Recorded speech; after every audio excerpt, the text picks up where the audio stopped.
It is recording now. Good day, friends. Characters of Norboots Club and Hidden Block Club are inspired personas of real-life Norboots and Hidden Block groups, so each were created for fiction. Despite this, characters' original fan-made creation are highly fictionalized. Nothing contained here should be considered a reflection of the actual appeal behind Norboots or Hidden Block. And yeah, basically, despite the fact that they resemble real-life people, they're not real-life people, so don't be afraid of this game. They're not real.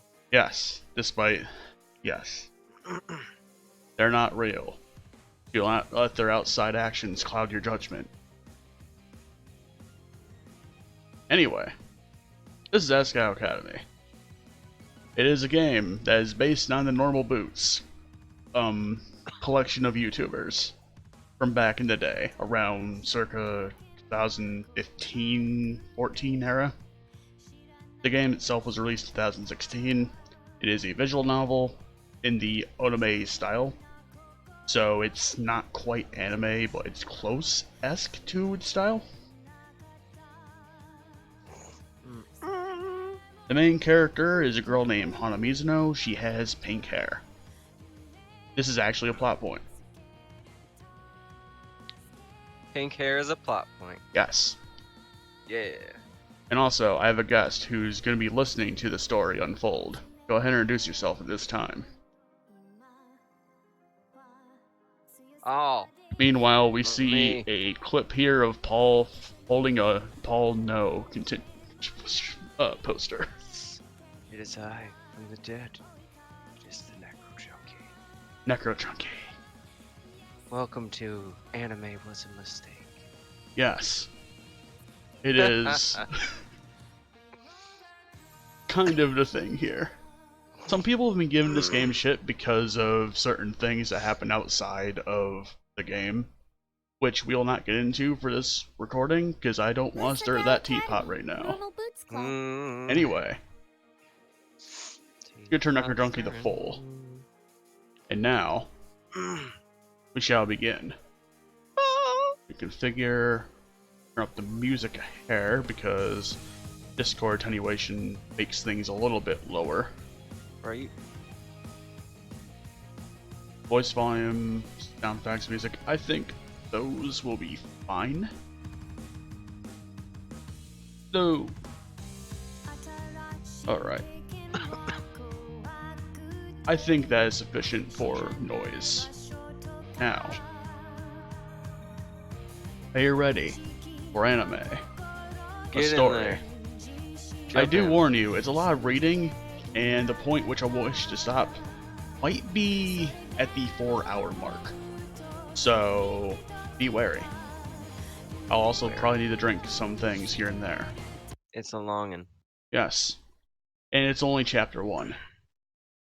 Chapters 2 through 4 are dependent on who you pick and are significantly shorter in chapter 1.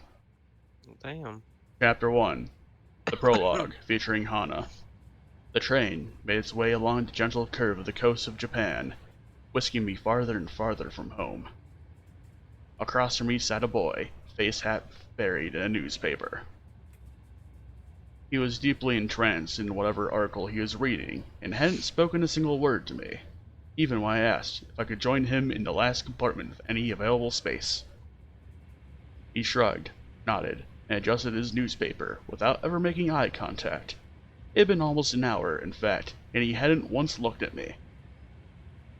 Devoid of conversation, I took instead to counting the buttons on the pretentiously lush carmine seat cushions. 1, 2, 3, 21, 22, and so forth over and over. Yes, they did skip numbers. It is okay. It implies it's a long period of time. Anyway, before we continue, do you want me to do voices or do you want me to just read? I mean, I feel like that's up to your own discretion there. Okie doke. Now and again, I turned to look out the window where the trees were blurring by. Sometimes, the smeared green would break and reveal the quiet blue of the Sea of Japan. Eventually, this rapidity made my stomach churn. I went back to counting the buttons on seat cushions. 1, 2, 3. The screen shook. The train compartment shuddered around us. My eyes wandered to the boy in his jacket. It wasn't the skull-issued blue that I and the other students on the train were wearing. Instead, it was a green, varsity-like jacket with an embroidered patch poorly sewn on the front. Weird. Cue fancy-looking boy that has sparkles. His name is unknown at this moment. Looking. So, you're a first year then? He folded his newspaper neatly, sat in his lap, and looked at me with a half-interested gaze. Did he just catch me staring? Now that the paper was gone, I saw his face. He watched me through heavy-lidded eyes. His hair was immaculately groomed, his teeth straight and blindingly bright. His teeth aren't actually shown at this moment, but we'll see them soon enough. There was something about him, the way the light hit him, that made him look like he was almost sparkling? And now we see our protagonist, Hana. Me? He glanced around the compartment, empty beside us, and laughed. Oh, no, I'm not a first year, I'm a third year. The train began to slow, metal wheels groaning against metal tracks. The sudden shift threatened to rob me of whatever was left in my stomach, so I closed my eyes and took a deep breath, willing myself to keep it together. What kind of impression will I leave, puking on a student before I even arrive at the academy? Puke on a shoe. The boy frowned. I picked at the hem of my cotton skirt. That's not possible. I've never seen you before. It took me a moment of mouth fishing to find a response. It's because I'm a transfer student? He laughed again. A transfer student, huh? We don't get many of those. I removed my acceptance letter from the front pocket of my uniform. The paper, heavyweight, off-white, had accumulated creases from reading and rereading, as if the words might have changed since the last time I read it. Like a letter from Hogwarts. Don't worry, that part's not in there, but you know what I mean. The boy took it, studied it, then handed it back to me. I'll see you around. Well then, Hana, I suppose I'll be seeing you around. There was also a voice clip. I'll be seeing you around. Not everything's voice acted in this game. There are some clips, and there are a couple of lines that are read out loud. Anyway, he smiled at me as he picked up the suitcase lying next to him. By the time I hiccuped a response, he was already gone from the compartment. I stared out into the empty hallway of the train. It was then I realized he, having gotten it for my acceptance letter, knew my name, and I never got his. Damn. Which member of Normal Boots do you think it is right now? My friend Necro Junkie. I don't know. Okay, we'll find out soon It's enough. Tickling my inner lobe. Yes. The train set at the station. I filed out with the rest of the uniformed students. Coffee, what do you think it is? It was early April, and the last frost of winter had come and gone. The trees were already green, their leaves shivering in the occasional gust weaving through them. The air was mild, only a few clouds hanging in the sky. I walked along the road with a swarm of blue-jacketed bodies, looking at the little groups breaking off from the crowd. Everyone was buzzing so animatedly around me. I held my suitcase tight in my sweaty hands, as leather bound. Yeah, I muffled that word a bit. Suitcase. I want suit cake. Me too. Is leather bound and worth more than anything it contained. It wasn't far to school, and I was, for maybe the first time in my life, thankful that what I owned didn't amount to much. My school-issued black Oxfords clicked on the pavement. I walked this walk over and over in my mind. So many nights I lay awake, imagining what it would be like to walk from the train station to Asagao Academy this first time. My new start. I always imagined that everything would change for me this walk. That somehow, everything would be magically different. But as I looked around, I realized nothing had changed. I hadn't changed. By the time I reached the massive gate to the academy, I forgot about I forgot all about the disappointment slashing in the back of my throat. Don't worry, that wasn't an actual line repetition, it was just me stuttering my words. The school, framed by the gate's twisting black metal, was just as beautiful as the glossy photos I saw in its pamphlets. This was it, Asagao Academy. I glanced around. A swarm of students gathered round the gate. Beyond it, tiny blue people bounced around the Academy's main building. No, not really Smurfs. Just called that to mind, though. Anyway, a girl pressed a button to one side of the gate. The excitement in the air was almost palpable. A few moments later, the black gate, with great effort, creaked outwards and cleared the pathway. As the rest of the group shifted into motion, I followed along, a sheep in the herd. My stomach tied itself into knots. The crowd split off in different directions. For a moment, I panicked. A tired-looking man with graying hair called out for first years, a cluster of fresh-faced students gathering around him. This guy does look quite tired-looking. He disappeared, though. And now a tall boy with no picture. Hey, look at that girl! I turned. A few feet away, a small group of boys were pointing at me and snickering. Fuck you guys.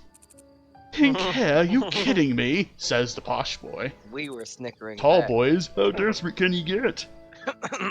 Hot shame crawled down my neck. I attached myself to a group of girls, following a few steps behind them.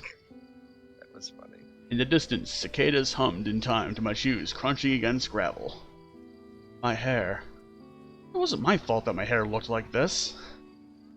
Luckily, I found myself at the girls' dormitory, a large sign in the lawn reading Primrose House. The building dwarfed me in size and sheer intimidation. How many students does Asagao have?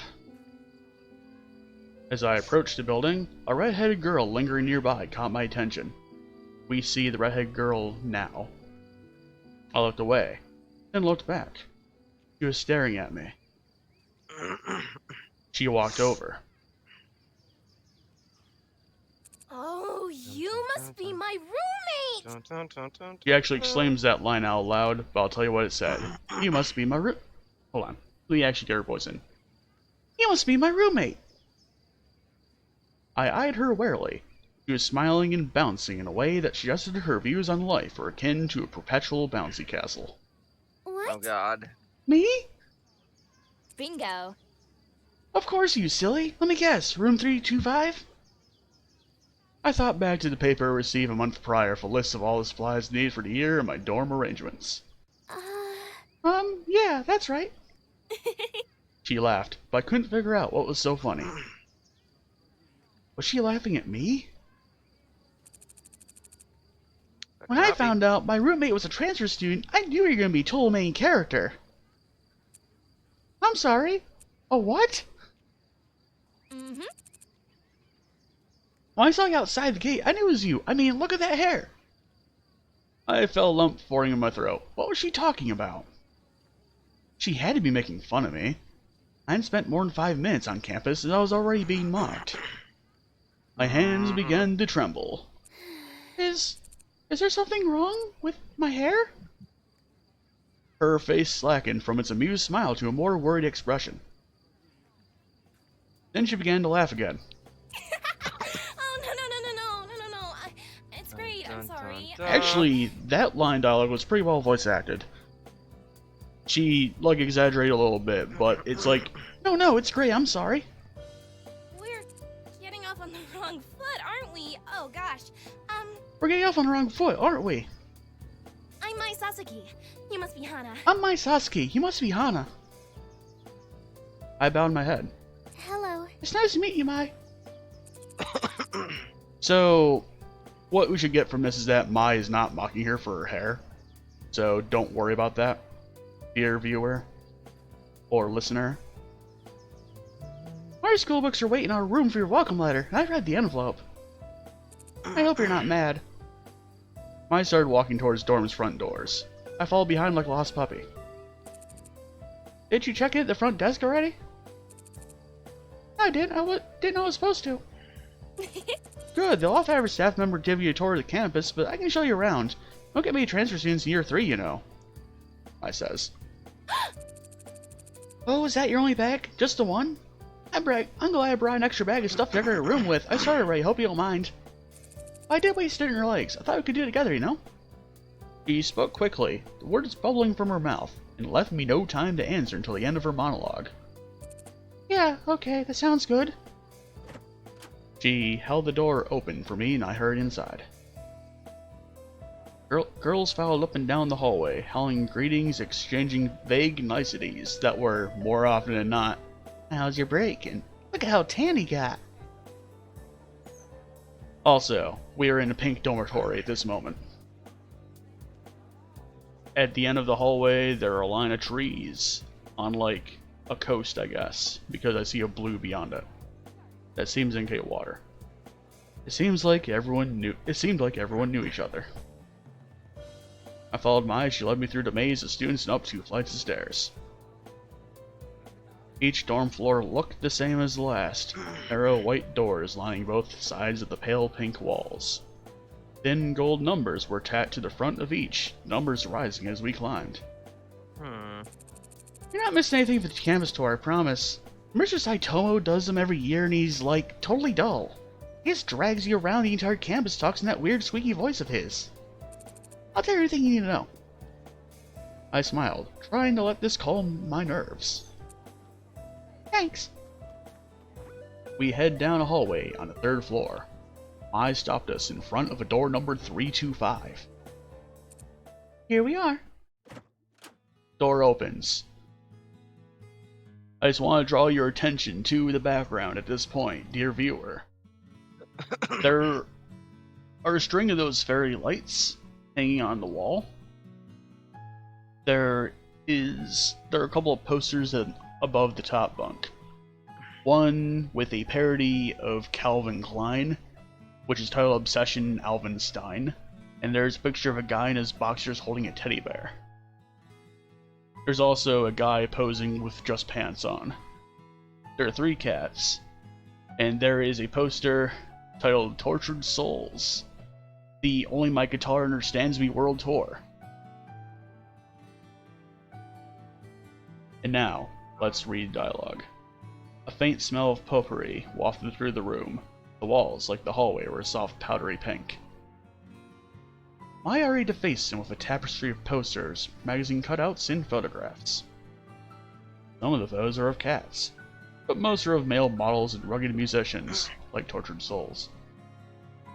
A bunk bed, 2 rolling desks with wooden chairs, a small dresser, and a mirrored vanity, all clearly provided by the school, were the only pieces of furniture in the tiny room. The top bunk was already covered in neatly tucked blankets and throw pillows of clashing patterns and colors.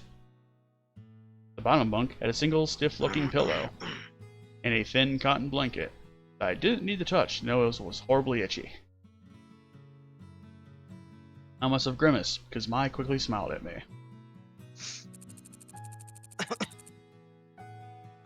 How's that connection? Am I still coming in? Am I still clear? Okay. I saw Discord go red for a second, so that was weird. No, anyway, you're good. Mai says, I brought way too many pillows and blankets. I always overpack. I went to Italy over break and Mom got really mad at me because I brought 5 bags, but we were only there for a week. She laughed, pulled several blankets and pillows from her bunk, and rearranged them neatly on mine. A sudden twinge of guilt and embarrassment hit me. Perfection. There, that's much better. Thanks, Mai. I placed my suitcase on the bottom bunk and began to unpack its contents. Several changes of clothing, pens and pencils, empty notebooks, a few photographs of my father, a dilapidated stuffed rabbit, an old portable radio, a small black box. I opened the curtains and the sunlight poured in. So, where are you from? I slid the now empty suitcase under the bottom bunk. I was from about 2 hours north of here. Small town called Amarisu. You probably haven't heard of it. I set stuffed rabbit, Mr. Bunny, on my bed besides a purple and teal throw pillow. Mr. Bunny. Yes, he is great. Oh, did you go to a different boarding school, or...? No, I went to a public school down the street from my house. Really? Public school? What was that like? Were students mean? Did you have a lot of friends? I always went to private schools. My parents work a lot, my dad goes overseas, so I think they stuck me here for convenience. Oh hey, what's that? At this point, I had removed an ornately patterned origami crane from the black box, but setting it on the unclaimed writing desk. Oh, this? My mother made it for me a long time ago. I set it beside a stack of thick textbooks, which I assumed would provide for me. Aww. Wow, it's so pretty. I've never seen paper like that before. Oh yeah, the lights. Let me get them. I went to her own desk, opened the drawer, and pulled out a long, tangled string of fairy lights. I thought these would look nice. Here, help me string them up. She grabbed a container of pushpins, then pulled her wooden desk chair out and over to one wall. I did the same with my own. Together, we pinned the lights around the perimeter of the room. How was the train ride over? Did you meet anyone? I was like, no, not really. I was in a part with some guy and... What? I don't know, I fucked up the voice for that one. Some guy, huh? Was he cute? Oh, yeah, I guess. I don't know. I wasn't really paying attention. I didn't even get his name. I seemed disappointed for a moment, then perked back up. You'll have to point him out to me if you see him again. Okay. Once we were finished stringing the lights, Mai climbed down from a chair and brushed her hands together triumphantly. Yeah! Done! Okay, now it's time for lunch. The food here's pretty good. There's this ramen place down the street from campus that's like out of this world, but the school only lets us leave campus on weekends. I walked to the window. We could go today because it's Sunday and it's pretty nice out, but I guess you might want to go to the caf since you just got here. We could... She was suddenly interrupted by her own enthusiastic laughter. Oh my gosh, Mimi Santos should have just tripped outside and fell on her face. I saw it. Oh, does that mean to laugh? Maybe I shouldn't have. Oh well, anyways, let's go eat. I'm totally starved. She led me out of the room before I even had the chance to respond. The cafeteria was buzzing with students excited for the new year. Fast forward to the cafeteria. The only people as nervous looking as I felt were the tables of skittish, wide-eyed first years. I stepped in the line behind Mai, taking an empty plastic tray. We shuffled through, asking for helpings from the sulky cafeteria workers when we passed something that looked good. With full trays, Mai led me straight to a table in the back where a few students were already sitting. I sat down. I took a seat across from her. Hi, Mai. How was your break? This is Unknown. And now Mai. It was good. Went to Italy and Spain. Dad fell off a ski jet and broke his ankle. He's better now, though. Ooh. Unknown speaks. Oh, well, that's nice. I expect to be introduced, but the girl turned back to her group of friends and Mai turned back to me. She began to assault her food with a fork and tell me, in a practically minute-by-minute account, about her fleeting romance last summer, with a boy she met on the beach that didn't go further than a few salty kisses. I sat back and let Mai talk. For the first time since arriving on campus, I felt like I was finally able to breathe. I picked up my Brussels sprouts and studied Mai as she spoke. The more she talked, the more I began to notice small details about her. She had a high songbird voice, which the narrator is not doing justice. What? She was dynamic, her face twisting this way and that into exaggerated expressions as she spoke. She laughed often. She imitated people in wildly unflattering voices, seemingly unrelated to her actual opinion of them. But most notably, she talked. A lot. I didn't find this particularly annoying, as it filled the silence and she hardly ever asked questions that required my full attention. Just as Mai was rounding off a shockingly detailed account of the time she actually walked in on her friend's older brother in the act of changing, a flash of familiar green caught my eye. I glanced over. Hey, that's him! Huh? Who? I leaned across the table to whisper, just in case you could hear me through the ambient chatter of the lunchroom. The boy from the train, that's him. What? Jared? Jared? Yeah, with the weird green jacket and swoopy hair. He had just picked up his tray and was walking past us when something seemed to catch his eye. It's Jared. Oh, you. Jared. Damn it, Jared. You and your sparkling ass aura and swoopy hair. Damn sparkly ass. I looked up at him, suddenly realizing he was talking to me. Hana. Hana, I met you on the train. How are things settling down for you? Really well. I found my roommate and she's been helping me out. I gestured to Mai, who was thunderstruck. In fact, looking around, Boys are assholes. everyone was. People stopped eating to turn and stare at Jared and me. My shoulders What? bunched around my neck. What? Hmm? What? Everyone is shocked that Jared is I know. talking to me. It's just weird. Don't worry. Strap Jared in. like, super hot. According to this game's lore, he might be. He In might fact, be the he- hot guy in school. In fact, actually, they made everyone relatively good looking in this game. I mean, of course. So but that would be. But he's also sparkling. That's what gets everyone's attention. Well, if you ever need any help, I'll be around. 30, right? I nodded. All right. Some of my friends are in that, yeah? Of course, they can't compare to me. I'll give them a heads up to look out for you. He flashed a dazzling smile, then winked. It's the least I can do for such a cute girl. Well, I'll see you around. And also, another thing I should point out before we proceed is that everyone is aged around 16 to 17 in this game, including the people that are being represented as fictional characters. So everyone's been aged down.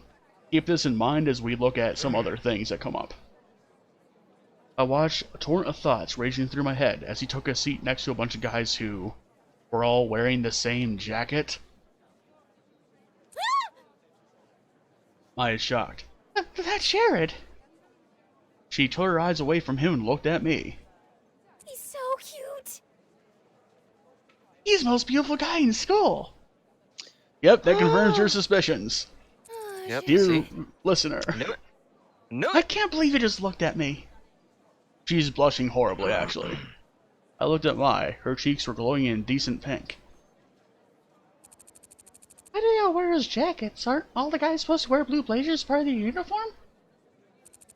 No, they're allowed to. They're... You know, Jared?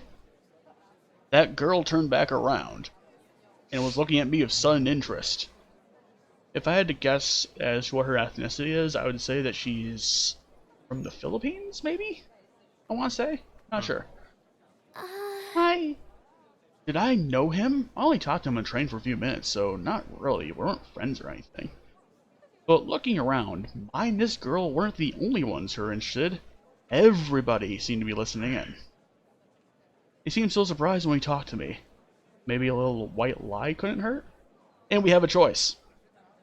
We can either respond, I guess so, or we can respond, not really. What do you think? I guess so, implying that we do technically know him, or not really, implying that, well, we don't really know him, so. Well, we kind of know him, right? Like, we've talked with him before. Alright, I will say I guess so. So, I mean, I also don't think this choice matters in the grand scheme of things, but we can see. I guess so. The girl looked me up and down, as if she were inspecting a piece of furniture for purchase. I'm sorry, I didn't introduce myself early, did I? I'm Mimi. Nice to meet you. How'd you meet Jared? Oh, come off it, Mimi. Jared is not interested. I and Mimi stared at each other for a few seconds, having some kind of silent mental battle. oh man. Then Mimi turned away and continued to eat. Mine now. Mimi is gone. Sorry, it was clear she was trying to get in with you for her own agenda, so I cut her off. Yeah, with me. Why? Well, you asked me about those guys in their jackets, right? Those are their normal boots club jackets. They're... What? What's normal boots club? The essential question. I'm glad she asked. And we get to see them right now. I'm actually using a function where you can hide the HUD and see whatever's in the background. And we see the members of Normal Boots seated around a table, with one member with the goatee playing what looks like a Game Boy. Game Boy Color to be exact. Jared is looking at himself in a mirror, and we'll learn about who everyone else here is in a moment. It's a club we have at school here. It's like totally exclusive and full of only the coolest students. They get together and play video games. Or something. Video games or something. That one right there's John. Also known as Jontron. His bird's name is Jacques. Jontron? Yes. We see him with a bird with a glowing red eye on his shoulder. You can also see a little bit of chest hair, and he has facial hair. Keep in mind that these people are 16 to 17 years old in this game. John is also the president of the drama club here at school. Yes, president of drama club. He does like his movies, so there's that. Next to him is PBG. He and John founded the Norboots Club together. PBG is one of the best soccer players on our team. Then there's Gerard. People call him the completionist because he's obsessed with completing things. He has the biggest itty bitty kitty collection I've ever seen. Wow. Next to him is Jared, also known as Pro Jared. He's a model. We'll skip past that now. A model. Then there's Satchbag, but everyone calls him Satch. He's like crazy smart. Satch is a good boy. Those guys over there are Paul, Nick, and Josh. They really call him in a school newspaper called Continue? Continue? And to explain Continue. Do you want to continue? Yes, I'll explain Continue. So, I introduced you to a show called Fantasy Fiction. The one person named Josh was a part of that show. And the other three do a sort of computer game over show on YouTube. So that's why the paper is called Continue. Paul, the one standing up, is the student council president. And the guy in the end there is Shane. He knows more about video games than anyone, ever. And also Shane, in case you're wondering, is the one that runs the Did You Know Gaming YouTube channel. So, there's your insider knowledge. She excelled a dreamy sign to her mashed potatoes. So, how would someone you know join the Norboots Club? You don't choose the boots, Hana. The boots choose you. Right? What does that even mean? Maya explains. You have to be presented with the boots to be in the club, and they're like super selective. What are the boots? The club has this boot statue. It's like the one on their patches, but it's gold plated. It's their mascot, I guess? They do this weird initiation ritual with it. Ritual? I hear they fill a room with candles and wear these totally creepy robes during initiation. This year, two girls said she saw it once, and they were all like chanting around the boots, and it sounded like they were talking backwards. Weird. I don't believe her. Even if it's true, I don't care if they're a cult because they're all really hot. Do they have a lot of friends? Yeah, tons of friends. I'd say they're the most popular kids in school. I mean, everyone in school totally looks up to them. I bet they could get any girl in school too. Or boy, for that matter. So, fun fact, this game was kickstarted. There was a stretch goal that would have, had it been met, it would have involved a selectable main character, which the other person would be a boy. And it would have also involved rewriting a lot of lines. They didn't reach that goal, so that's why we only have Hana and not, say, Hana or whoever the boy's name would have been. Hey, are you gonna eat your cake? I shook my head and pushed the plastic tray across the table to her. She had suit cake all this time. Fucking suit cake. I'm sorry. Suit cake. For the remainder of lunch, I listened to my talk about Jared through mouthfuls of half-dissolved frosting. Back at the dorm. We went back to the dorm at this point. I sorted through the pile of textbooks the school left for me. Thanks, it's suit cake. My radio is playing a poppy tune, equal parts music to static. I fervently scribbled in a notebook at her desk, hunched over it with strikingly poor posture. Hey. Am I? Mm-hmm. She didn't bother to look up. Am I supposed to have a textbook for History 309? She shuffled through the papers on her desk before producing a thick textbook. A demure man in a powdered wig frowned at me from the cover. Yeah, this one. I sighed. I don't have that one. School must have missed it. I shrugged and set the textbook back in her pile. They have a bunch at the library. You can just check one out. Where's the library? I riffled through her notebook and wrote something down. She tore the page out and handed me a crudely drawn map. Oh, okay. Well, I'll be back in a little bit. And we get to the library. It took me at least 20 minutes to find the library. By the time I realized I was holding the map upside down, the sun was setting. The library was much larger than I expected. The walls lined from floor to ceiling with books of all sizes on rough wooden shelves. Intimidated, I head for the front desk. A recognizably green and gray jacket was bent behind the counter. Normal boots. I briefly considered running away. Hey. And here is Satch. Can I help you? Too late. Yeah, the school forgot to give me one of my textbooks. I was told I could get it here. Which one is it? The History 309 textbook. He stepped from behind the counter and motioned for me to follow. We dodged between the aisles in a comfortable silence. He seemed friendly enough. I should say something. What was his name again? Shane? Gerard? John? No, not John. Satch! Huh? Oh, you work here? Ugh. Of course he worked here. He chuckled, dimples appearing in his cheeks. Yeah, I'm the librarian's assistant. It's my second year and I love it. I get to help people find books and speak to them. His eyes twinkled like a kid's on Christmas. Your book's right down here.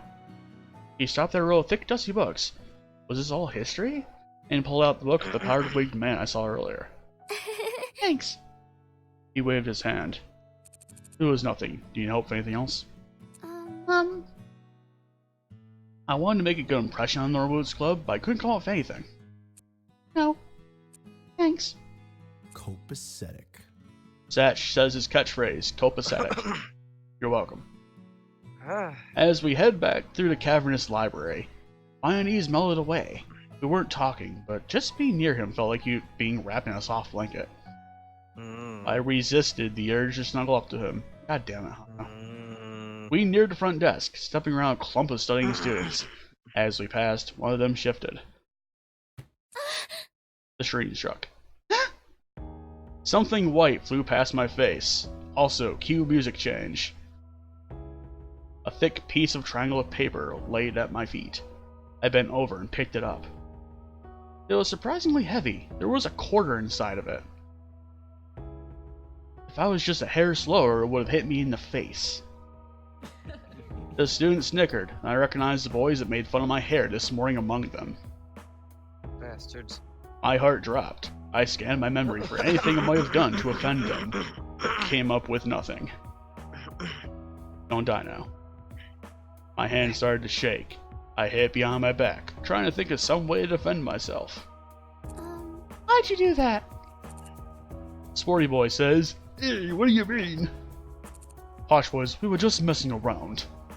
Tall boys, are you sure we did it on purpose? I faltered. There was nothing I could say. I was outnumbered. They would twist my words around, no matter how straightforward I was. No, sorry. One of the boys held his hand out for the paper. I inched closer to give it to him, angry at myself for being so compliant. I wish I were... A gentle warmth closed over my hand and took the paper from me. Satch examined the paper closely. I see what the problem is. Your aim would be better if you cut the corners before you folded it. He placed the paper on the table. The boy looked at him in sheer awe. Be careful, though. You almost hit her, and that would have been awful. My hands began to sweat as panic shifted through me, afraid of the response, but... Sheesh, we're sorry. We'll be careful next time. Yeah, it was an accident, Posh Boy says. They apologized. Thanks, I appreciate it. He gave them a wide smile and continued off down the aisles. I followed closely behind, my legs weak. Don't tell me they stopped because of him, simply because I was with him. Well, yes, they did. I wanted to thank him, but my heart was pounding so hard I knew my voice would shake.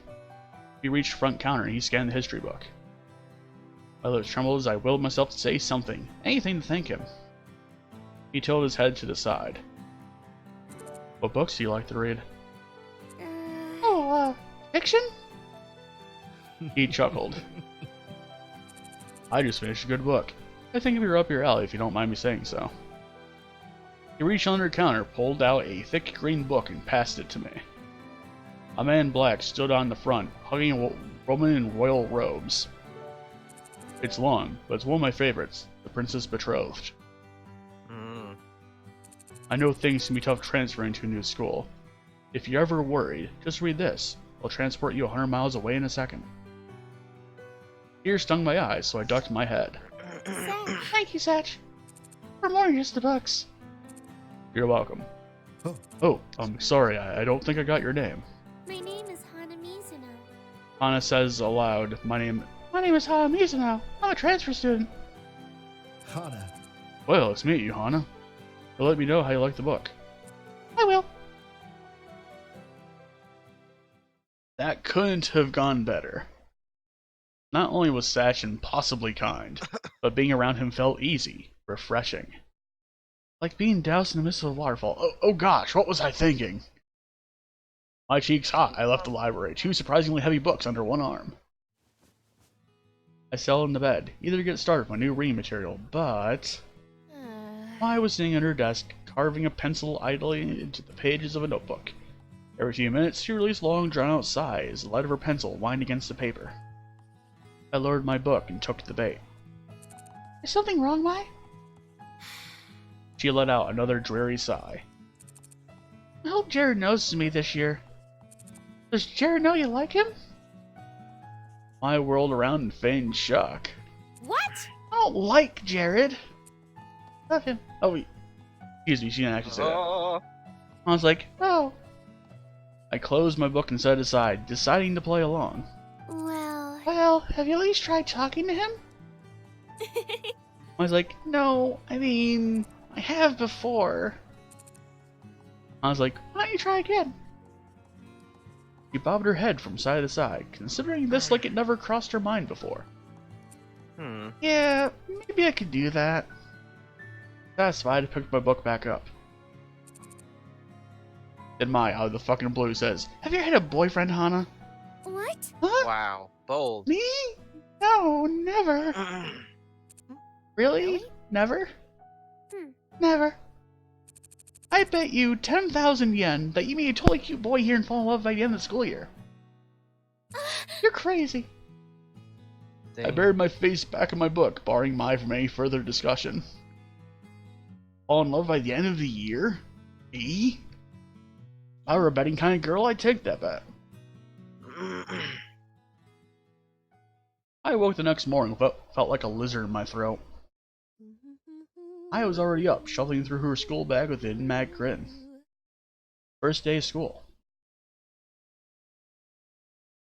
Hana! Mai exclaims Hana out loudly. Hana, you're finally awake! Her voice sliced through the air like a knife, and I winced. She was definitely a morning person. Unlike us. It's time for the first day of school. Are you excited? I can't wait to see what's gonna happen. What do you mean? Is something special happening today? Something strange always happens the first day of school, especially to someone like you. She winked. Wow. What? Unlike me. Wow. You know what I mean. It's a main character thing. Mm-hmm. She smiled and started messing with the pile of papers on her desk. Wow. And I'm gonna take an aside here. Mai's like the Deadpool of this game. Just be wary of this. Mm-hmm. Shaking my head, I got out of the bed and pulled my uniform out of my closet. Well, I guess more like the Pinkie Pie of this game, considering the cutesy nature, but whatever. She breaks the fourth wall constantly, that's what I mean. Yeah. My palms sweat as I held a gold vest and blue jacket. Is it really possible for things to be different here than they were at home? What if the problem wasn't actually the school? I shook the thoughts out of my head and changed my uniform. Oh! What is it? You look so cute! Really? Really? Heat crept up my neck. Yeah! Yes, completely. Your hair matches your uniform so well. Look like a flower blooming straight out of the ground.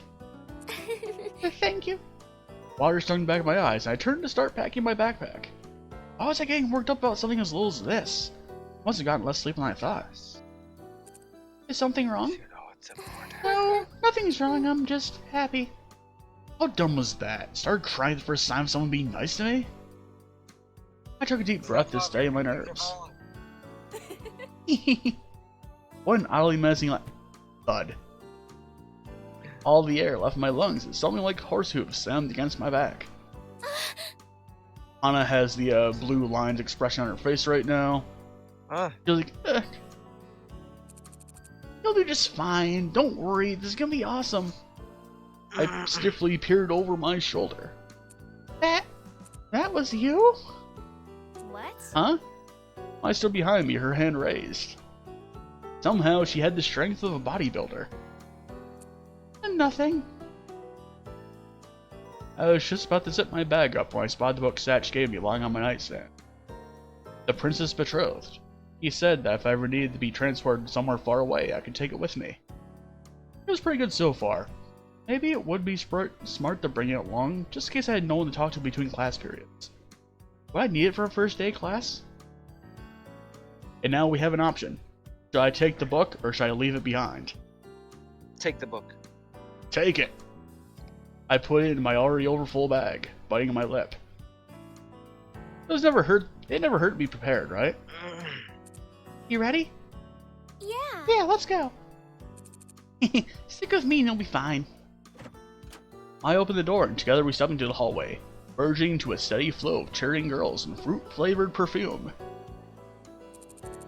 Mimi is here. God damn it. Oh my, I did not know you live on the same floor.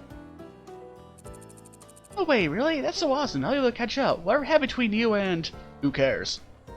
The river girls shifted as we headed down the stairs.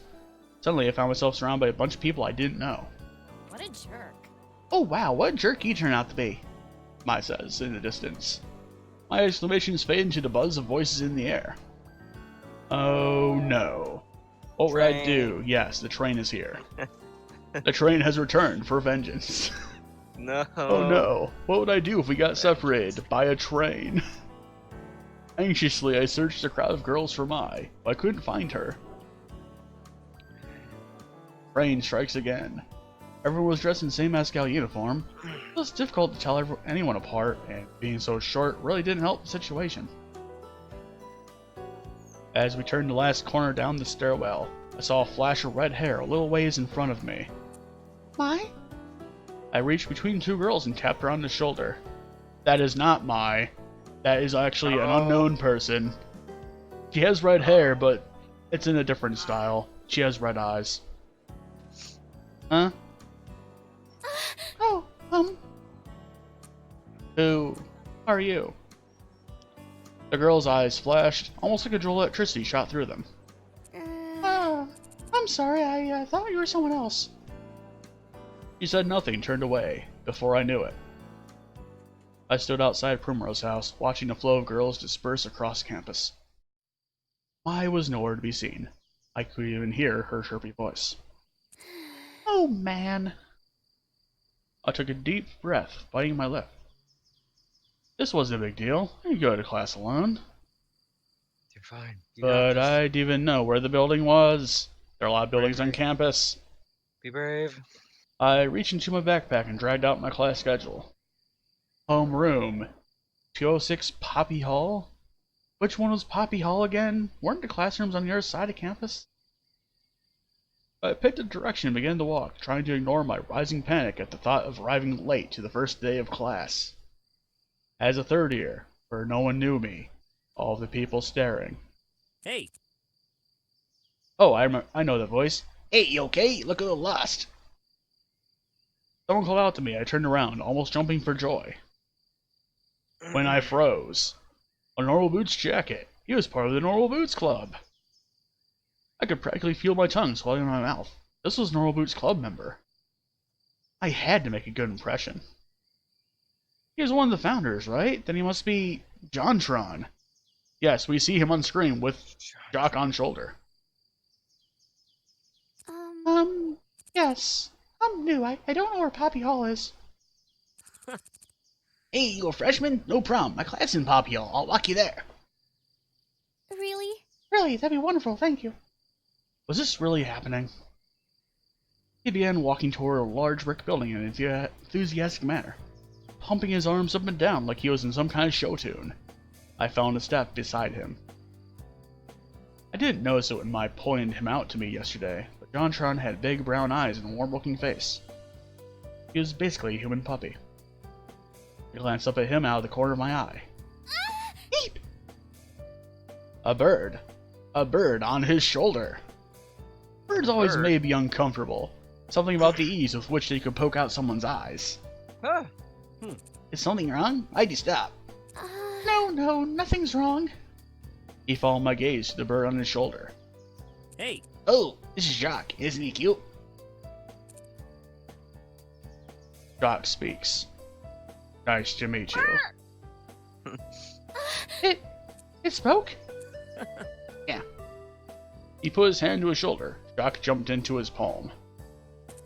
Jock is a robot bird, see? Ah. Hello. Jock's eyes gleamed a dangerous red when he spoke, but nothing else suggested he wasn't a normal bird.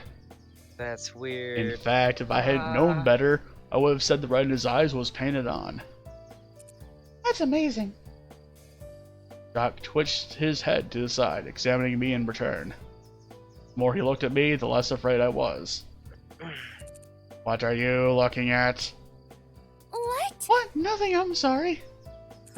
Oh yeah, Jock can be a little sassy. Who are you calling sassy? I'm not the sassy one. I don't forget to feed you. Jock, that was one time. Oh, wow. I was alone and starving in the frozen tundra of this empty world. Loveless, afraid. Ignore him. I've been bringing him with me to the drama club and he's taking a little too well to it. Wow. I see how this is. Shut me out like I have nothing to add to the conversation. Damn. Jock retook his place on John's shoulder, this time facing away from us as if miffed. We resumed our walk towards Poppy He Hall. was. Yeah. I'm JonTron right away. Call me John. Anna, nice to meet you. Hana. Anna, that's a cute name. Thank you. So how long have you had Jock? Middle school. We had her for 4 years now, ain't that right? I'm not listening. Yeah, well, I love him to death. Don't know what I'd do without him. Seemed like life would be a lot easier without him, but who was I to say? We arrived at the brick building. A white sign surrounded by poppies declared it to be, unsurprisingly, Poppy Hall. Which room are you in? Room 206. Really? John's face has changed. Seriously? Yes. That's my homeroom. We're in the same class. John laughed and clasped me on the shoulder. Wonderful. I guess we'll be seeing more of you then. Yeah. Right. Together we entered Poppy Hall. Weird. Poppy Hall was lined with fluorescent lights and Asagao blue lockers. The lack of students milling about around in the hallway indicated we were a bit late. We ran to the stairs and made it to the classroom just as the bell rang. My heart caught in my throat. Thankfully, the teacher hadn't come yet. Instead, students clumped into tight pods and milled around the classroom, catching up on vacation news. John. Thanks so much for showing me the class, John. See you later. No problem. I'll see you around. He waved and disappeared into the wriggling mass of students. I glanced around the room, looking for an empty seat. Hana! You see mine now. Hana! Might peeled herself out from between a cuddling couple. Was that JonTron? Were you just talking to JonTron? Yeah. My eyes widened. I couldn't help feeling a little smug. I realized I didn't know the way class after you and I got separated, and he offered to walk me. I emitted a highly pressurized squeal. JonTron walked you to class? Oh my gosh, you have to tell me everything. Wow. She grabbed me by the wrist and pulled me into an empty desk in the back corner of the room, right next to the window. I saved you a seat. I slid and took off my backpack, looking on the side of my desk. I was a little bit worried the books inside were too heavy for the bag to handle, but so far held up well. Sorry we got separated, by the way. It can get a little chaotic sometimes. So tell me, what happened? What do you say? What do you smell like? Does he have peach fuzz? Is it rough? Wait, what? These are very important questions I'm asking. You need to answer them. Was Sarah super silky that had the roughness of a dog's coat? I think all those are actually references to various JonTron episodes. That's why it seems weird. Like the peach fuzz, I remember distinctly from somewhere. I don't remember where, though. I think it might from the Apples and Grapes video, actually. Oh well. Before I could answer, doors to the front of the room slid open and a tall woman strolled in. Class went quiet and obediently slid into their seats. My heart beat fiercely, blood rushing through my ears. Class? Teacher is here. Title card says Miss Shizuka. Good morning, class. Teacher's melodious voice swam through the room, calming the buzzing high of students back from break. Also, quick fun fact. The voice actress that voices Mai also voices Miss Shizuka in this game, for little dialogue quips that they end up doing. My shoulders relaxed, my fear ebbed away. I'm your teacher, Shizuka Wakahisa. You may call me Miss Shizuka. The emphasis she placed on the word led me to believe calling her Mrs. wasn't a mistake she would take lightly. Some of you might have noticed that we have a new student this semester. A hail of murmurs passed through the class. Some people glanced at me. Nope, there was Zafir again. Would you like to come up and introduce yourself? She also changed the music. I nodded, stood, and slowly walked to the front of the room, counting my steps to make sure I wouldn't fall. I faced the class, took a deep breath to introduce myself, and noticed a familiar face in the crowd. There was John, sitting with two other boys wearing Normboots club jackets. One of the boys, the tallest one, was staring at me, the barest of frowns on his face. Something about him seemed really familiar. Wait, he was PBG, wasn't he? The other founder of Normboots Club. Suddenly, all the strength left my knees. Dun, dun, dun. What should I do? Why was he frowning? Was it possible that I already made a bad impression on him?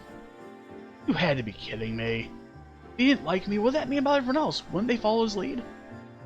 I swallowed. The faces of the class began to congeal, forming one giant blob. You moved from Amarurisu, right? I nodded and swallowed again. Then, like a beacon of light, I noticed Mai smiling and giving me a thumbs up. Hell yes. That's right. What would Mai do in this situation? Yes, I've just moved here. My name is Hana Mizuno. I transferred from Amaririsu Public High School. This is one of the few times in which a line is fully voice acted. So, I'll tell you what she said. Yes, I just moved here. My name is Hana Mizuno. I transferred from Amaririsu Public High School. I'm really excited to be here. I hope you'll all take good care of me from now on. This line's also fully voice acted, but for your convenience, really excited to be here. Hope you'll take good care of me from now on. And now, no more voice acting. I bowed my head to the class and they clapped politely. When I looked up, PBG wasn't frowning, but he still seemed oddly confused. Maybe he always looked like that. Thank you. You may be seated. I returned to my seat, heaving a motorcycle and heaving a small sigh. The hardest part of the day was over. Yes, because the motorcycle just went by at that time.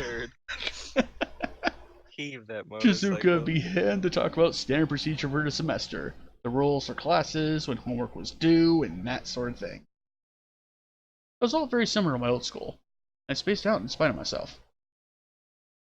A brief flicker of movement caught my eye. PBG again. I glanced at him and his head snapped back to the blackboard. What was his problem? Class continued on like that until finally the bell rang and it was time for lunch. I stretched her arms over her head and yawned. Man, I hate the first day of class. It's always so boring. Weren't you looking forward to it this morning? Some exciting things happening? Right? Well, yeah, but I already did. You met JonTron, didn't you? I've got nothing left to look forward to. He sighed. Now I was hoping to see Jared for class, too. He slouched and fell across the front of my desk. It seemed like this would be happening a lot. Is Jared really that hot? Mai's head snapped back up, her eyes flashing. What did you say? If you stare directly at him for too long, your nose will melt off. I've seen it happen. What? Anyways, let's head to lunch. I'm super hungry. Oh. I looked at my backpack. I held up well throughout class, but I worried that if I didn't take some of my stuff out now, I might do some permanent damage to it. Especially with Sash's book in there. I couldn't exactly afford a new backpack. Why don't you put something in my locker first? Oh no. Well, if you don't go now, it'll around sesame seed buns. Oh. That's okay, I'll just go on ahead. Come find me, okay? Alright. I was so lucky to have someone like her as my roommate. Quick as I could, I went to my locker and shoved the book inside. As good as a book as it was infinitely happier that I had Mai around so I didn't have to read it. Without her, who do I do with myself? Especially with PWG staring at me like that. Maybe I could ask her what was up with him when I met her at the cafeteria? It might just be the way that he was. Here I head for class. The cafeteria, excuse me.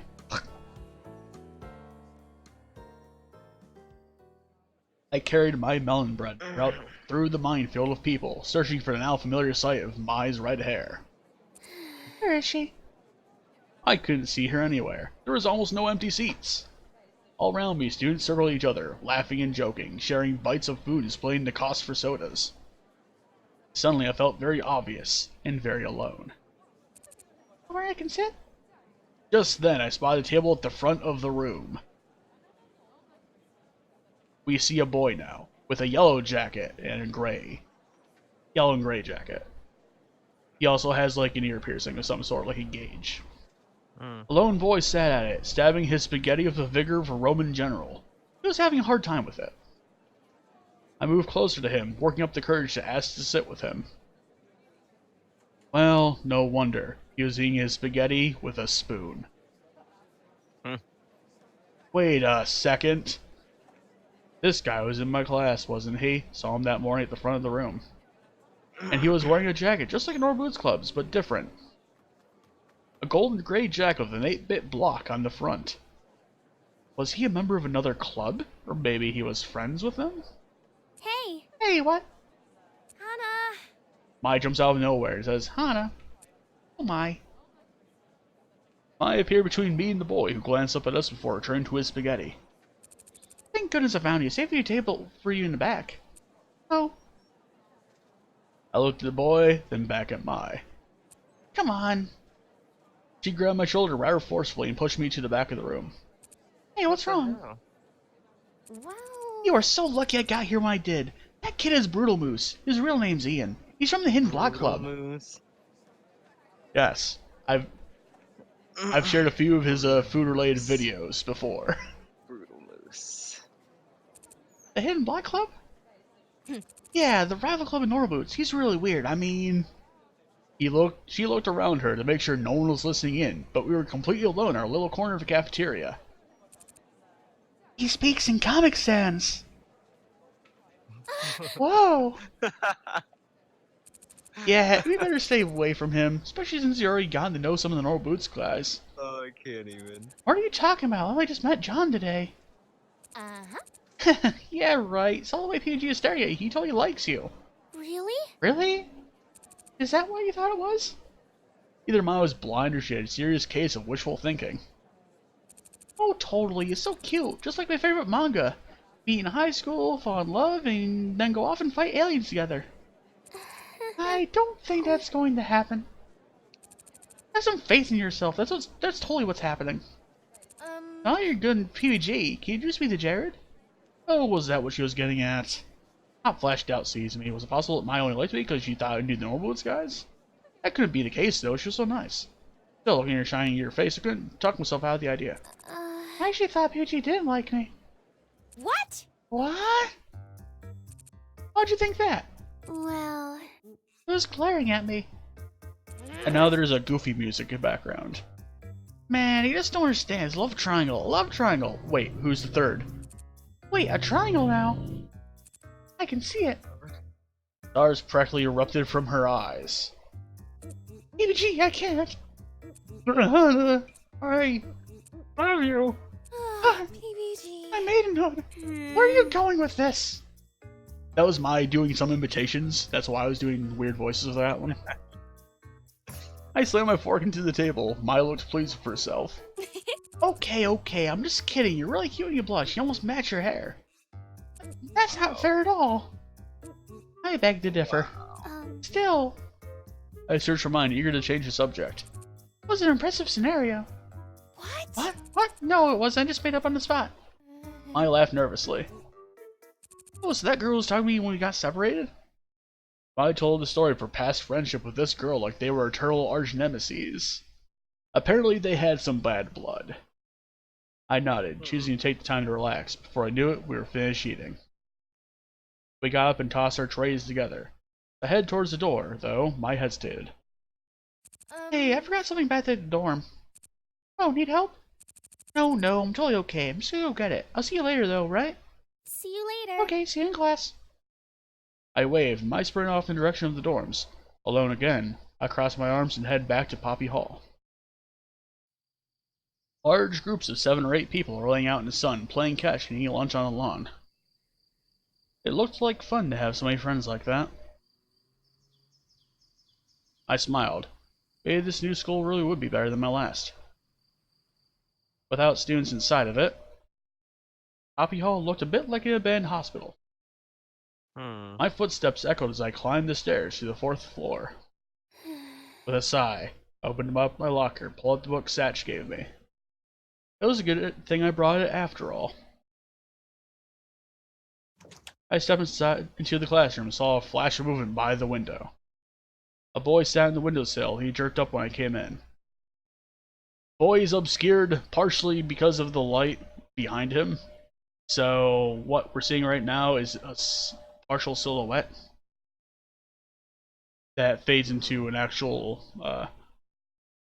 picture at the bottom. Anyway, he was silhouetted by the afternoon sunshine, so I couldn't quite tell who he was. Hello. Sorry to bother you. The boy stood and shook his head, then crossed to a desk on the opposite side of the room. As he passed, I was able to see him clearly. Another Normal Boots jacket? This guy, he was Shane from the Normal Boots Club. How on earth did this keep happening to me? They're everywhere. Shane sat down at his desk, fidgeted with his hands a little, then turned to look at me. You're the new girl? I nodded. I'm sorry if my voice sounds similar to Jared's for this one. It's just I know that Shane is British, but I cannot really imitate his exact voice. Because his voice is at a weird timbre that I can't quite reach. I nodded. My name's Hana. It's nice to meet you. He nodded. Shane. Silence filled the space between us. I almost said filled the Shane. What the hell is wrong with me? I filled the Shane. Panic built up inside of me. This was my chance to get into the Norwoods Club, and I was blowing it. I walked to my desk and sat down, setting the book on top of it. Shane looked at me, unsmiling. You're part of the Normal Boots Club? Yes, I am. Why? He spoke as if it were a challenge, almost glaring at me. I just saw your jacket, so, I trailed off. The jacket's really cool. Okay. Yes, they, Silence again. He seemed skeptical, as if he expected me to crawl on my skin and reveal myself to be a large amphibious reptile. I had to do something. Who knew when another chance like this would come? But Shane didn't seem friendly. In fact, he seemed downright suspicious. Surely it wasn't on to me already. Maybe it was better not to risk it? Motorcycle. Motorcycle risk. And now we have a choice. Try talking to him further or give him his space. Well, I mean, I have a reason for both. yeah. For to give him his space, it seems like, okay, his talking and you talking makes him probably not talk to you more. The other reason that you would want to try talking to him is that he started his conversation with you. It'd behoove you to continue, I'd think. Right. So, I think we're going to try talking to him more. So you play games then? Shane looked over at me. I've always been interested in video games, but I didn't get to play them much growing up. They're really expensive. My dad couldn't afford them, but I used to go over to my friend's house to play there. Shane didn't respond. Now what? I was all stuff to say. What did you play? What? Oh, Mario Kart.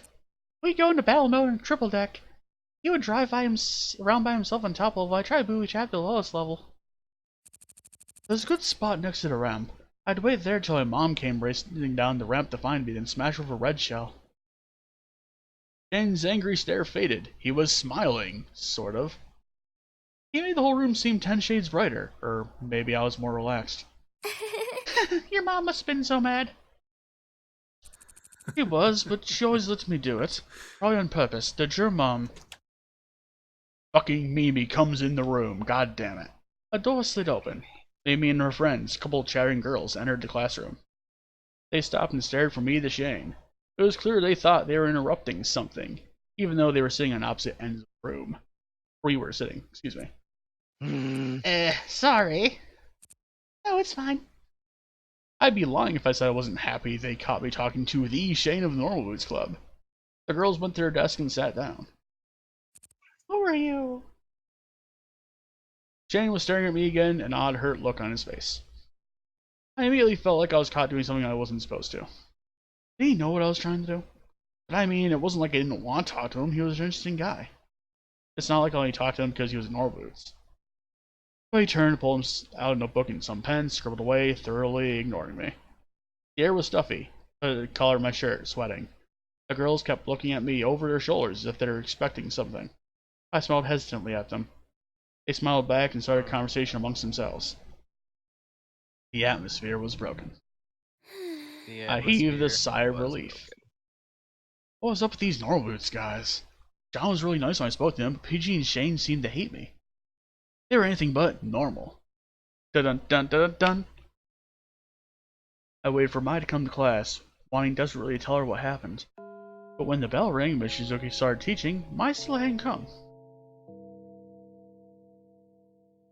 The lighting in the room has changed. It is now orange instead of daylight. Like the sun setting. Class came and went, the bell rang, and I was alone. PBG stared at me for the entirety of class period, his face growing more and more menacing by the minute. Like when you stare at something and you swear it moves, constantly changes, something like that probably. How his face wasn't stuck in a perma-frown, I would never know. Shane and John didn't bother talking to me as they left the classroom, and the other students paired up around me. And now we have the idea of the girl that we accidentally talked to. Her name is Kakasu. Which, fun fact, is Japanese for hidden. There's a reason for that. Hey Mimi, would you like to engage in casual discourse this evening? Yeah, of course. But why are you talking like that? Ellipses. I stuffed my book into my backpack and headed to the dorm. With a sigh, and locked the door to my dorm room. As soon as the door opened, I heard... Hana! Hana! What? Wait, what? Mine and I lay in a heap on the floor. I'm so glad you're back. She wrapped her arms around my head and nuzzled me. What are you doing? Come, look! She got off me and helped me to my feet. Without Maya's face filling my vision, I saw that something had changed. Oh my goodness! The dorm room looked nothing like what it had before. Posters and fairy lights were still up, but now the window had light pink curtains on it that cast a warm haze around the room. Brand new white carpet was on the floor. Pillows are piled high in a mountain on top bunk of the bunk bed. Even our chairs have been replaced with new cushy leather ones. What happened here? Sorry I didn't tell you, but I wanted to surprise you. I thought this would come in yesterday, but it was delayed by a day. I wanted to set up to be a big surprise. I'm still not done yet, though. She gestured to some small potted plants arranged in neat rows on her desk. Want to help? Yeah. Do I ever? We finished setting the room up, switching a few objects here and there in order to better facilitate the feng shui, which Mai told me was excruciatingly important. She especially wanted to make sure our room was filled with reds and pinks, and I accidentally went... Okay. She especially wanted to make sure our room was filled with reds and pinks and cold items, though for what purpose I wasn't sure. We collapsed a heavy sighs on the floor, then heaved great big yawns. It's not even the end of the day yet, and I'm so tired. Me too. Wait. She shot up suddenly with a jolt. We should get some ice cream. Really? Ice cream, really? Yeah. Yeah, something to celebrate being roommates. The ice cream here on campus is generally good, I promise. I don't know. Another rare line that is fully voice acted. I don't know. And I'm paying. Well, if that's the case, being offered, I can't refuse. Sweet, let's go. Cafeteria again. The little shop was in a side building off the cafeteria, packed with instant noodles and giant bottles of soda. Students wandered the aisles aimlessly, clearly here more to spend time than money. I paid the cashier and we grabbed our ice cream cones. Mine the one covered in sprinkles. Oh, this is delicious. Yeah. Okay. Isn't it? We're lucky to have such good food on campus. This would be awful if we didn't. I nodded. Was about to respond when I noticed a commotion outside. Oh boy. A commotion. Oh, let's see what's happening. What's going on? I grabbed my arm and dragged me outside. There, 3 boys wearing Norm Boots jackets were shouting at each other, each of their faces turning purple. Purple, you.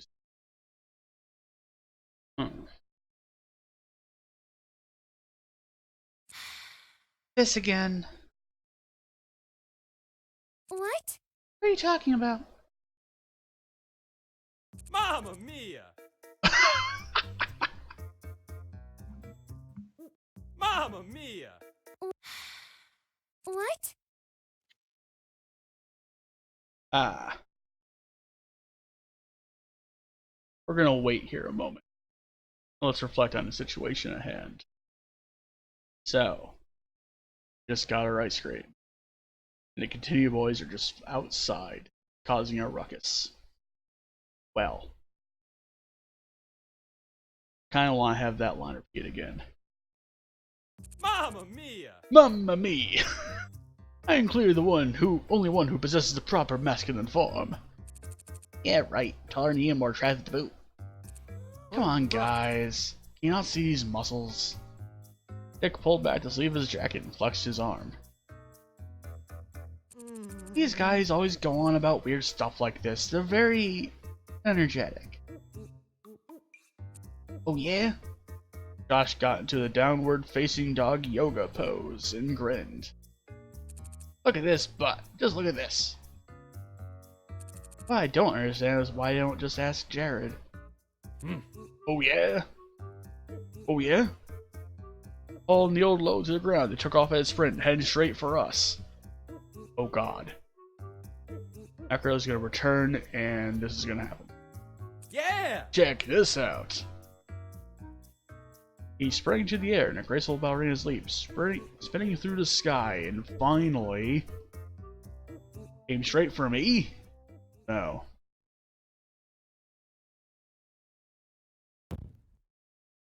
Thud. When I opened my eyes, I was sprawled flat on the ground, covered in dirt. Something cold and wet oozed into the top of my blouse. Are you okay? I sat up. Chunks of ice cream fell from my blouse to my skirt. And allergies are agitating my nose.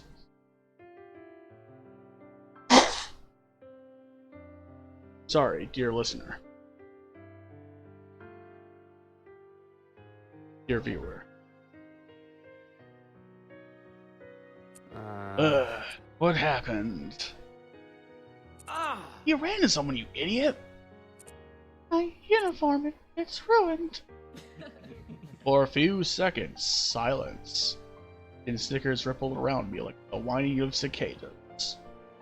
My throat closed up, water stinging my eyes. No! Not this, not again.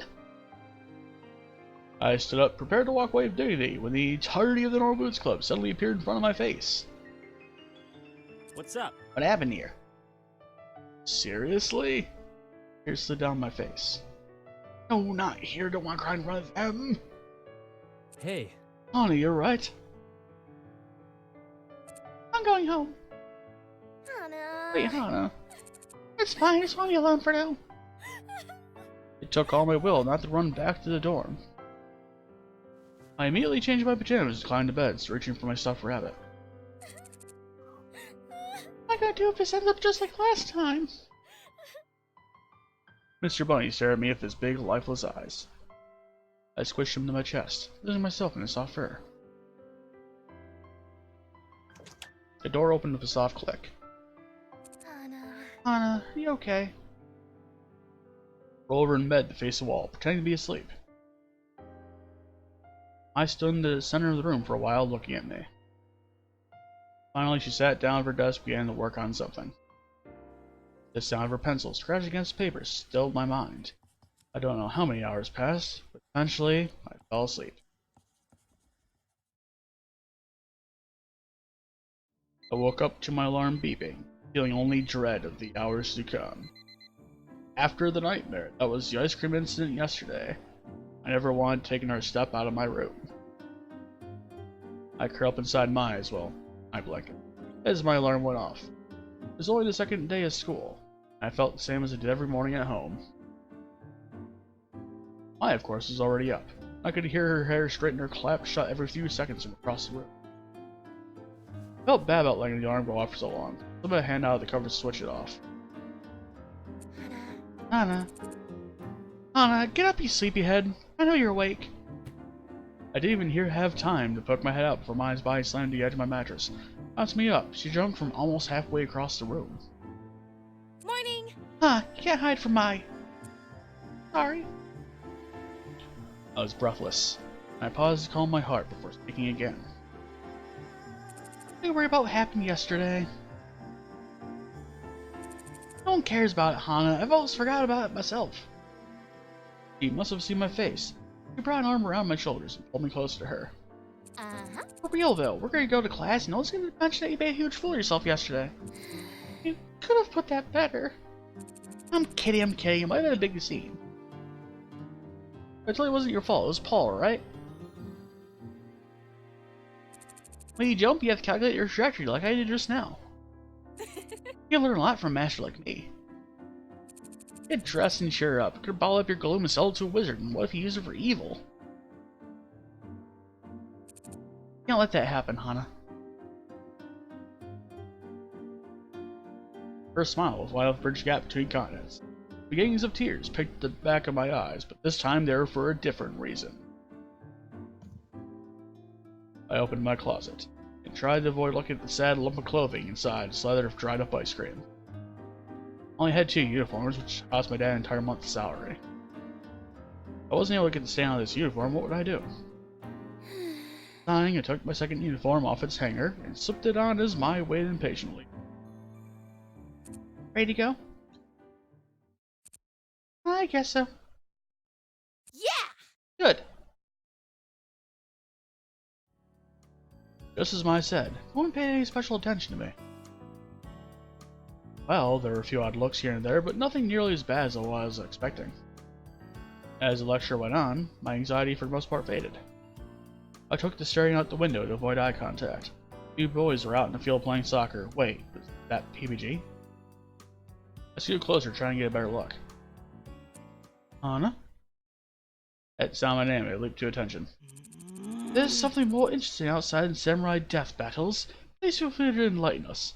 I came here to learn, not to contemplate the scenery. Yes, Miss Shizuka, I'm sorry. Turn back to the chalkboard and continue her lectures if nothing happened. Oh god. A few desks in front of me, a guy sitting next to Brutal Moose turned around and gave me a flashy thumbs up.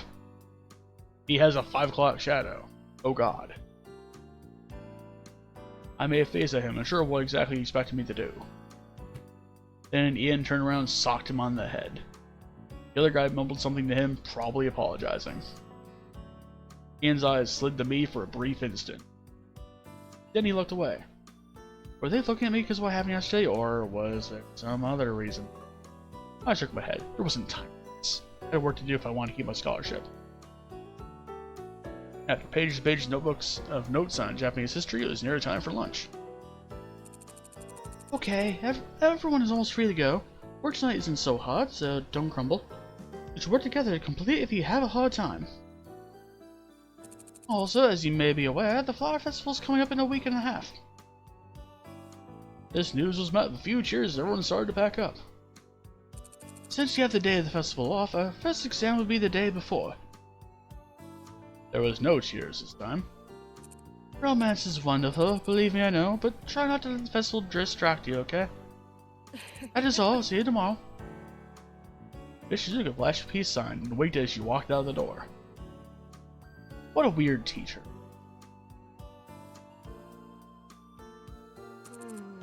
That lecture was so boring.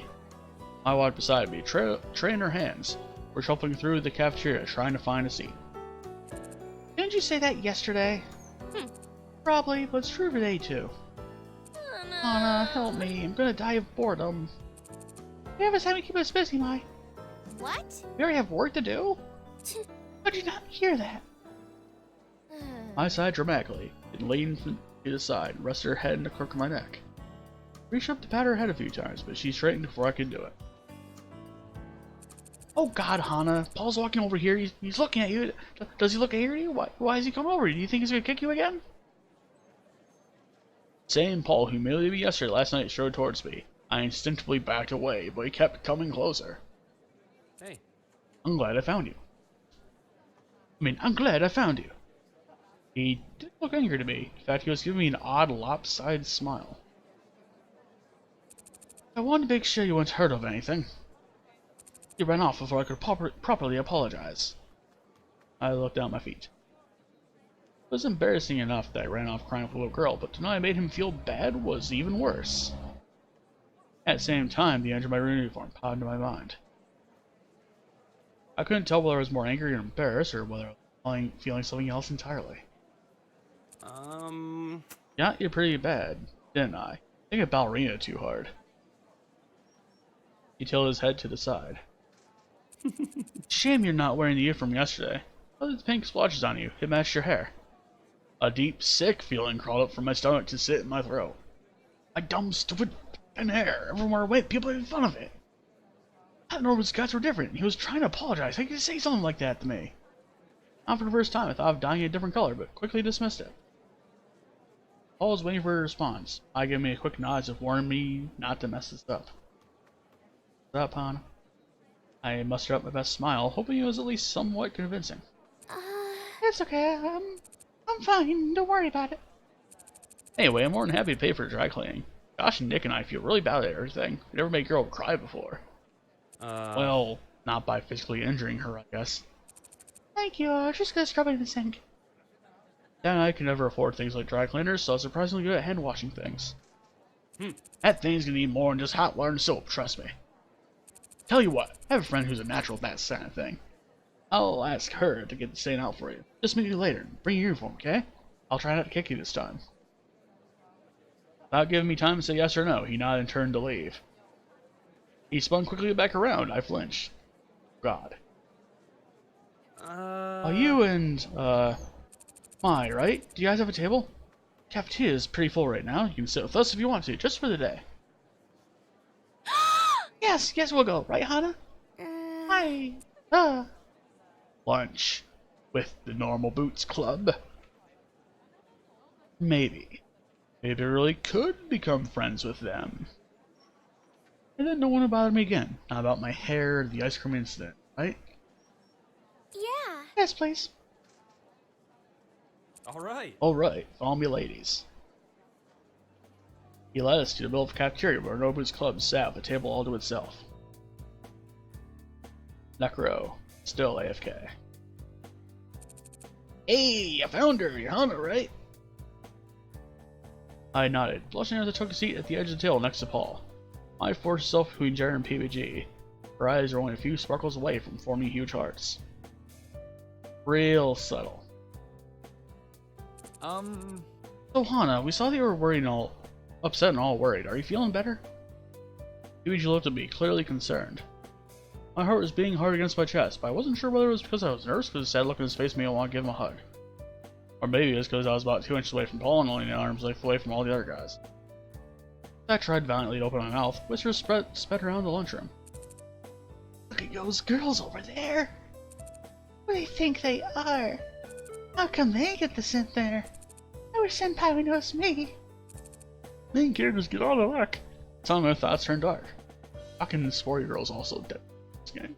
Also brace forth. Could it be that by getting close to these guys I was setting himself up as a target instead of getting protection? My thoughts still in my head. I was suffocating. PBG was still looking at me, even more worried than before. I'm fine. Thanks for your concern. Please don't feel bad. It was my fault for getting away. I'm sorry we caused such a scene. I should control myself better.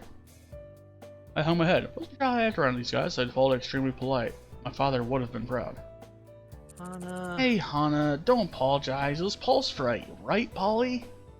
Nick shoved Paul, who looked exasperated. I apologized as best I could, Nick. Give me a break. It was a relief that PG wasn't staring at me anymore. Almost no one else was paying me or my attention. Kane, however, still shooting me quick, suspicious glances. It is almost like he didn't want me there, and I felt uncomfortable.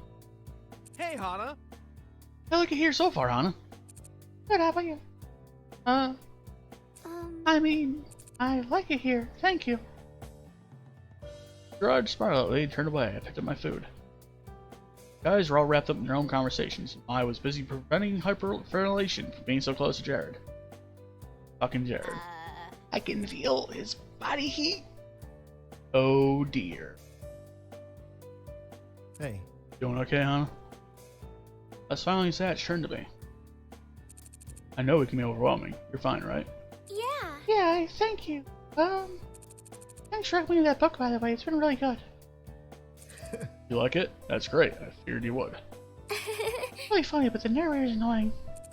Yeah, he can be a bit rude. Pushed up his glasses and grinned at me. okay. You're pretty quiet, but I knew there was more to you. I winced. Sorry, I can be a bit of a wallflower. No need to apologize. I'm sure we've all been wallflowers before. That reminds me, the Flower Festival. He turned to the group, addressing them all, and as if on cue, they all suddenly turned to pay him attention. Who are you all taking this year? Right, the Flower Festival. Ishizuka mentioned it before. What is Flower Festival? No one's explained it to me yet. Fuck.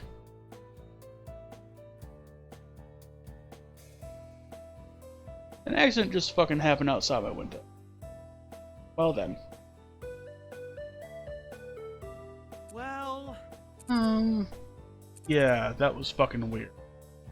Gonna wait for a moment to make sure. Okay, that wasn't an accident, it was just someone abruptly stopping and it made a squeaking noise. That was weird. Maybe there probably would have been more of a commotion if it had been an accident. But yeah, well. Okay. Enough about that. Space Ghost Festival. Didn't you have those at your old school? We did have festivals at my old school, but they were basically just 40 kids grouped in one room, sharing snacks they brought from home. Well, we had something kind of like them, but I stopped going. Really? Why not? They're so fun. I didn't really want to answer. There was no way I could say, well, my friends turned on me, so when they're... There was no way I could say... Well, my friends turned on me, so I wouldn't people pretend I didn't exist. But I was waiting for an answer and everyone was looking at me. I'm just not into that stuff, I guess. Oh well, maybe you'll like this one more. A flower festival happens all over Japan around this time of year, but it's a big deal in Higginbana. That's down at Asagao. There's apparently some kind of myth about flowers that's somewhat important. Supposedly, the founder of Higginbana was an old man who got lost in the mountains, almost died of thirst. This flower spirit came to him and offered him help in return for his vow to protect her home. He agreed. She drained herself of all her water so he could drink. The man found Higginbana to watch over the meadow in which he met the flower. In some versions of the myth, the man and the flower spirit fell in love. It's a truly romantic festival. One may hope to find someone with which to make a vow of eternal love, just as the man and the spirit did, and to live on to protect the one they love. Jared winked, and I swooned. So during that day of the flower festival, there's lots all set up, and you can go play games, eat food, or go flower viewing. At night, there's a special meadow over at temple where you can go watch the flowers, and there's a bonfire and dancing. It's a lot of fun. Look forward to every year. Asagao sells paper flowers in a little booth to raise money for the school, too, so there's usually a big volunteer drive for a handful of people who are good at origami. Origami? I'm good at origami. Really? Really? Shane is too. We should work together. And give a tight-lipped smile. Somehow I didn't think that would be happening. Hey. Hey, speaking of, I swear you rejected 10 girls last festival season. I mean, that's nothing compared to me, naturally, but there are so many girls with broken hearts. Even I couldn't mend them all. Fucking Jared. You still hung up on your English girlfriend? What? Shane flinched, visibly taken aback, then he shrugged. I don't talk to her anymore. Oh, Shane, I just want you to be happy, that's all. He wiped away a fake tear. Shane grimaced. How great would it be if someone asked me, maybe even if one of the normal boots guys did? No, I doubt that would never happen. They only let me sit there because he physically assaulted me. I sighed and cut my beef cake with a plastic knife. Oh boy, gotta tell Necro about this. There's suit cake and now beef cake. So, any girls in mind, fellas? Beside me, Mai shifted nervously. Her eyes kept flicking from Jared to her french fries. He looked like a child who stole several cookies. Jared spread out his arms and raised an eyebrow, God waiting for names to fall into his lap. I'm thinking of going slow this year, to be honest. Yeah. Same. Man, you guys are bored. You're much better, man. I'm on a level compared to you guys, and I got my choice picked out. There was a quiet clattering next to me. I had dropped her fork. Yeah, I'm sure you have, and it'll probably be a new choice tomorrow. Jared flipped his hair with his hand. You know me so well. There's always so much time makes me get from girls' dreams come true. Ugh, no. I was finding the one who's most in need. So it's not even about which one you like, huh? Nope. You make fun of me. Just then, the warning bell rang. It was time to head back to class. Everyone got up to toss their trays. I stood up and, overwhelmed with a sunburst feeling, shouted, Thank you for letting me and my lunch feed today. I really appreciate it. Yeah, thanks. I was having a terrible day. You guys cheered right up. So see you guys again tomorrow, same time? I tilted her head, eyes twinkling. I paused to go sit with them today. That's cool. Paul waved a hand in dismissal, almost dropping his tray with the other. Cafeteria is really crowded, and we have extra room at our table. People are too afraid to sit with us or something. Well, we did kick a girl yesterday. All three of them shrugged at the same time, the rest of the room, moving in on using like a team of synchronized swimmers. Jared dumped his tray and Jod to catch up with them. As soon as they were out of earshot, May took my hands in hers and jumped them down. We did, Hana. We get to sit at the power table. I've tried to do that for 2 years and did it in 2 days. She dropped her hands and made a, jokingly I think, angry face. Main characters have all the fun. Fucking main characters. You'll be in Pez, paint a diorama or a paper mache lamp. Anything postmodern, and write a paper on design, or don't, that works too. But remember, this project will count for 10% of your final grade, so work hard. Sound good? The only response was a bit bitter murmuring. Shizuka often ended with sound good, but she never cared about the answer. Alright, in the past few minutes class, pick your partners and discuss your project plan. We'll continue next time. In a matter of seconds, almost all the desks in the classroom connected. I looked at Mai, but a girl. E.B. Santos. That fucker. Already claimed her. I frowned at me as if to apologize. I scanned the classroom for other people I met, finding them already paired. I was gonna be the only one left, only one without a partner. Suddenly, the edge of her desk collided with mine. Hey. Guess we'll be working together. He just sat in front of me with a cheeky grin. Didn't he sit on your side of the room? How'd he get his desk over here so quickly? I leaned over to look past him. He left a gaping hole and several collapsed students in his. Seeing my gaze, he turned around. Oops, sorry. He waved sheepishly. A boy glared at him. Well, for better or for worse, we're partners. I guess we are. Sorry. Why are you apologizing? Wait, no, that's not what I meant at all. You're super smart. I'm just sorry you stuck with me. You're pretty smart too, though, right? Not that I do. I guess I hate schoolwork. I just don't care at all. 10% of her grade depend on this project. Oh, not that I'm gonna make you do all the work. I mean, I don't like school, but I'm not gonna let someone else fail just because I think it sucks. I haven't done something like that since I was a kid. The girl got so mad, I learned my lesson. He laughed, hitting the desk and crinkling his nose. I didn't see what was so funny, but from the way he was looking at me, it seemed like I should. I smiled hesitantly. He stopped laughing and frowned at me, the same way he did yesterday. You like apple cider? Sorry? Or, pinball? Or what magnolias? Yes I do. You... Yes, you do? But, you... He sputtered, opening and closed his mouth while he was trying to eat the air. Searched his face, wanting to help him out. He was clearly struggling. Yuji leaned forward, looking in my eyes like he was deciphering a code. Really forward, so close I could see little brown flecks in his eyes forward.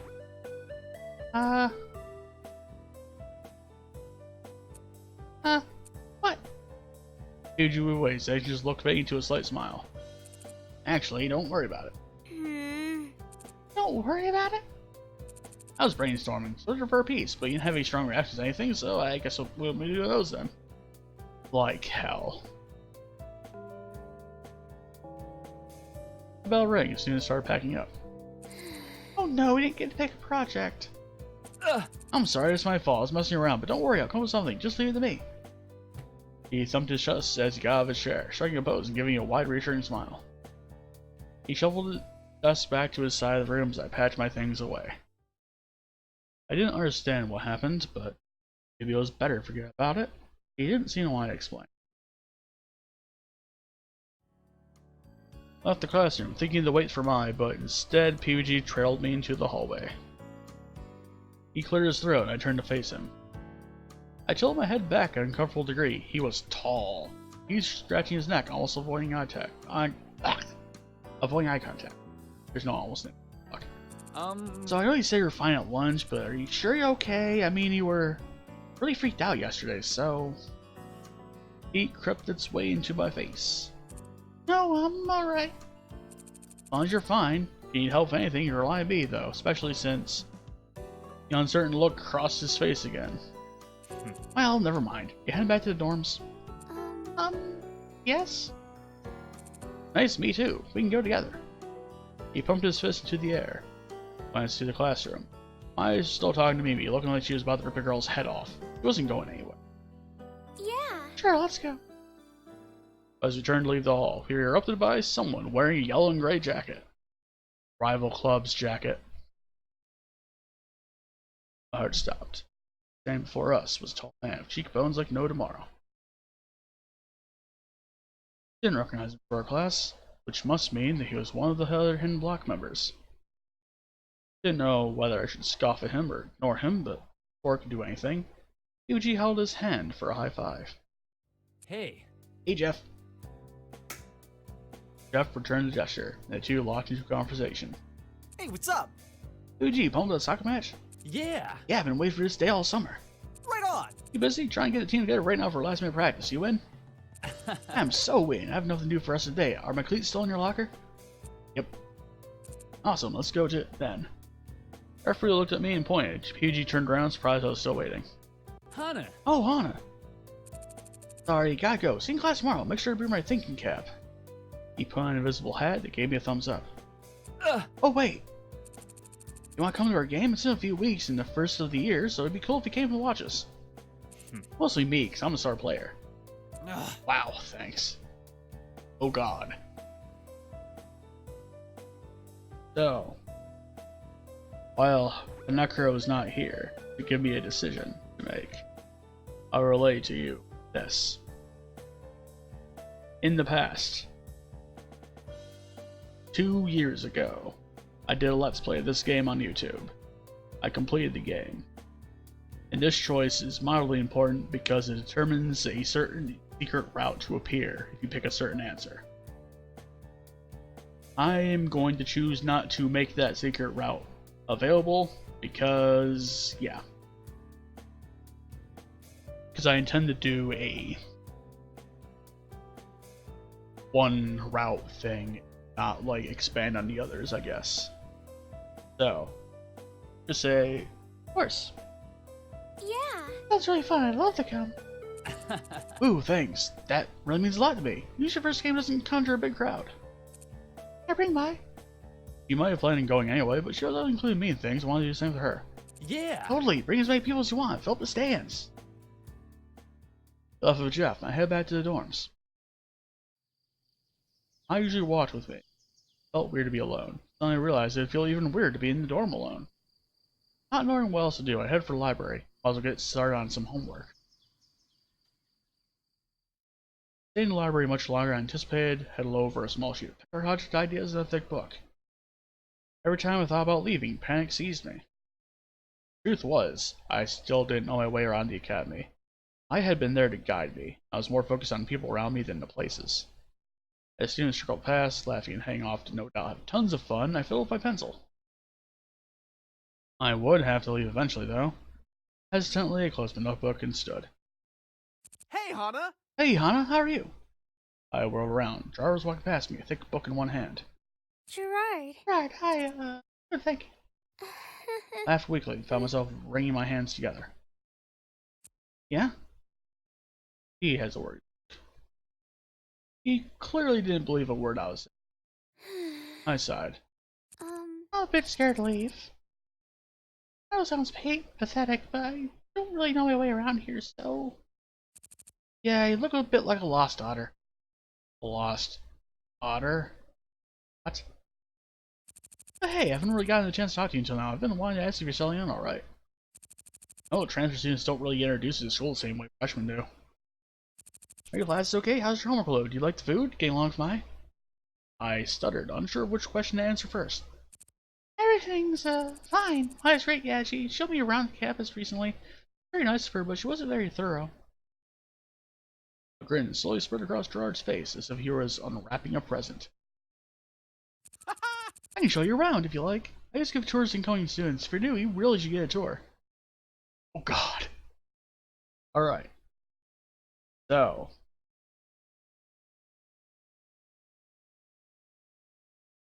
Okay, sure, or no thank you.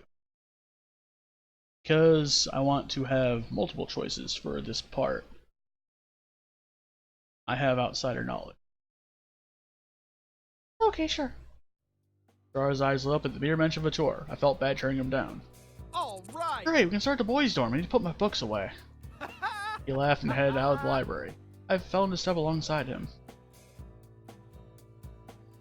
Has anyone told you we don't get many transfers? It's been implied. I was wondering what new students think everything right when they get here. Wish I could experience everything here for the first time again. Was your old school anything like this? Not at all. Feels more like college campus because of the dormitories.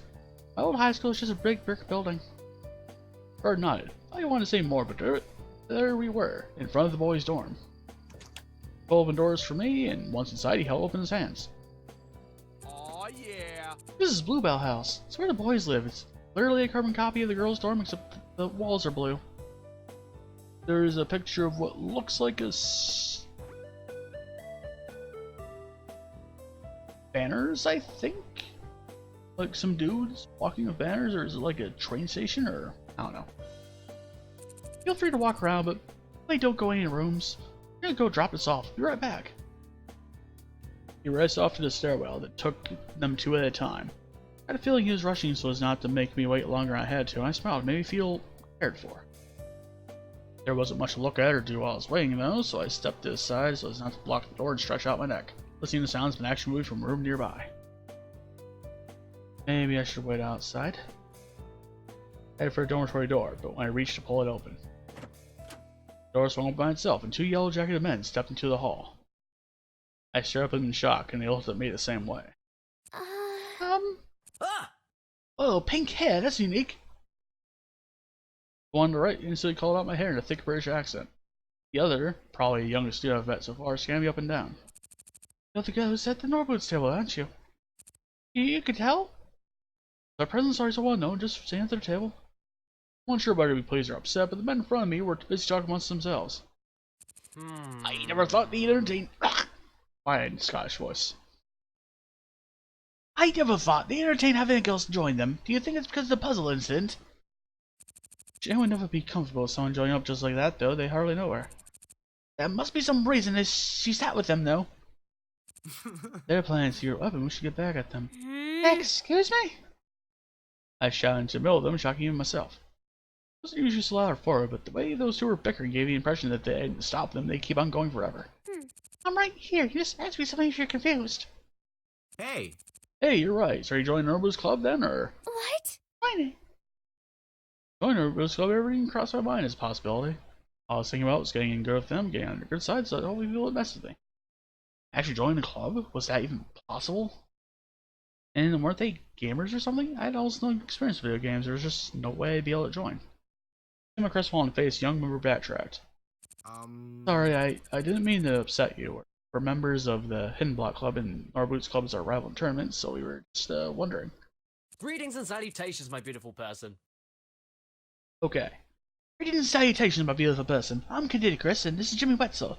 I'll be Caddy for short, though. Everyone does. Everyone? Jimmy cast a knowing glance in Caddy's direction, and Caddy grimaced. Almost everyone. Beautiful, thank you. Don't mind him, he tells everybody that. Because everybody is a beautiful person. Ouch. Hey, guys. Oh, hey, guys.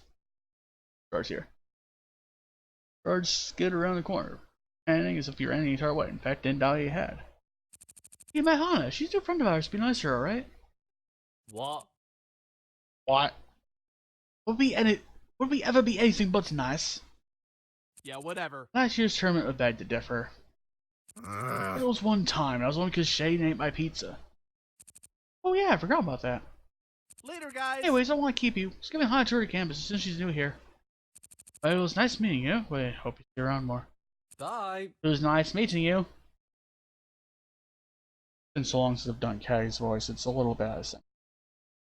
Gerard waved the pair off as they climbed the staircase and held the door open for me. And we're off again.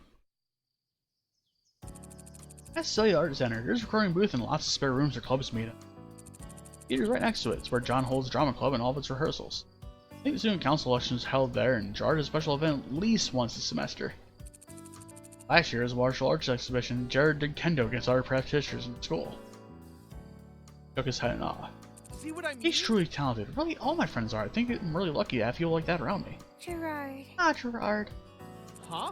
Yeah, I'm sorry. Do you have a question? Oh no, that's alright. Great, over there you can see him and peeking out in the distance. We feel separating us, and people like to eat there. Gerard seemed a cheerful, grateful, down-to-earth kind of person. He was really going out of his way to help me out and be kind to me, and didn't even seem to realize what a big deal that was. I giggled. Something told me I shouldn't point it out. Despite that, I was truly thankful. He took me to the places my did and more, describing everything and several past events in excruciating detail. It was a little much for a friendly, but having the names, locations, buildings burned into my mind was a good thing.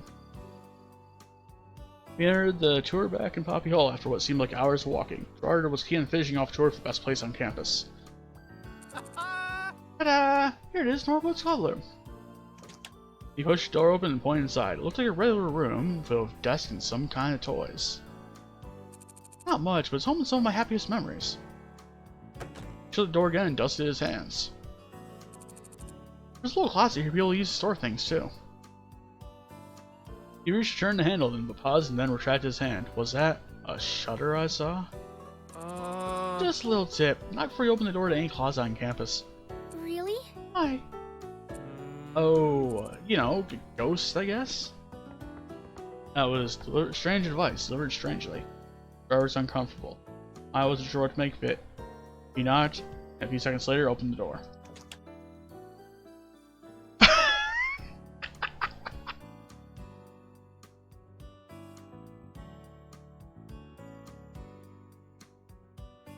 Someone was in that closet. I was not expecting someone in the closet. Why was someone in the closet? Hey. Hey! Guard waved at the person and closed the door, turning back to me. No! Sorry if he scared you. What? Anyways, that's it for a tour. How was it? He beamed. I hesitated, but seeing his eye twitch slightly, thought better than to bring it back up. It was awesome. Thank you so much. Learned a lot about school, about you and your friends, and really made me feel included. No problem, not at all. Like helping out. Wish I had someone to show me around when I first got here. Huh. You have no idea how long it took me to find all the secret tunnels and make a complete map of campus. Secret tunnels? Oh, absolutely. Yeah, oh man, I gotta show you. Gerard glanced at the clock hanging on the wall and winced. Oh. Darn, I gotta get going. I have homework to do, but if you ever need more help, I'm here for you. Got a notebook and scribbled something down. He ripped it out and gave it to me. Here. My phone number, door number, address, parents' phone number, email, spacebook, and blipper information. Don't hesitate to ask me anything. See you later. I'll see you later, Hana. Just really excited to spend time with you. Just like that, he was gone. Put the paper in my bag, chuckling softly at myself, then paused. I had the check. Been in front of the supply closet the whole time. I thought the urge to open the door after Gerard closed it. Now I was going to see who was in there. Darkness. The light was off this time. Slid my hand across the wall, looking for the switch, and flipped it.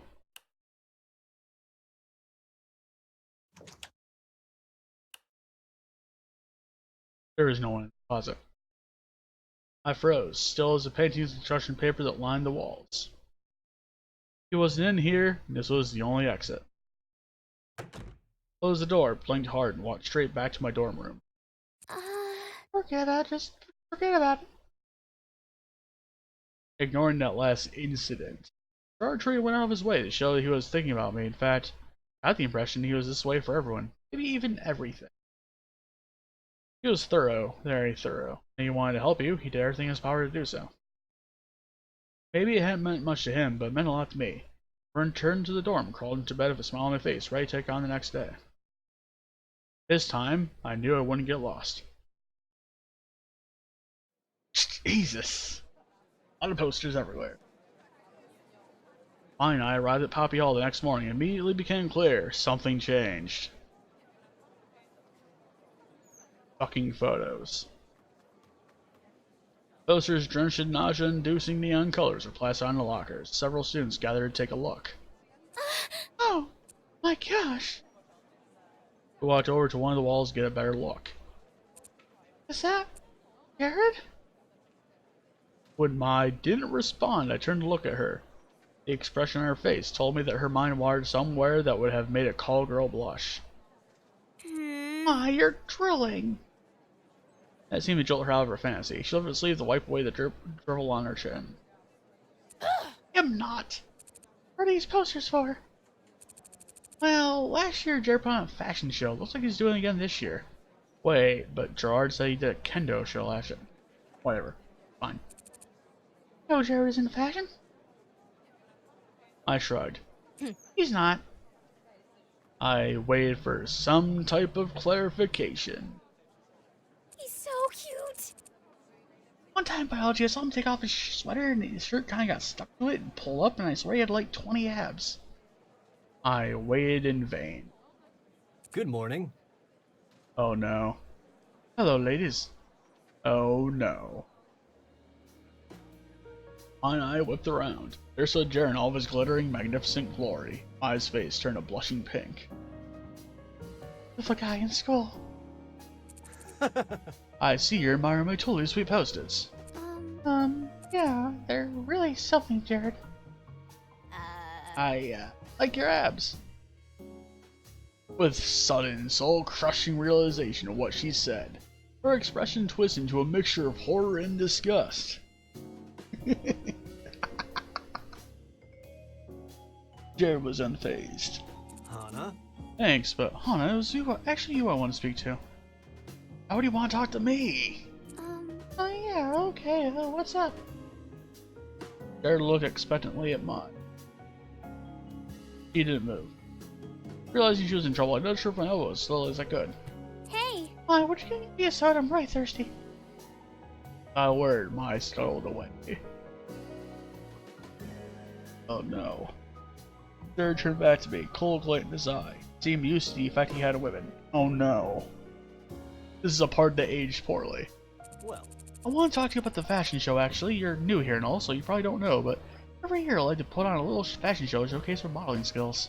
What? Hey, what? You know, just make sure people don't forget what I'm capable of. He reached into his pocket, pulled out a stack of glossy photos, and thrust them into my hands. I stared out at them in awe. Oh no. The moment has arrived. Just gaze at this for a second. It's something else. My god.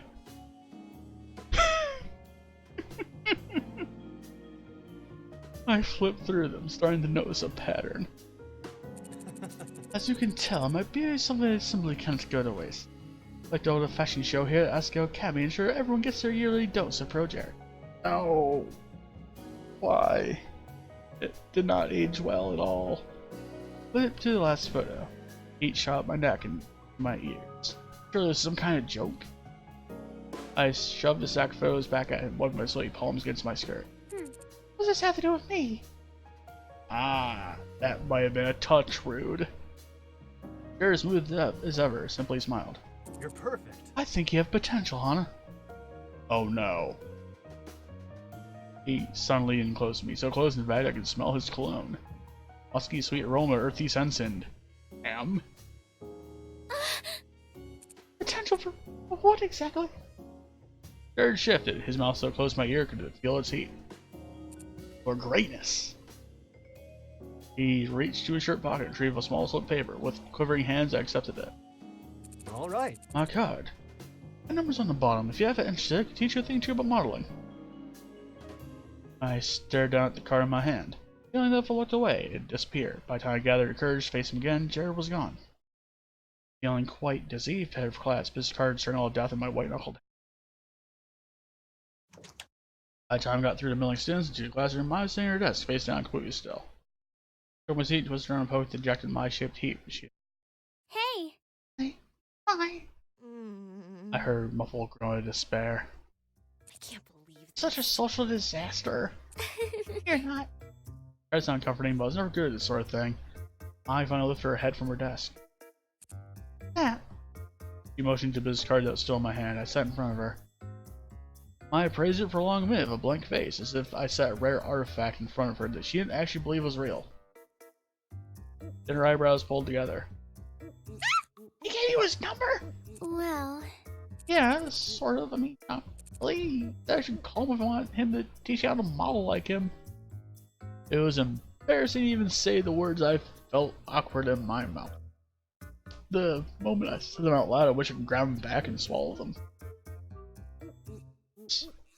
I told him I'd give me a once-over before making an off-the-cuff comment of how I wasn't pretty enough to be a model. But she didn't. Yeah! He, totally wants to get with you. Her tone so matter-of-fact, I gaped. What? What? No, he doesn't. Why would you say that? Bingo. Okay, Hana. I've taken enough sex ed class to know when a guy fully wants you, and Jared, fully wants. Oh. It did not age well. Mortified, I snatched his card back from off her dust and shoved it into my jacket pocket. Turning away, my cheeks felt like they were on fire. By now, the classroom was filled with students. They chattered amongst themselves, but the white noise of their conversations wasn't loud enough to drown my out. Out of the corner of my eye, I could see John and PBG seated in their desks at the back of the classroom. Oh no. I'm talking serious. Grab your hands back of his dad's Camaro here. You're gonna make babies for it. No. Oh. They took glittering Jared babies.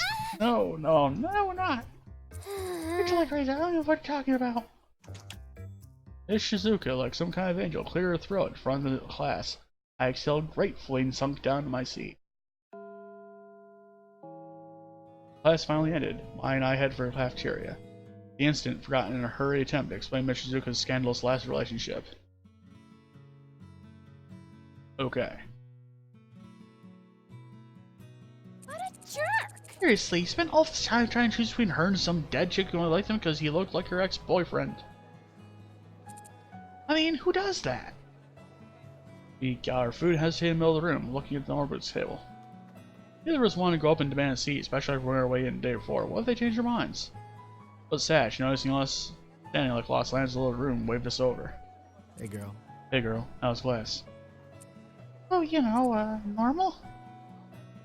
Do. Sash nodded and turned away, having been in the middle of talking to Joe. That was awkward. Despite how familiarly he treated me, I still didn't know how to talk to him or any of them.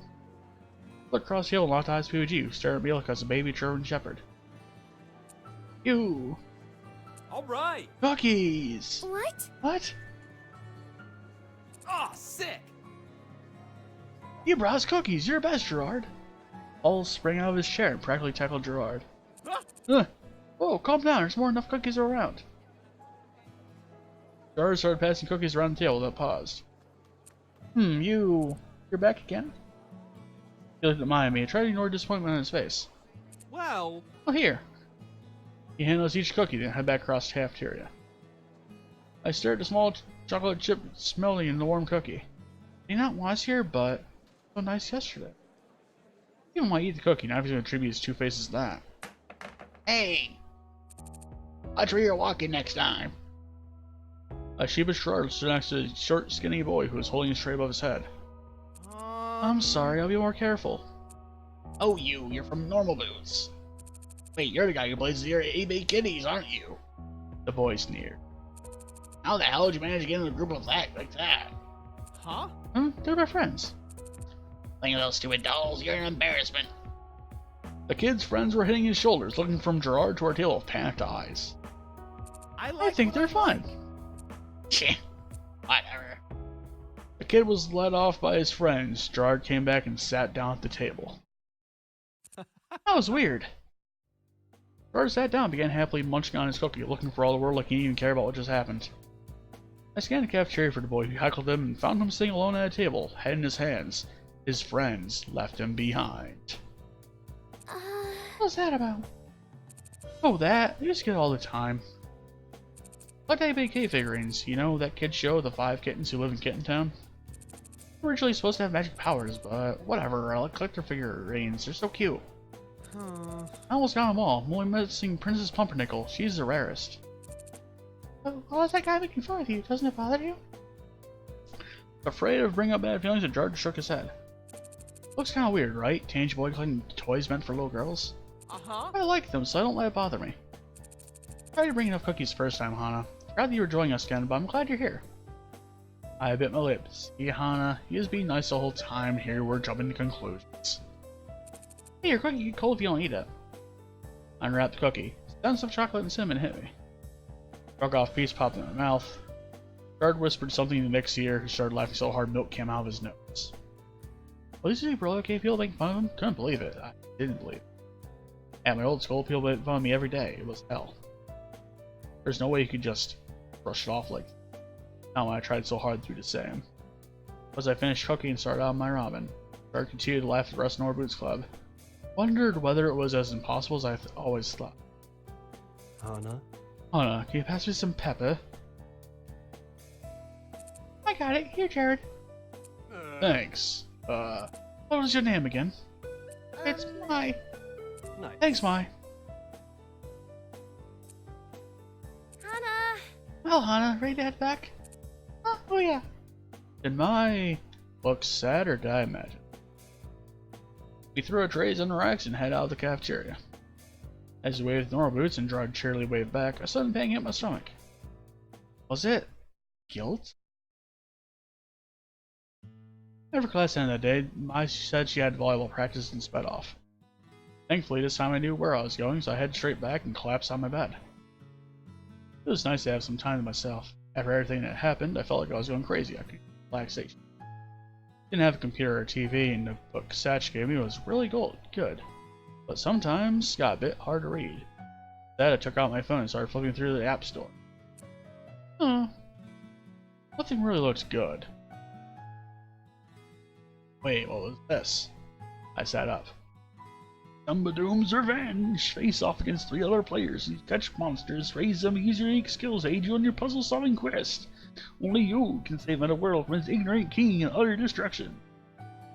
Now with a single-player campaign. Raise crops to feed your monsters. If you're lucky, they'll transform into cute girls. What the hell? It looks so stupid, but it couldn't hurt to give it. I downloaded and started the game.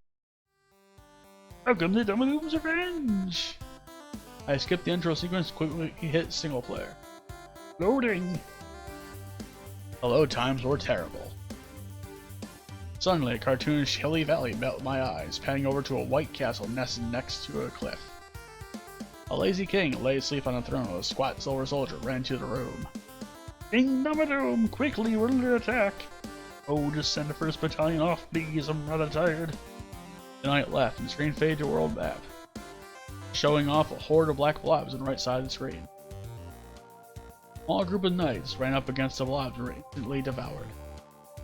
One of the black blobs put up a helmet with a skull inside.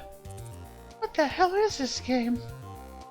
Things continued in this way, with the king sending off his battalions haphazardly till no one was left.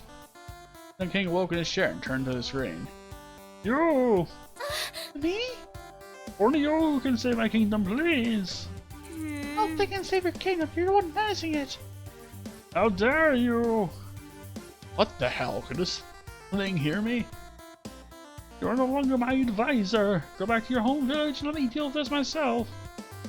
A tiny sprite with brown hair flew across the world map, bouncing to a bunch of red houses. Like a Fire Emblem. I guess my only choice is to raise an army of monsters myself, overthrow the king, and then raise an army to fight the oncoming bloppity bloobs. Or bloopity blips. Ow, fuck. How do you come to that conclusion? I was allowed to play the actual game. Little killer blocks appear on the screen. Monsters I was rescuing could hit their corresponding colors and couldn't activate any traps. Supposing more monsters could eventually learn how to set traps, you promise in the game. You had an attractive girl on your team, you could use Billy Doll Ray, your opponent's blocks, or had the clock time. Not a drawback for you too, and could be used as an asset by the opponent. Not to mention certain color combinations between girls' monsters activate unique secret abilities. You could also evolve your monsters to feed them things. How the heck am I supposed to remember all this? I failed the first few times, but quickly got the hang of it. So it's just about being adaptable and maintaining a flexible strategy after all. My eyes started to hurt, and I looked at the time. 8 o'clock? It'd been 4 hours? I had reading to do! I grabbed my textbook, put on my radio, and began to read. There have been many tales at times the moon had fallen on other planets, most popular of these being the myth of Termina. However, these myths have never proven to be more than a hallucination. My eyes blurred over my astronomy textbook and I yawned. The Schubert piece flowing from the radio made me want to go to sleep. I toyed with the idea of going to class without finishing my reading. Who cared how many times the moon was supposed to fall, especially when time travel was involved? Fucking Majora's. Anna! I burst in through the door, flung myself across the room, and grabbed my radio. Hey. Hey, where have you been? Uh-huh. What are you doing? Give me a sec, we're missing it. There we go. But I swear, that dog was the living worst. That's why you need a bird like a lovely Jack. Watch your tongue. What is this? Hey. So the time is coming to make an official announcement. This year, just like every other year, the Orbit's Club will be the participating video games tournament. Yeah. Ooh, yeah. As PG applies, though here a crowd of 30 people, I shot a puzzled glance at my. Hope you guys will support us again this year, and best luck to our competitors. You guys going down? Now for some music.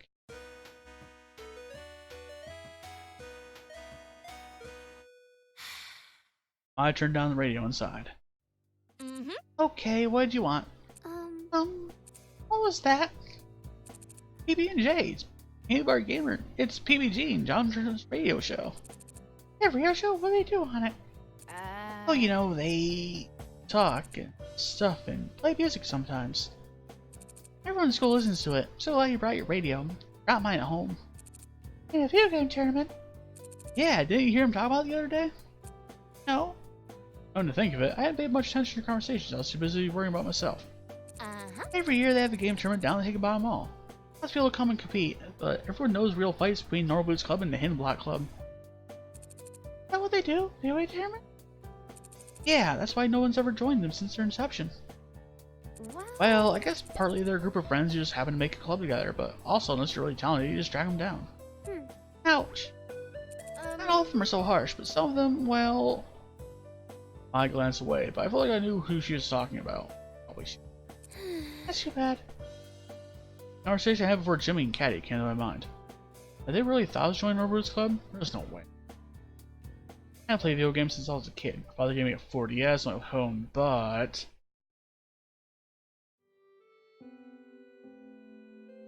The night before I left home for Asagao, my dad came to visit me in my room. I had packed a few things I owned in a briefcase, a single cardboard box, that to be shipped with the train. Sat and stared at the box, somewhat bitter. I really even needed it. I didn't own much. Huh? Dad? My father stood in front of me, where he smiled. You know, he tried to hide it. He could the deep wrinkles around his eyes and forehead. Tired. Sad. The past few years had taken their toll on him, and easy. We'll be leaving tomorrow. Yeah. Heavy silence hung between us, filling my childhood bedroom like styrofoam. Are you excited? Yeah. Yeah, I am. He nodded and glanced around my room at the pale blue walls, the broken clock above my desk, scuff marks around the door frame from when I ran into it as a kid. I lived in this house almost my whole life, ever since moving out of kindergarten. It was everything I knew. Now, it was too much for me. The decision to transfer to Asagao didn't come lightly. First, it was a prestigious institution with a highly prized reputation. And the best of the best, touting either great grades, impressive talent, or lots of money could get in. I was none of those things, but I made in regardless. Part of me suspected I was a charity case. I received a small scholarship, and would no doubt look good for the academy to have fostered a poverty-stricken child in its walls. And despite the fact that my father couldn't afford it even with the scholarship, he guaranteed to support me if I went. I looked again at the wrinkles in his face, sagging shoulders, pressed his hands against his body to hide the way they shook. All for me, he'd be all alone. Glad you're going. I think this will be good for you. Yeah. I wish I could say something else, but nothing came. Well, honey, just in case you get homesick, I brought a present for you. Present? From his pocket, my dad produced a shiny pink Nintendo 4DS and placed it into my hands. You. Why? Ow. Dad, this costs so much. Hurry, kill yourself. Let me go. Why would you? Tears fell from my eyes, but Dad smiled. Things too good for you, my dear Hana. His voice was trembling. You're my pride and joy. You deserve so much better than you've gotten from me. Dad? Go to Asagao. Have fun. Lots of friends. Get homesick, you play with that. I'll make it. I stood up and hugged him, burying my face to his scratchy sweater and oatmeal smell. I'll miss you. See you, buddy.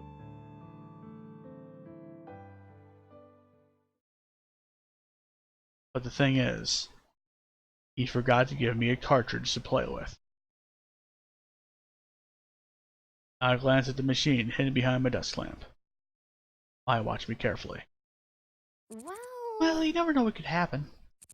Wait, what do you mean? I giggled. Nothing at all, but I just got back, so I got work to do. Work, right.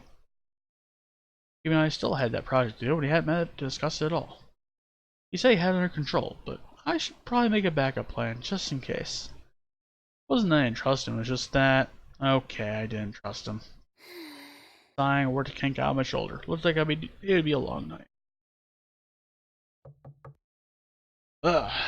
What was that noise? Stop it, please. I'm coming. What on earth did you do so early? So early in the morning, in fact, that wasn't even light out. Wait. Someone back.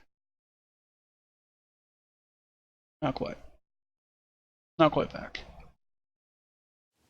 I quietly pad over to the door, eyes shifted in her bed. I think Greg is back.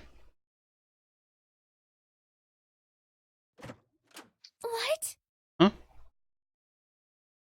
What? It's about time. Ooh. Oh, honey. She pushed past me and swept into the room. Flipping on the light switch, Paul and Nick followed after him.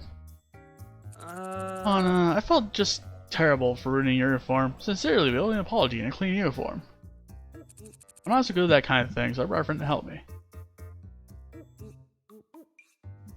Hello? Huh. You have returned. Apologies, So, friend. it is okay. I will catch you up with what has happened. At the point at which you left, we went out for ice cream. One of the characters ran into us and spilled our ice cream on our uniform. We were sad. The next day, we went to class with our other uniform. But everything was okay. He came to apologize to us, invited us to sit with the rest of the Normal Boots Club. And now we are friends with them, in a We are sense. accepted. We have also promised PBG that we would go to a soccer game at some point. And Gerard offered us a tour of the entire Asagao Academy campus. We decided to go on that tour. We found out that Jared is putting on a fashion show at some point, but we haven't given him an answer as to whether we'll go or not. And now, Anna discovers that she was interested in a puzzle game on her phone. And we just learned that she has a shiny pink Nintendo 4DS. Oh. But the thing is, she doesn't have any games for it. Like, her dad was poor, and she is poor. So she is here because she is on a scholarship to be here. And now, what is happening is that Paul and Josh presumably came early in the morning to go wash the clothes. But Josh is wearing a wig. And that's where we are right now. Josh pulled open my drawer and tossed out clothes left and right. Oh my god, stop! That's my underwear! What's wrong with you? I ran to him and grabbed his arm, trying to pull him away. These panties so cute! They're perfect for you! Get away from there! Jesus. This is very much a bad moment. Where's your uniform? I ducked below Josh, pulled open her drawer, pulling out the sticky fabric. Here, take it! I threw it at Josh's face, but he caught it with ease. And at this moment, because Josh is wearing the wig, his name card has actually been changed to Joshua Lena. Hilarity. This is no problem. I'll promise to have this clean in no time, girls. He snapped. Follow me. Paul, Nick, and Josh slept from my room, but they didn't head towards the hall exit. Instead, they turned left, heading deeper into the dormitory. I didn't have a good feeling about this. I stepped into my slippers and ran into the hallway, just in time to see the girl to the door's bathroom close. Oh no! Ah, what are you doing in here?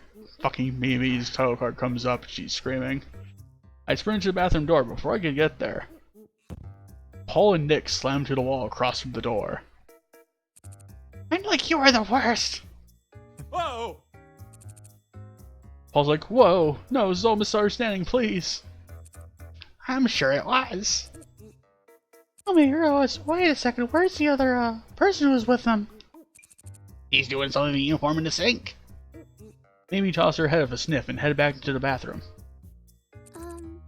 She actually thinks Josh is a girl? She wouldn't be the first. Josh himself believes he's a girl. That wig is magical. Magic wig! Ah, Well, stay out of the girl's bathroom. It's not exactly gonna help you if her word gets around you're a pervert. A shadow fell over Paul's face. I sighed. Don't worry, I'll talk to Mimi. Go back to the boys' dorm. Alright. Thank you so much, Hana. Yeah. I watched them scamper away, then head into the bathroom. Hey, Joshelina! Hmm? You and I should probably get going. I rounded the corner and found him doing Mimi's hair. In a second, Hana, I've just got to finish this. Then Mimi's fucking like, Hana, you met Joshelina? She's so good of hair, and look, she even got the stain out of this shirt. Mimi held up my uniform. Really? Really? Thank goodness. Thank you so much. It's no problem, honey, says Joshelina. Jesus Christ. Han's like, I guess I'll let you finish. Mimi, you won't tell anyone Paul and Nick coming in the bathroom, will you? Why wouldn't I? Well, as club representatives, they were just trying to help Joshelina get her bearings, and they were showing her where the bathroom was. I should have been one to show her, but I was asleep and they didn't want to wake me up. Oh, well, I guess it's fine then. Mimi is tricked so easily. Thank you. Well then. I stood staring at them, unsure what to do next. Do you mind? I need to concentrate to finish this, Joshelina says. Oh, I'm sorry. I went back to my room. And also... Actually, wait, no, that didn't happen. Oh wait, it did happen, you were there for it. Never mind, we're okay. Life at Asagao never got easier, did it? I was still asleep when I got back. There's no way I was going back to bed, so I changed my uniform, grabbed a bag, and went to class early. My plan was to get started on a project Michizuka gave us. As sincere as PBG was, I wasn't quite sure he'd help his end of the bargain. Yes, we also have a class project, and we got paired up with PBG, that's how we met him. I stepped into the classroom, went to my seat, throwing my bag against my desk. A small snap came from across the room. Shane was at his desk, giving me a look. Do you mind? I'm trying to work. Oh, I'm sorry. I looked to the door. It was too late to leave, but I didn't want to be stuck by myself with a guy who clearly hated me. I sat down at my desk and looked at my hands.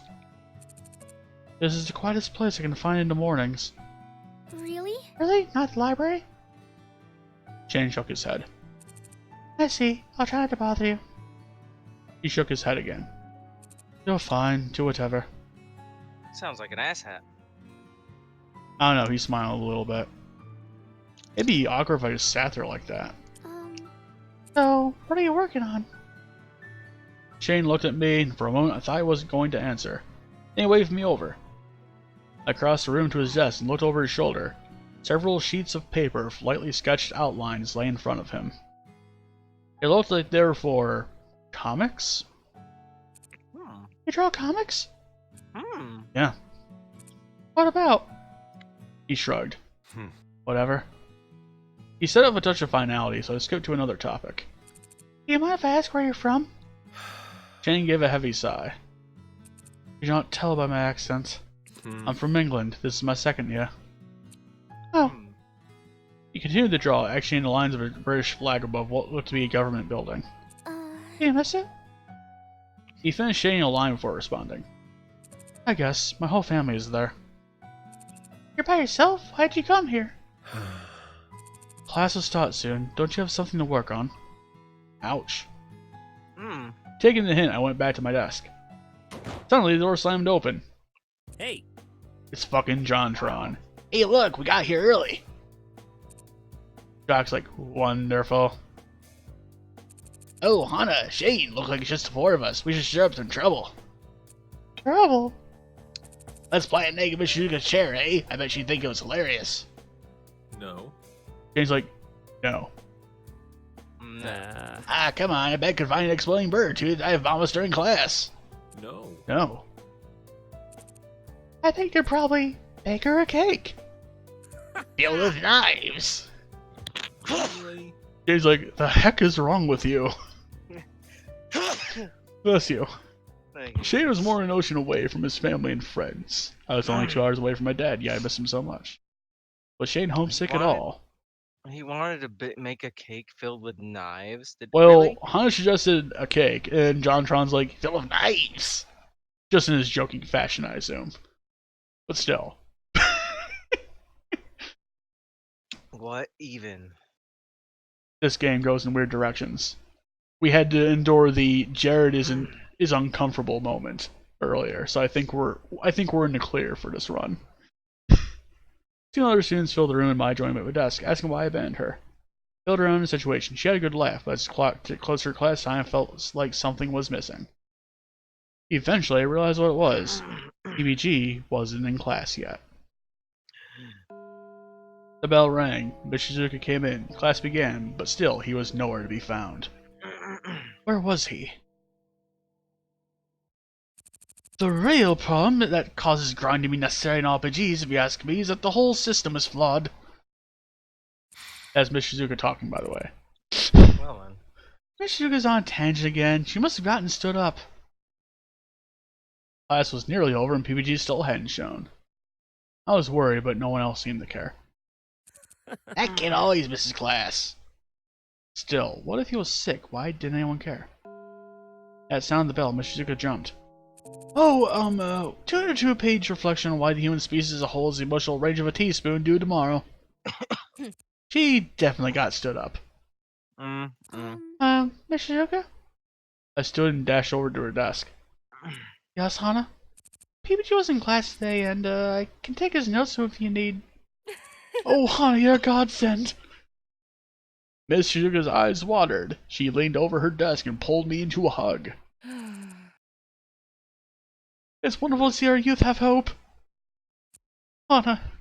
She pulled away and stared into my eyes. Don't give up on love. You're young.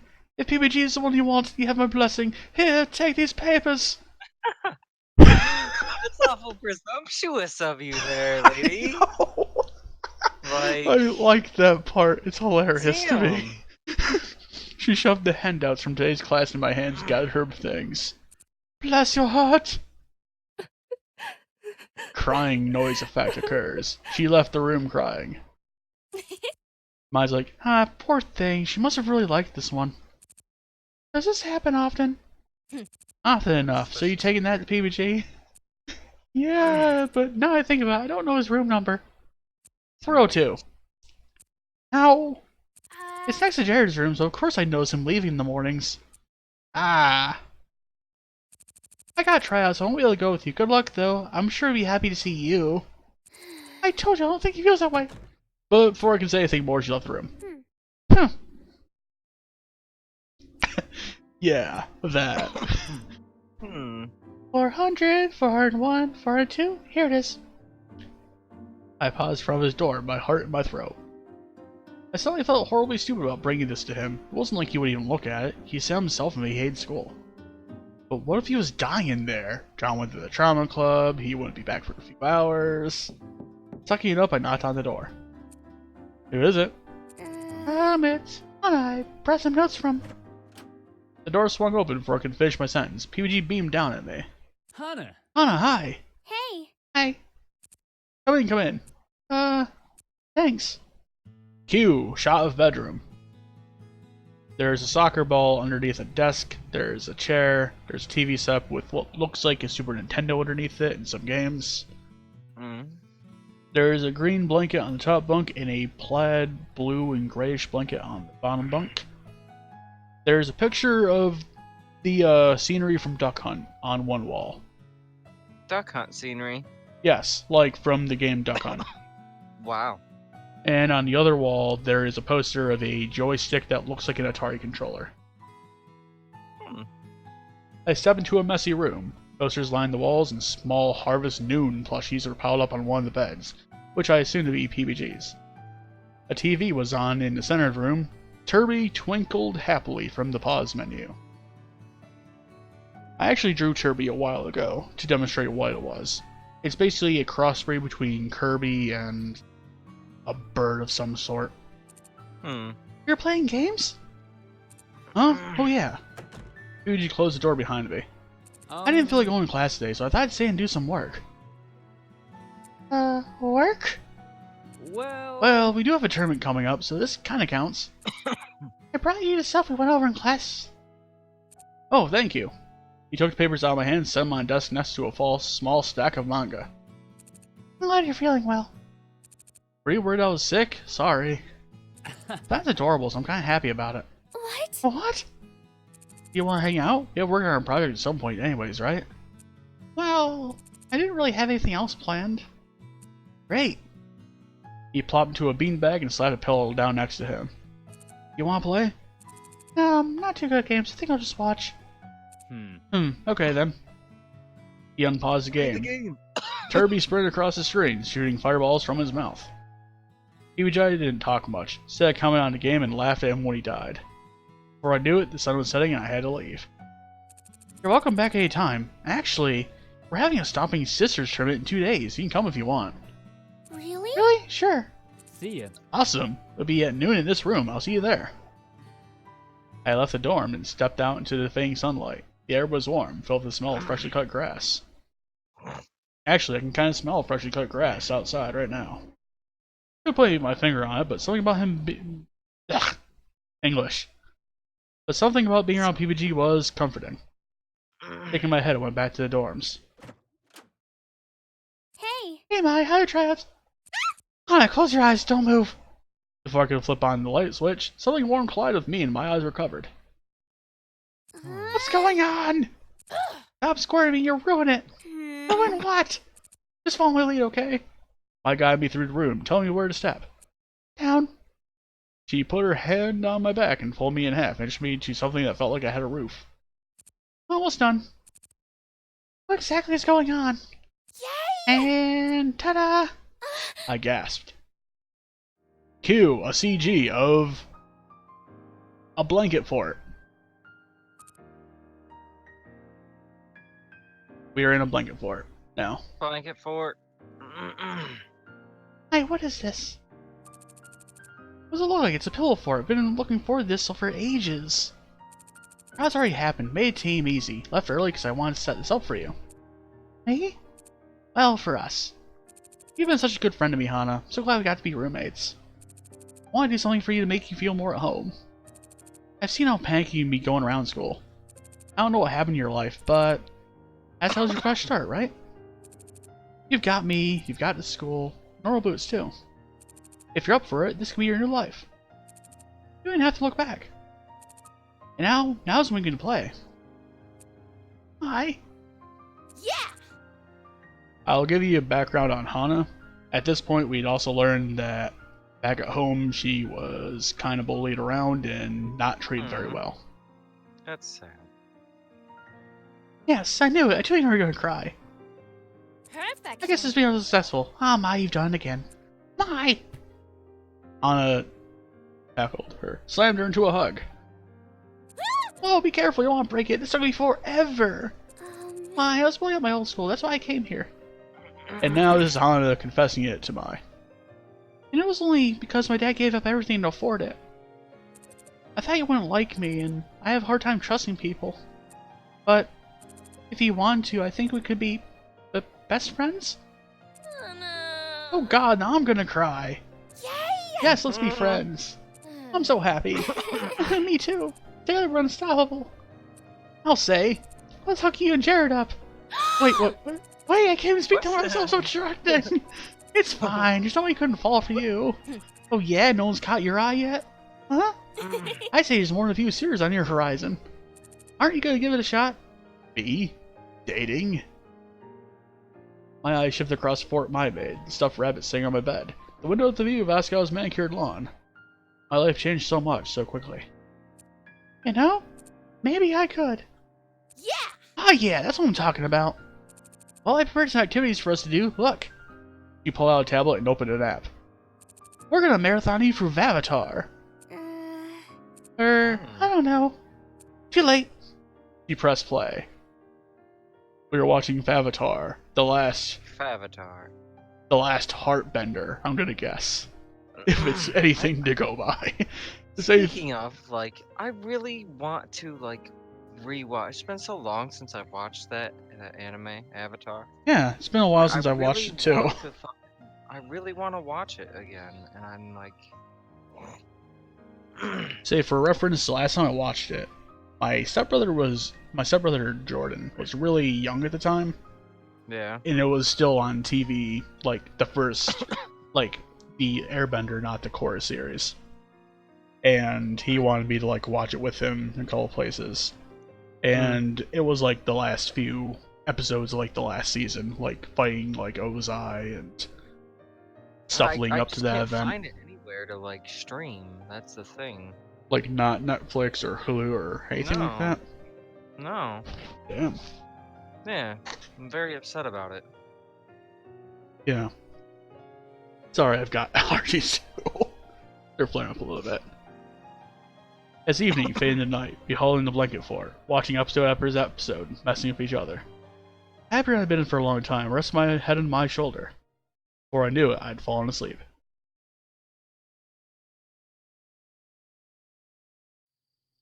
As usual, next day, Mine and I got to school early, still poking fun at each other for our moment the night before. But as we approached Poppy Hall, I noticed something felt different. A palpable tension hung in the air. It was almost humid. Man, what is up with everyone? I don't know. I don't know. Is there a test today? Not that I know of. But as we entered the building and turned the corner, it suddenly made sense. Jared and Paul were arguing amidst a large crowd.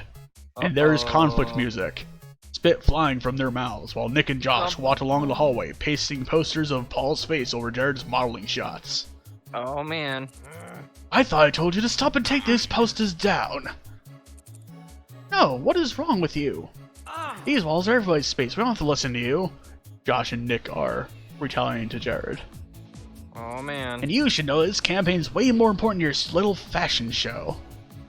No. But mine were here first. Paul's like, lay off them. This is between you and me, Jared. Leave them out of it.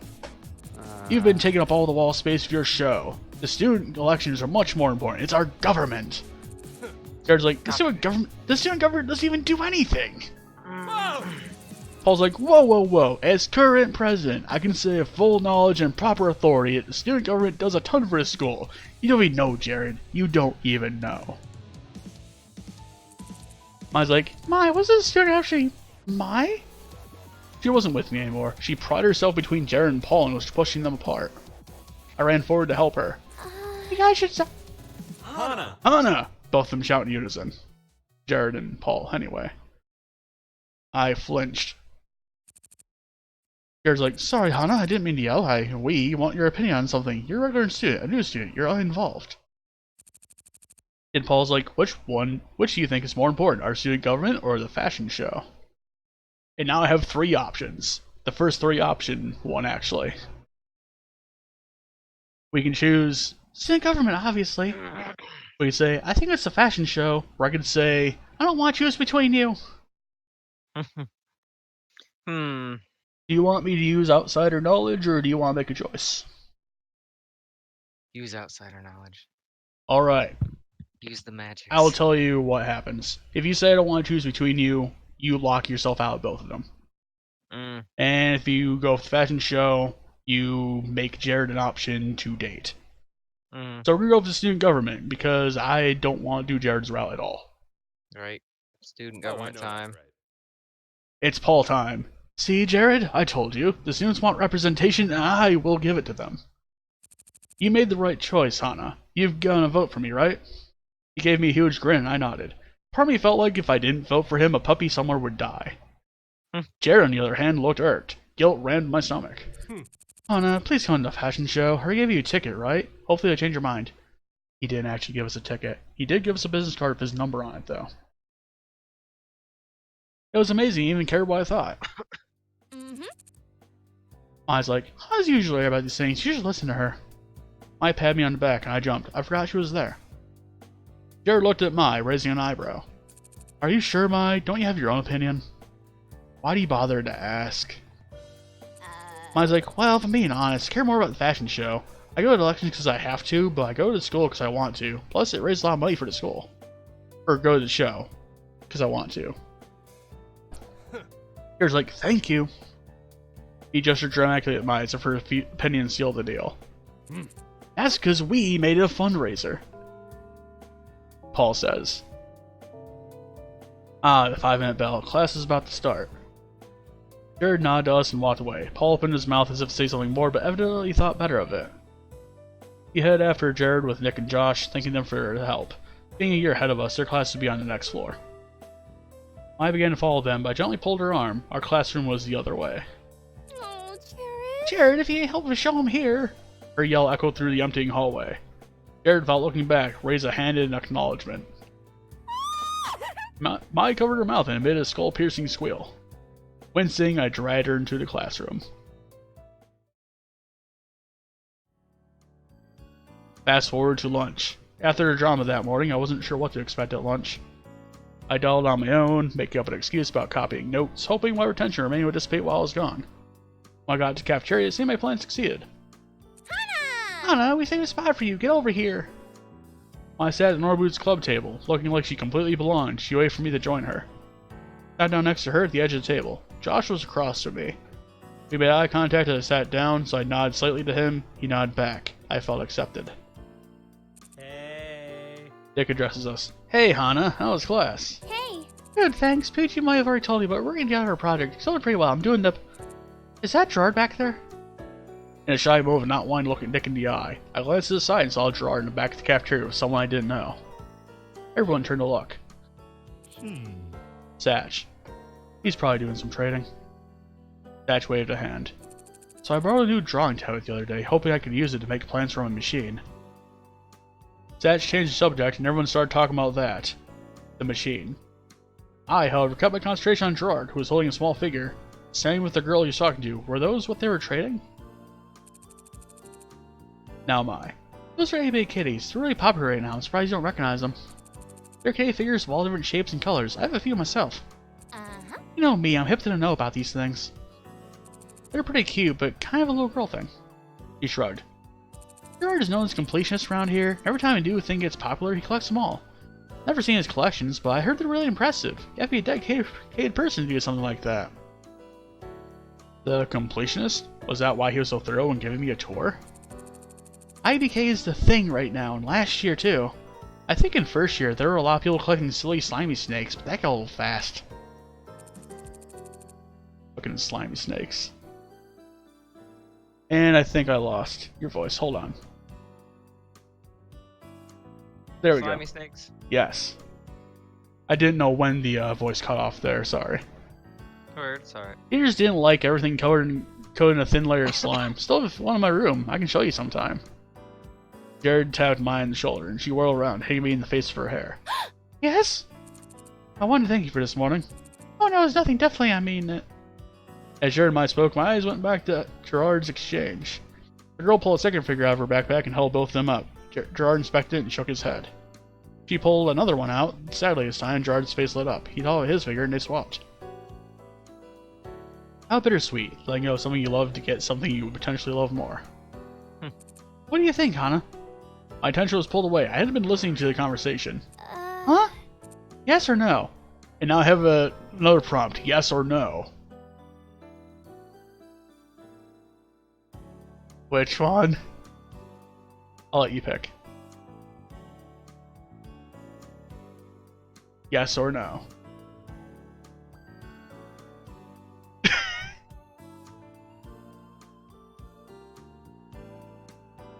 Hello? Ah! Ah, Ah! okay, you attacked by a mob? Ah! I don't know what's going on. It just like cut out. That was weird. Anyway, so conversation carried out there, and we have an option, yes or no. There is no context other than the question yes or no. What? How can they put us on the spot like that? That's not valid. Which one do you want to pick? I guess, yes? Yes. Interesting. I gave me a skeptical glance and turned away. I bowed my head in apology and took one last look at the intriguing trade happening.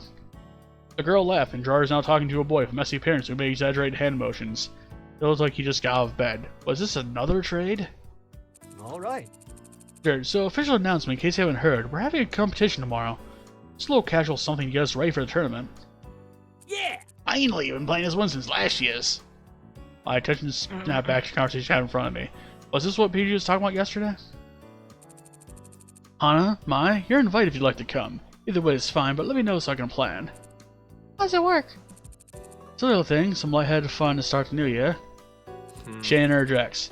Lighthearted fun my ass. John almost broke Satch's nose last year, and Gerard twisted his ankle. Satch delicately Okay. raised a hand to his nose. No. It was an accident, John says. Okay. And Paul's like, you forgot the part where you almost passed out from blood loss, Shane. Shane's like, I didn't forget. He looked away. I can never forget. Traumatized. I was like, I don't know about this. I'm not very good at video games. Yeah. I was like, sure you are. Gerard will come. All right. Also, I'll plan for you to be there. Don't worry, Hana. It's actually fun. You probably won't get hurt. As much as I was afraid of possibly losing a limb, I really did want to go. I was glad Maya was there to force me into it. Without her, I'd be a lonely transfer, probably eating grass by myself at this very moment. Yeah. Yeah, sounds fun. Thanks for inviting us. Of course, it'd be rude to have you sit with us at lunch and ban you from our tournaments.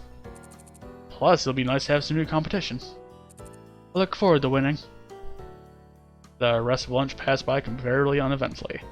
Or at least, if anything else happened, I didn't notice. I was too busy staring at the food in front of me, joy and horror mixing in my stomach. There's no way there's going to be even one of these normal Boost boys. I make a fool of myself. But still, I was getting to go. It was a privilege no one else shared. Paul looked at me with what seemed like concern, and I smiled at him. He grinned and returned to his food. The least I could do was give it a chance, right? After a long day, class finally over, I was ready to go home. Michika still wasn't over her breakup, and Mai complained loudly that she needed a new man so the homework would stop being so killer. It was something to do, though. What else would I be doing if not homework? Studying, probably.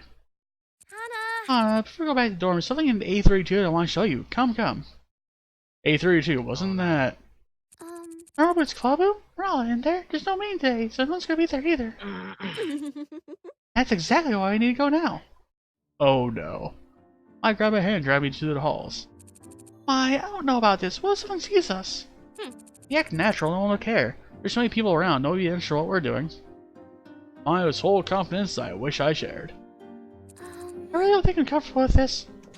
I stopped at the clubroom door, gently tugging on it. Yeah. Sweet, they left it open. She pulled me into the clubroom and shut the door behind us. It's in here.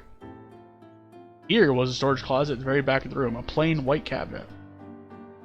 She stopped short of the door, looking expectantly at me. I tugged the knob, expecting it to be locked like all storage closets were.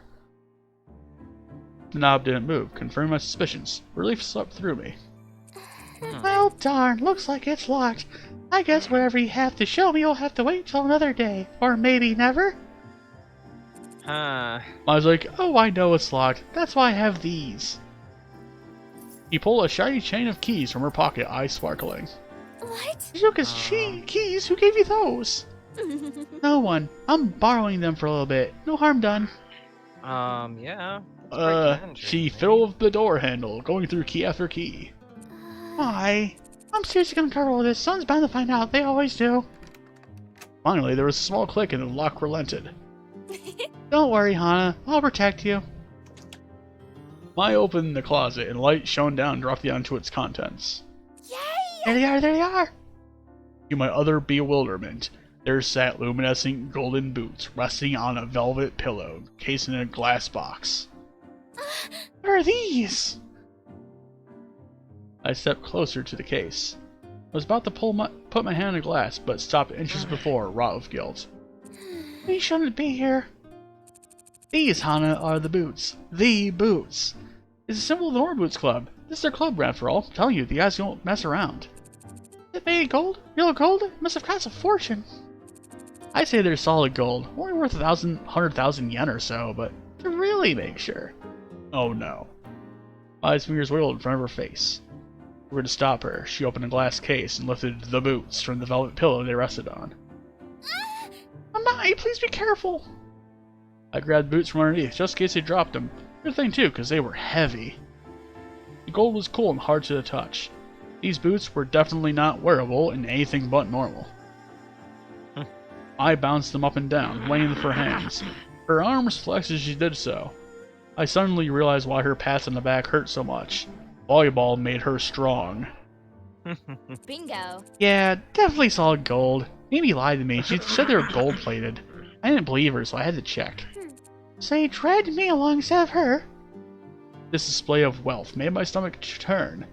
Where they saw a symbol, I saw months of food for my father and I.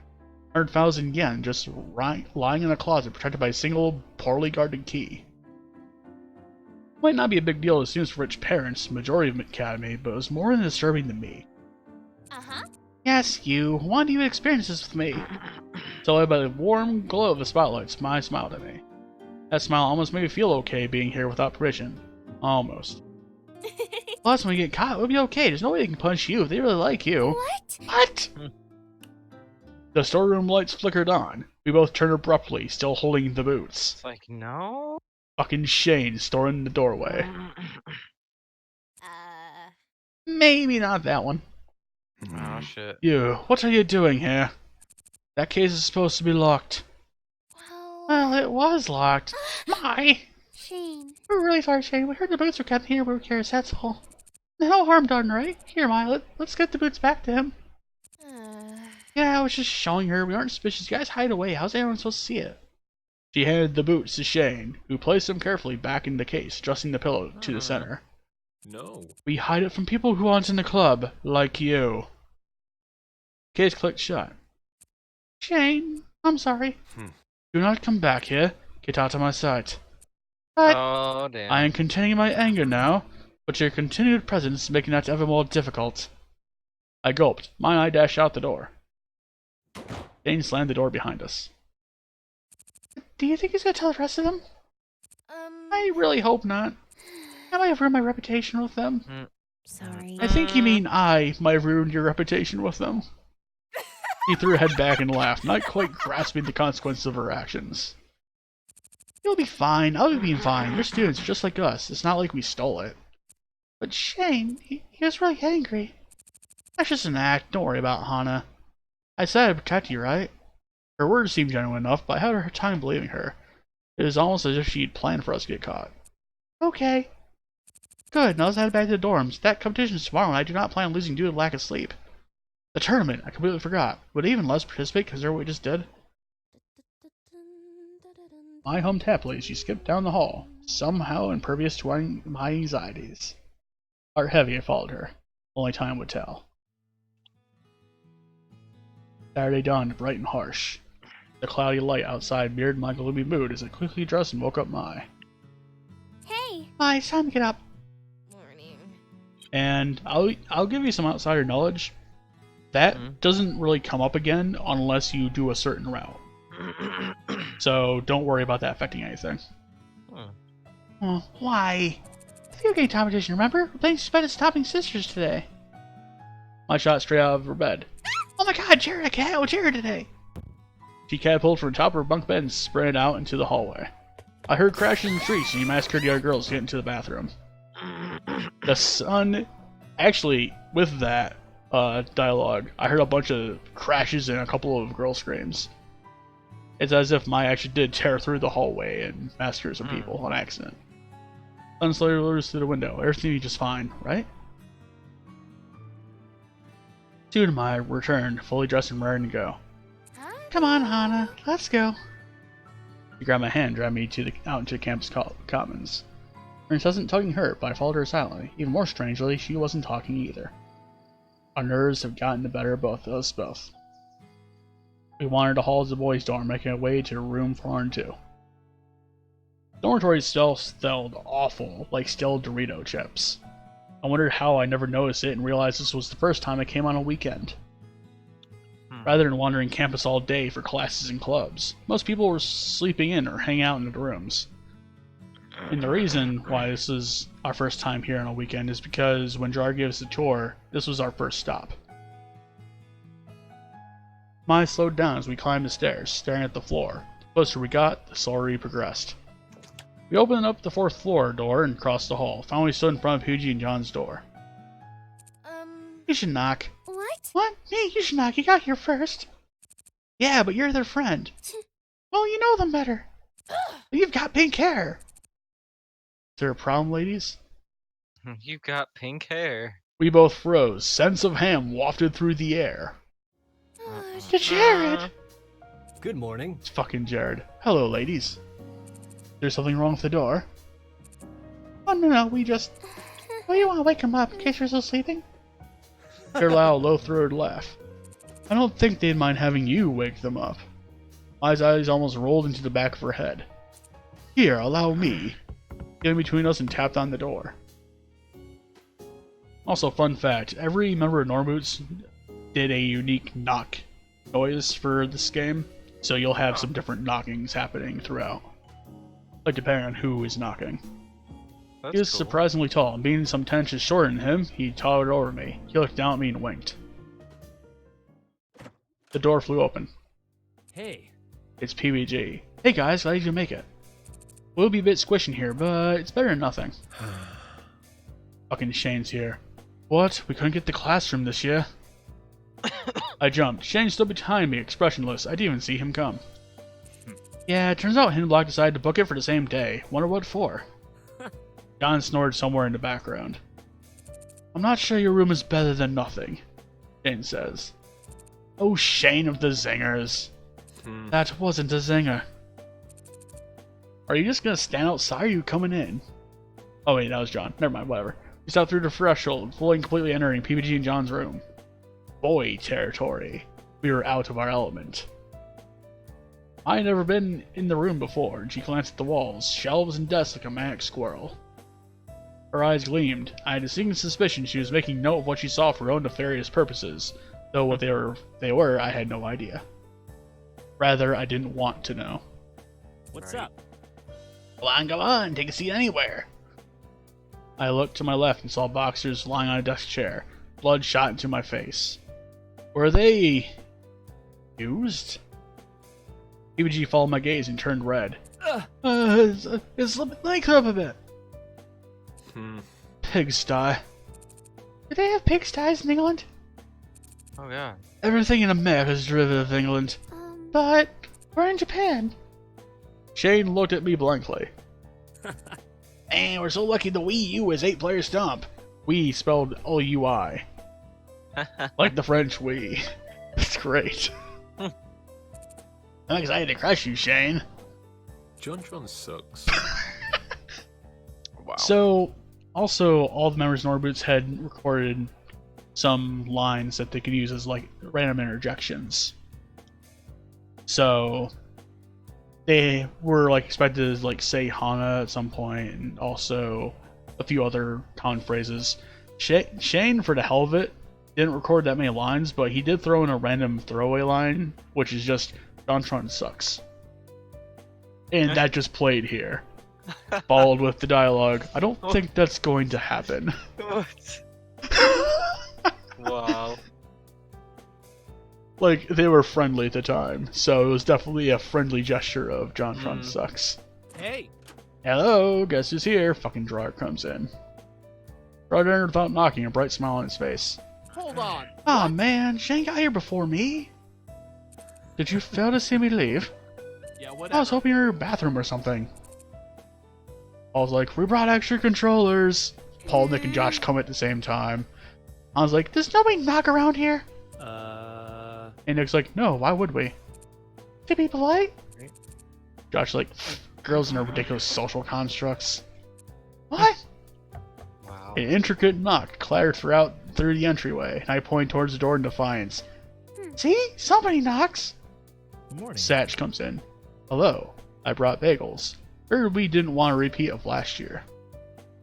My stomach grumbled and she turned red. That's what I thought. And Jared's like, that's my husband. What? Jared's like, what? You're perfect. Jared's like, you're the best partner anyone could ask for. You are truly the best of us. Jared's like, can't you just ask for one normally? Right? I brought enough for everyone. Jared leaned his head against Satch's shoulder, then turned to whisper into his ear. I knew I could trust you. That's fucking creepy. That is And weird. PJ like, okay, well then, everyone pick a place to sit. We'll hand out bagels and then we'll get started. I scuttled to the side of the room against PBG's bed next to mine. He'd been staying with them at lunch, but it wasn't until just now that I realized how crazy having all the Norboots guys in one room could be. 9 adolescent men in one room. Not to mention all friends, all part of the same club. Hmm. Their personalities mingle in different ways. I almost couldn't focus over the myriad inside jokes, shouting voices, and flailing wit limbs. That is, until the character selection screen came on.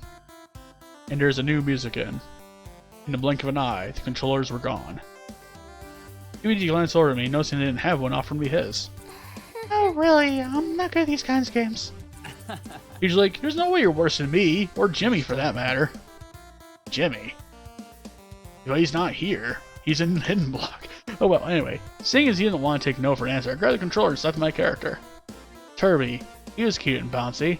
You know, he didn't seem super powerful. He looked like an easy enough character for a beginner to grasp. Although, there's something in the eyes and beak that seemed a little... Yeah! JonTron's, everyone ready? I swallowed hard, the controller is slippery from my sweat. Never played Stomp before, though I watch others do so. I looked at the buttons on the controller, trying to guess what button did what. One of the top buttons probably jumped, obviously the analog stick moved the character.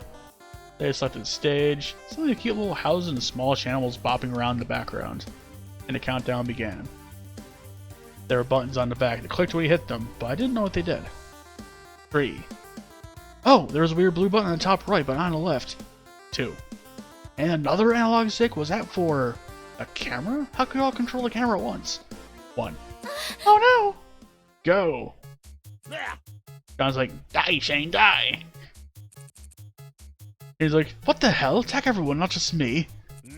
But you're my immortal enemy! You're my mortal enemy. Josh, what was that for? I wasn't even fighting you!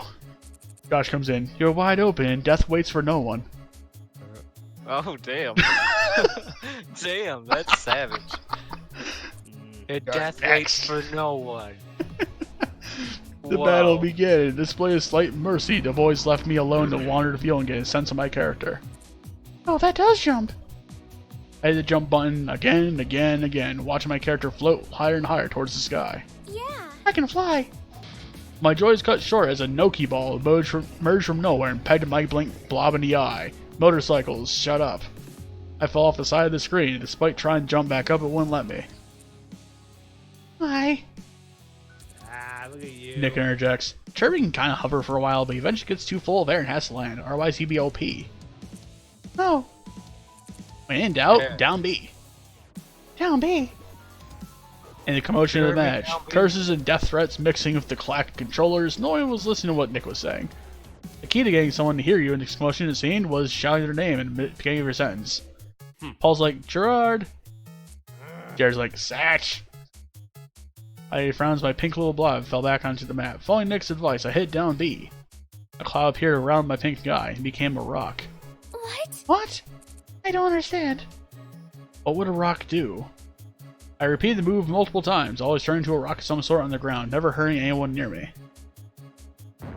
Suddenly, an explosion went off the ground and Turby flew into the air just as I hit down B. No! No! To my surprise, he formed to a rock and fell, directly onto John's head. His Bam. Nario was sent flying off the screen and died. Anna has a shocked expression on her face. So is John. You're on my shit list. I'm very sorry. It didn't take long after that for me to die 5 pitiful, painful deaths, but as my little Turby tumbled off the screen for the 6th and final time, a small surge of pride hit me. I killed John, the JonTron, even if by accident. I handed my controller to Mai and sat back, completely satisfied. If it weren't for the fact that it was Mai's turn, I'd jump back in, eager to find other strategies for my friends and potentially stir up a hit list a mile long. This was the joy of games. Yes. After playing a few rounds, the official tournament started. People playing 1-on-1 matches against each other, slowly thinning out the competition over time. Mai went before me and was rather unfairly paired against Jared.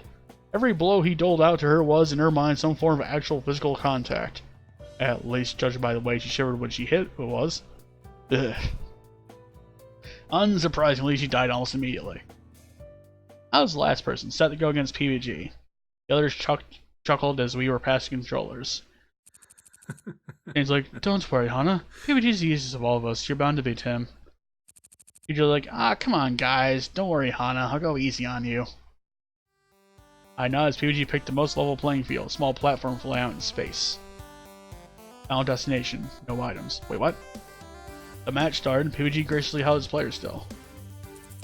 Go ahead and test your moves. You're a great friend. Gerard's like, that's real nice of you, PBG. And John's like, yeah, real nice. Testing my moves. While doing so, my hand brushed against the yellow stick. Kirby did a menacing low kick and my eyebrows raised. That looked powerful. Ready to go? Yeah. I think so. PBG charged at me across the screen. When he came close enough for me to hit, I pushed the yellow stick in his direction. PBG's face is shocked. He flew across the screen, my mouth fell open. PBG grit his teeth. I see how it is. No more Mr. Ice Guy then. I partially doubted that PBG had a non-nice bone in his body, but the match had begun. It was a long battle. A surprisingly long battle. We seemed to be evenly matched. Right up until the very end, where I smashed him off the screen with Kirby's hammer. What? I set the controller down quietly, not particularly happy about having crushed PBG in my second ever match with Stump. PBG nodded solemnly. I guess I lost then. Whoa! Paul's like, damn, Hana, that was some natural born talent right there. Boom. I don't really think so. Jared's like, anyway, the next match is Shane versus Paul. PBG remained quiet for a while after that. It wasn't until the third round that he joined in again, cheering for the rest of the guys. My match rolled around. This time I was against Jared, and this time I lost in only a few minutes. I set the controller down again, happy to no longer have responsibility over the life and death of inanimate pixels. As I did so, I saw Paul lean in to whisper something to Shane, whose eyes flew wide open, then his face shut down. Shane says, "Over my dead body." Her eyes slid to me and I looked away. They were talking about me, weren't they? I scooted over to Mai, feeling more comfortable near her than any of the other guys. We cheered for Jared right up until the very end. He lost to supernaturally agile Shane, who was seemingly being fueled by the rage of 1,000 demonic toddlers. 1,000 demonic toddlers. That is fantastic. Shane is usually a very angry person. Assuming that he does speak. Anyway, everyone, that was a great round. Looks like we're in better shape than last year. Well, all except PBG. PBG's like, that was uncalled for. John's like, totally deserved. Anyways, I'm tired, so get out of my room, please. He grinned broadly, not finding anything wrong foul. He summarily dismissed us. It is also night. Why not gathered our things? And left the room to the others, who, laughing and joking, dispersed in all different directions. Together we shuffled home. We fell through the doorway exhausted, barely enough energy to get changed to our PJs. I leapt onto her bed with a happy sigh. Oh, Hana, so glad you came to Asagao. As if it could have happened without me here. I showed her face in her pillow and made a muffled reply. Yeah, whatever you say. Fell on my bed, stared at the rungs, kept mine her mattress from collapsing onto me and smothering me to death in the night. That was really fun. Video games are fun, Mai. Really? Really? She shuffled around on top of her bed. I mean, I thought it was okay. It was passable. Don't know if I call it super fun or anything. Really? I was like, no, I loved it. She chuckled. Seems like you found your calling. I'm sure I have. Above me, Mai yawned. Let's just go to sleep. Let's go to sleep. I'm exhausted. Smiling, I got up and turned out her light. Good night. Good night, Hana. Good night, Mai. And so they sleep. As the chill weather of early spring faded and warmth stretched across Asagao, I itched to go outside. With Satch's book in hand, I took to the streets. Since many people realized how rare this moment was, most of the usual benches and grassy spots were taken. I kept walking until I came to the soccer field. Technically it should be called football, but the makers of this game were Americans, so that's why it's called soccer. Anyway, there was a practice game being held, and PBG and his friend Jeff were running across the field. Jeff being a member of the Hidden Block crew. On YouTube, he is Space Hamster. Being a skirmish, the bleachers are almost completely empty. Students scattered to shiny metal seats, but there was more than enough room for me. With one swift motion, practiced many times over my life, I sat down, spun my backpack into the space next to me, and pulled out my book. I was nearly done with it. I wanted to see if I could finish it today. It was due a few days ago, so I was under pressure. After a pause in my reading, I looked up to watch PBG on the field. A shock of color at the base of the bleachers caught my eye. It looked like some kind of metallic candy wrapper, and a pang of annoyance struck me. There was trash nearby. There was a trash can nearby. Why litter? As I jumped down the steps of the bleacher and nearly slipped off one, it became clear it wasn't trash. The colors changed as the angle of the light did. It was an iridescent purple figurine, itty bitty, and a kitty. Was it Gerard's? He's the only person I knew who collected them. I held up to the nearest student and shook his head. I was free for a while. Gerard was really into the IBK scene, so if it wasn't his, he'd probably know who it belonged to. One problem, I had no idea where his room was. Conveniently, at that moment, PG ran off the field to get a drink. I approached him, holding a keg in front of me like a talisman. Hey! Hey, PBG, do you know Gerard's room number? I think he dropped this. I held the key up again and it glimmered in the sun, much like PBG just now, with all the physical activity. Oh, Gerard's just here. Has to be his. I asked him to bring me my goalie gloves. I wasn't ready to take McJones's place today. His room's right across from mine. Oh, great. Thank you so much. Hey! Jeff appears. Hurry up, PBG. PBG groaned. Wasn't much of a break. See ya. I go. Good luck. He took a huge gulp from his water bottle and poured rest on his head and jumped back into the game. His teammates patted him on the back as he rejoined them. I placed the IBK into my uniform's Lilliputian pocket and headed to Bluebell. As I entered Bluebell House, a passing boy frowned at me. Was I even allowed to be here by myself? I shook my head. There was no time to be afraid. Right? Today, I had a mission. Just as PBG said, there was a door right across his room. I knocked and fished the IBK from my pocket. It's Shane. Shane answered the door, not all pleased to see me. Hi Shane, how are you? He was Gerard's roommate. Why was he Gerard's roommate? I tried to laugh at the situation, but it was weak. I felt like I was only making things worse. I didn't know what went on in Shane's mind. He looked at the ABK in my hands. Gerard should be back in a few minutes. Okay, I'll just wait in the common room. When he gets back, can you tell him to find me? I could read downstairs. If it took Gerard an hour to get back, I could keep myself focused. Shane signed, leaning against the door frame. I could tell him, but it'd be much easier if you waited in here. He put his hand out, gesturing me inside. Alright, thanks. And now we have another bedroom. They're not bunk beds this time. They're beds that are two separate ones, one on one side, one on the other. On one side, this is definitely the Gerard side. There are some cat figurines on like a shelf, and some other cats on like a desk sort of thing. And on the other side, there's a couple of like hanging bookshelves on the wall, and there's what looks like a, you know, like the old-timey tables that animators would like do their animations on, like one of those that has like a raised like centerpiece. It's something looking vaguely like that, with some pencils to the sides and a computer above that. I'm guessing that's be like Shane's desk or something. I entered the room and stood smack in the middle of it, and plopped into a chair in front of what must have been his desk. I sat down while I seemed to be Gerard's chair on the opposite side. Shane swiveled around and started to click something on his laptop. Seeing as he wasn't much for small talk, I turned to observing the room. The room was, well, decorated, one could say. There are a lot of itty-bitty kitties, each arranged neatly with its brethren of similar design. Every empty space not filled with school-related objects was covered by the pads of a cute little cat, or at least a sealed box of one. Even parts of Shane's shelves had IBK on them. I had to admit, it was kind of endearing. Something about the dedication required was sweet. Hey! You like IBKs too? Not really. They're Gerard's. I don't mind.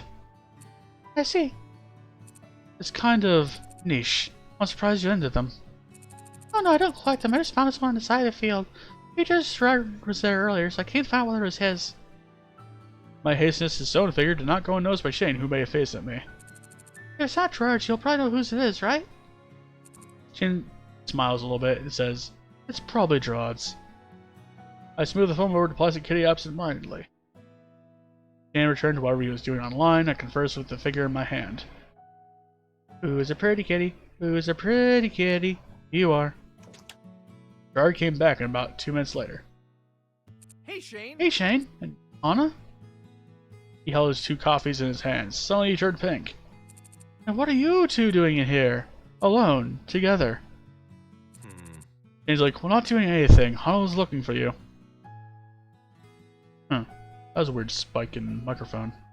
The hell? Probably move that away from my mouth a little bit. Not doing anything. Hana was looking for you. Really? Really? How can I help, Hana? He gave a coffee to Shane and the other one to me. Here, take mine. I would have gotten you one too if I knew you were here. Very nice of you, but no thanks. Just came to see if it's yours. For what felt like the 10th time in the last half hour, I displayed the itty bitty kitty. Oh, wow. Oh yes! Bert almost dropped his coffee as he leaped forward. I lost it today. Where did you find it? It's here to feel. Luigi told me you were there earlier, so I wanted to give it back to you. I had to figure out Gerard, who looked about ready to kiss it. You're the Thank best. you, Hana. Thank you. You didn't have to do this, but you did. I don't know what I would have done without you. It wasn't any trouble at all. It looked pretty rare. They're special. Not as rare as you would think, but it's still very special to me. I'm so glad you don't find it. I shouldn't have been so careless. Don't beat yourself up about it. What matters now you have it back. He's like, maybe zip up your pockets next time. I promise. Gerard's like, you better take a load of precaution to make sure this never happens again. He placed it delicately on the shelf of other kitties that had the same iridescent properties. Gerard looked at me while I reviewed his ordered assemblage. Right. Oh duh, Gerard, you dummy. How rude of me not to at least introduce you to my collection, sorry. In this room, I have 247 AB kitties of every shape and size. This is the newest set, the Catastrophes. They're a band. They're really popular right now. I traded my rare extras for these the other day. This one you brought back to me is from the set before. They're called Opalescence. Currently, they're the only shinies. They're so pretty. My gaze fixated on them. I'm just missing the last Opalescent. It's the purple one, Princess Pumpernickel. I've tried everywhere, but no one has them in stock. But there's only 3 copies in the world, so it's not really surprising. More surprising, I managed to get these ones. I have one of the most complete collections in the world. People will think that the 8 Kitties company gives me the newest figurines, but I earn a lot of ABK. I can tell it took a lot of hard work. I'm amazed at how much effort you put into this. He sighed heavily and sat down on his bed. Thanks, Hana. I just wish I could get that last figure. I could finish my collection and the Kitties would have all their friends together in one place. Wish I could help.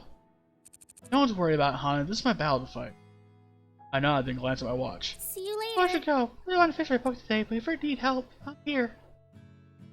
Hana, being brave. I stood up and waved to both of them. Bye. Bye, Hana. Thanks again. Bye. He's like, see ya. He has a smile on his face, actually. So maybe he's warming up? I don't know. Thankfully, I managed to finish my book. It took more time than I expected, though, and by the time I got back to my room, it was dark outside.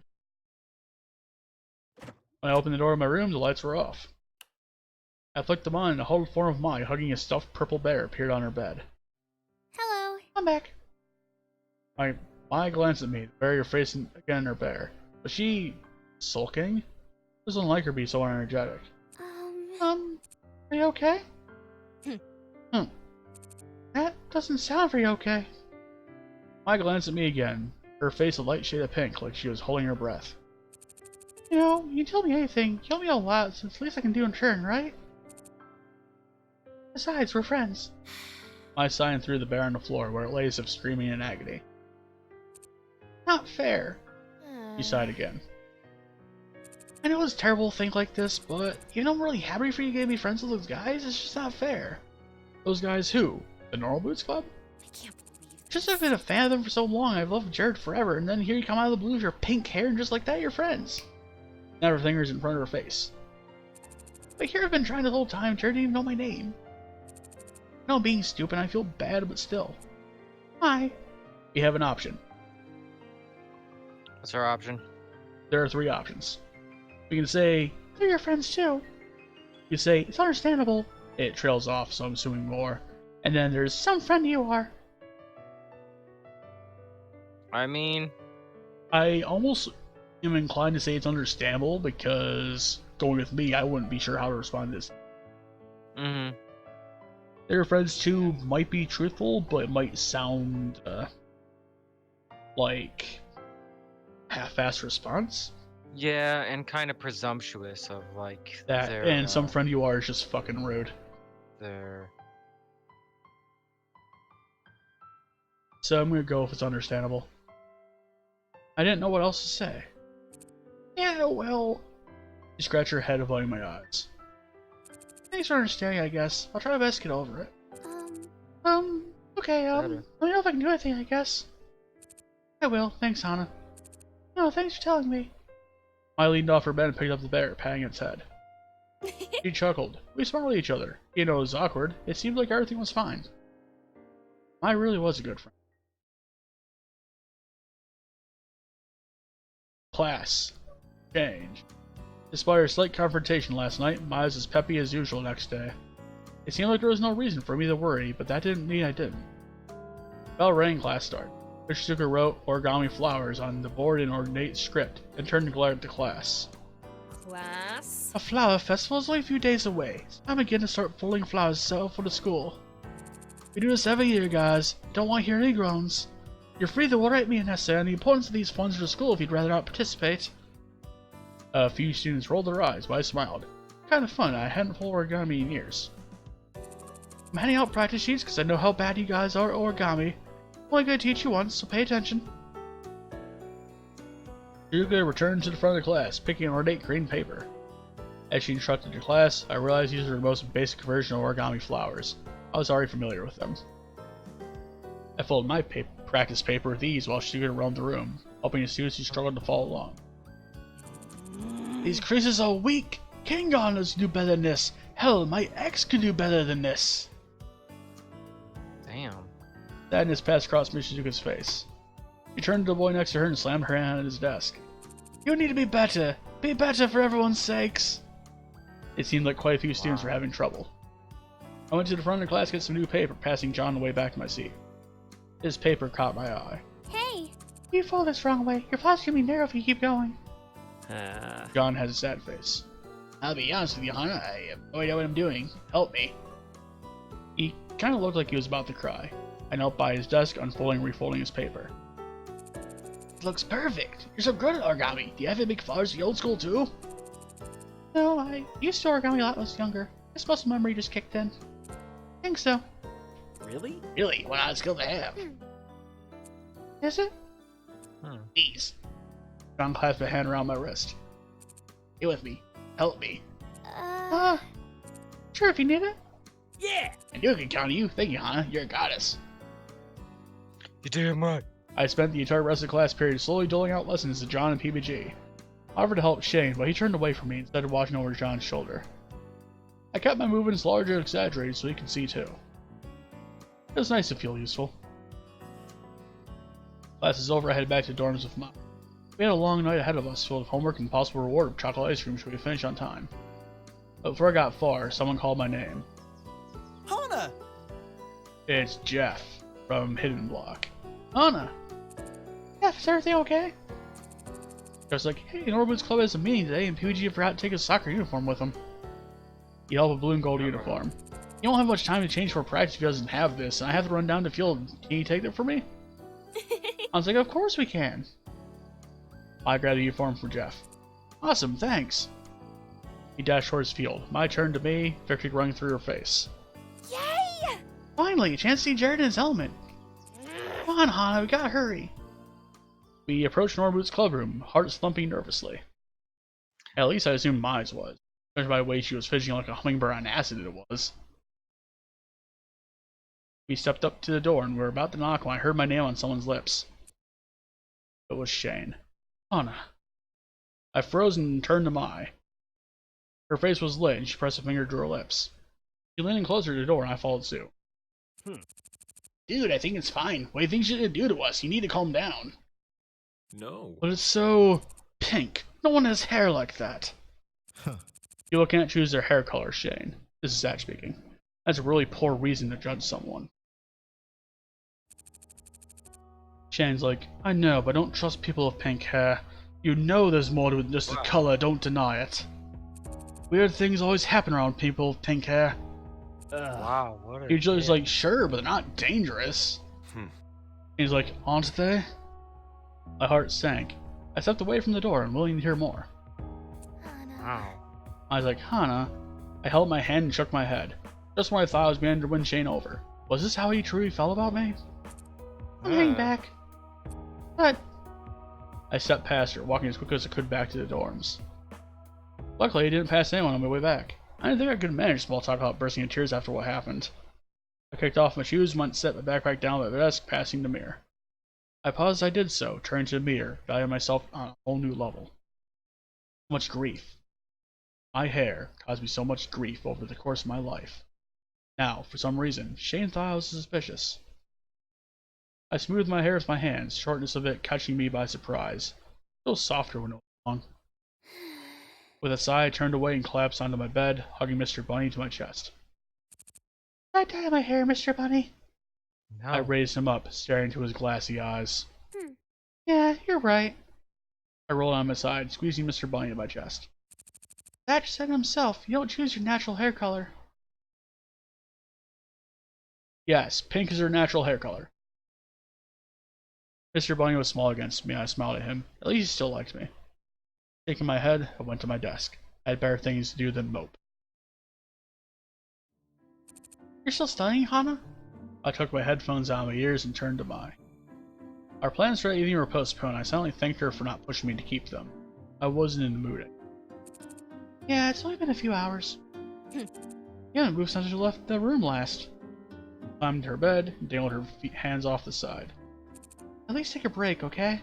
Well, I haven't even returned a book I checked out. It was overdue. I had to do it at some point. I was going to do it today, but after what happened, it was the last thing I wanted. That didn't make it any less overdue, though. Go do that. Maybe at dinner afterward. You're gonna spend the rest of your life studying, at least be nutritionalized. I stretched, bending backwards to apologize to my back for the hours of arcing over a desk. I would have a hunchback by the end of my school's career, I was sure. You're right. I'll go. See you at dinner. It was pretty late when I got to the library. Nobody came at this time unless there was a term paper due. Since it was still relatively early in the year, the room was barren. Thatch was working at the desk as I expected, but he was joined by PBG and Paul. As soon as I saw them, I turned around trying to walk right back out, but... Hana. Thatch. Hey, Hana. Unfortunately, my hair also made me stick out like a sore thumb. I reluctantly joined them at the counter. What's going on? What's up? Not much. Taking a side break to return a book I checked out. I took the book out of my bag and handed it to Thatch. Paul is here now. That book. I can't help but notice you're reading The Princess Betrothed. It's good, isn't it? Yeah, I never would have read Thatch's suggestions. I have to thank him. You know, I put the book on the to-be-sorted shelf. No problem. I don't work in the library for nothing. I have another suggestion for you if you need one. No thanks, I want to get back to the dorms. I was like, oh come on, it's almost dinner. Let me check out this great book for you. Then we can all go to the cafeteria together. Well, alright. That was the last thing I wanted to do, but I was really bad at showing people I didn't want to talk. Follow me to the fiction section. We set off through the library on an epic quest for adventure and fortune. My mind raced, trying to think of a good excuse so I didn't have to follow them to the cafeteria. Here it is, the Banana Club. He pulled a bright yellow book off the shelves. The Banana Club was written across in a bold font. The Banana Club. Now I know it sounds stupid. Looks kinda stupid too, honestly, but trust me, one of the most moving books I've ever read. The ending crushed me. He put a fist to his mouth and blinked rapidly. Don't cry now, Satch. I'm gonna stop before I spoil everything. He handed the book to me, and I gazed blankly at the cover. Thanks, Satch. And, Hana? Huh? Are you alright? You don't look very well. I wasn't really, but of course there's no way I was gonna tell Satch I eavesdropped on their private conversation. I am, just, feeling a little under the weather. I conjured a fake cough. It sounded pathetic. I think I'm gonna skip out on dinner too. I'm not feeling well enough. Satch narrowed his eyes and nodded. If you say so, do you still want to read this book? Yes, I do. Your suggestions haven't failed me so far. Okay. Let me check it out to you real quick so you can get back and rest. We got back. PBG and Paul are off on the other side of the room, Paul waving a book vehemently at PBG. Thatch stepped behind the counter and grabbed my book. You know, something's bothering you, but you're still getting used to the school. We're all here for you to talk to. I know. Transfers have a hardest around here, and everyone knows that. I nodded. He passed the book to me, and I put it in my backpack. Just, don't be a stranger, alright? Well, thanks, Satch. I'll see you tomorrow. I waved goodbye to him and I made my way back to the dorm. Somehow, Satch always knew when I was upset and how to make me feel better. I hope that Paul and PBG weren't acting any different to me than normal either. Maybe it really was just Shanth the problem. What a problem that was. Hana. Hana. Gone. First thing. I looked up. John was standing just in front of my desk, eyes glittering. Hey. Yes? Ah, I need you by play. Please, Hana. What? Huh? John grabbed my shoulders, his arms shaking so much I felt like I was vibrating. The Drama Club. Our play this year. We're doing Romeo and Juliet. I've been thinking about it for so long. Could have just anyone. Wasn't finding someone who fit my particular needs, but then you come along. I've been watching you. I'm sure you can do it. Please, Hana. I need you. Only you.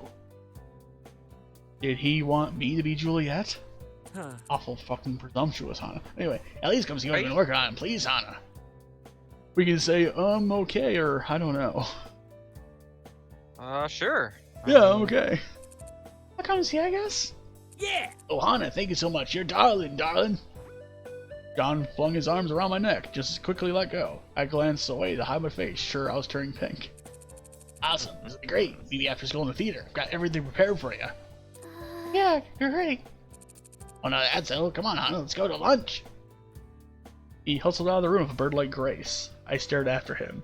It was like a whirlwind he just left. He, honestly, reminded me a lot of mine. Hey. You coming, Hana? He poked his head around the corner. Yeah. He might have been spending too much time with that bird. Might have been spending too much time with that. Man, that test today was brutal. Totally bombed it. Yuji, I failed miserably. Yuji held his paper. There was a big red F at the top. John winced and slowly raised his own failed exam. The two laughed and high-fived. It's not a big deal. I'll just retake it later. I had way better things to do than study. Never thought I'd pass. That's this year. Gerard and I did wonderfully. What's her homeroom did? Your teacher teaches differently? Jane's here. Nope. I got an 89, so it's not Miss Shizuka. These two are just massive idiots. Massive. I nodded. I didn't feel like I made my 93, not after seeing how badly John and PBG did. Awesome! Gerard's like, wow, that's awesome, Shane. It's like your mind's just made for facts. You totally deserve it. Hey, Ed's like, did you get your 97 raise, Gerard? That's not like you at all, Gerard. Gerard laughed sheepishly. Come. Yeah, I got my 100. To be fair, we got 100 like normal, but one of the questions could be answered in two ways. I told the teacher, and he changed my score accordingly. I think he got a couple points too, Satch. John's like, you had to have that 100, didn't you? Did you get a completion bonus? Huh. Gerard's like, I gotta take a lot of crap from you guys. That's more than enough to make it worth it. I smiled alongside him, still feeling somewhat out of my element. Shane's comments hung over my head even now. I didn't think there was much I could do about it. Before class, I quickly followed my eye on John's proposition. Don't worry about it. What? You kidding, Hana? He wants you to be Juliet. Aww. And he'll be Romeo. It's so romantic. He's totally hitting on you. I I don't know, Maya. I'm not really an actress. I'm bad at the limelight. You wouldn't have noticed that, and I don't think he's hitting on me either. I was like, oh, get a grip on yourself. You're one of the nicest people I've ever met. Any guy would be lucky to have you. That's why you're my best friend. I mean, why else would you make such a big deal out of it? He did seem upset. You might have a point. John is Romeo, and me is Juliet. It was corny, but kind of cute. Visions of myself and John, period clothes, sweeping across the stage, floated through my mind. Polly's glistening in his hair. He leaned in towards me. Fucking Brutal Moose appears out of nowhere with his Comic Sans ass-having text. Says, on guard. What? No! Well, Anna actually screamed, no. Ah! I was like, ah. Romeo, I love. Juliet, this is how the story's supposed to go. Romeo. We were shaken awake. I was like, huh. I was like, whoa, what's wrong? Nothing. Sorry, is class over? Yeah, you're going to the theater, right? After that daydream, it was hardly like I had a choice. Bye-bye. See you back in the dorms. Bye. Okay, bye. Meanwhile, the hallway currently has a bunch of Paul and Jared posters plastered on it. Plastered all over it. It's okay, Hana. You can do this. The theater's here, right? The door opened to a gorgeous room with bright red seats. John was down on the stage, his arms flung to the ceiling. Doth thou protestations relinquish mind, famine? Jock says, nay. Ah! Hey! Jock, you have a lord, intensity. Hey. Don't you want to get famous? Jock's like, nay. Nay. Why, you little... Excuse me? Hana. Anna. His voice shot up several octaves. Come in, come in, come in. He leaped up the stairs, grabbed me by the hand, pulled me into the room. Wasn't sure you were gonna come. Thank you so much, Hana. You're really the only person I can trust to do this. About that, John, I don't know about this. I'm not really an actress. No way I could be Juliet. John's like, huh? He stopped pulling me. You said anything about Juliet? Didn't you? No. No. That wasn't the part you wanted me to talk about? You wanted to talk to me about? Oh no, of course not. You're right. You're not suited to Juliet at all. Ouch. You're in backstage, returning from a large inflatable bag. Actually, wanted to be, drumroll please, Shock.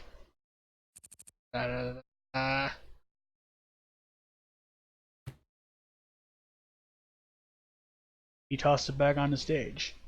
The crumpled plastic unraveled, revealing Yeah. a tree. Tree. A tree. You're a primitive part. You should shy and quiet. You have an impressive ability. Stand still for long periods of time.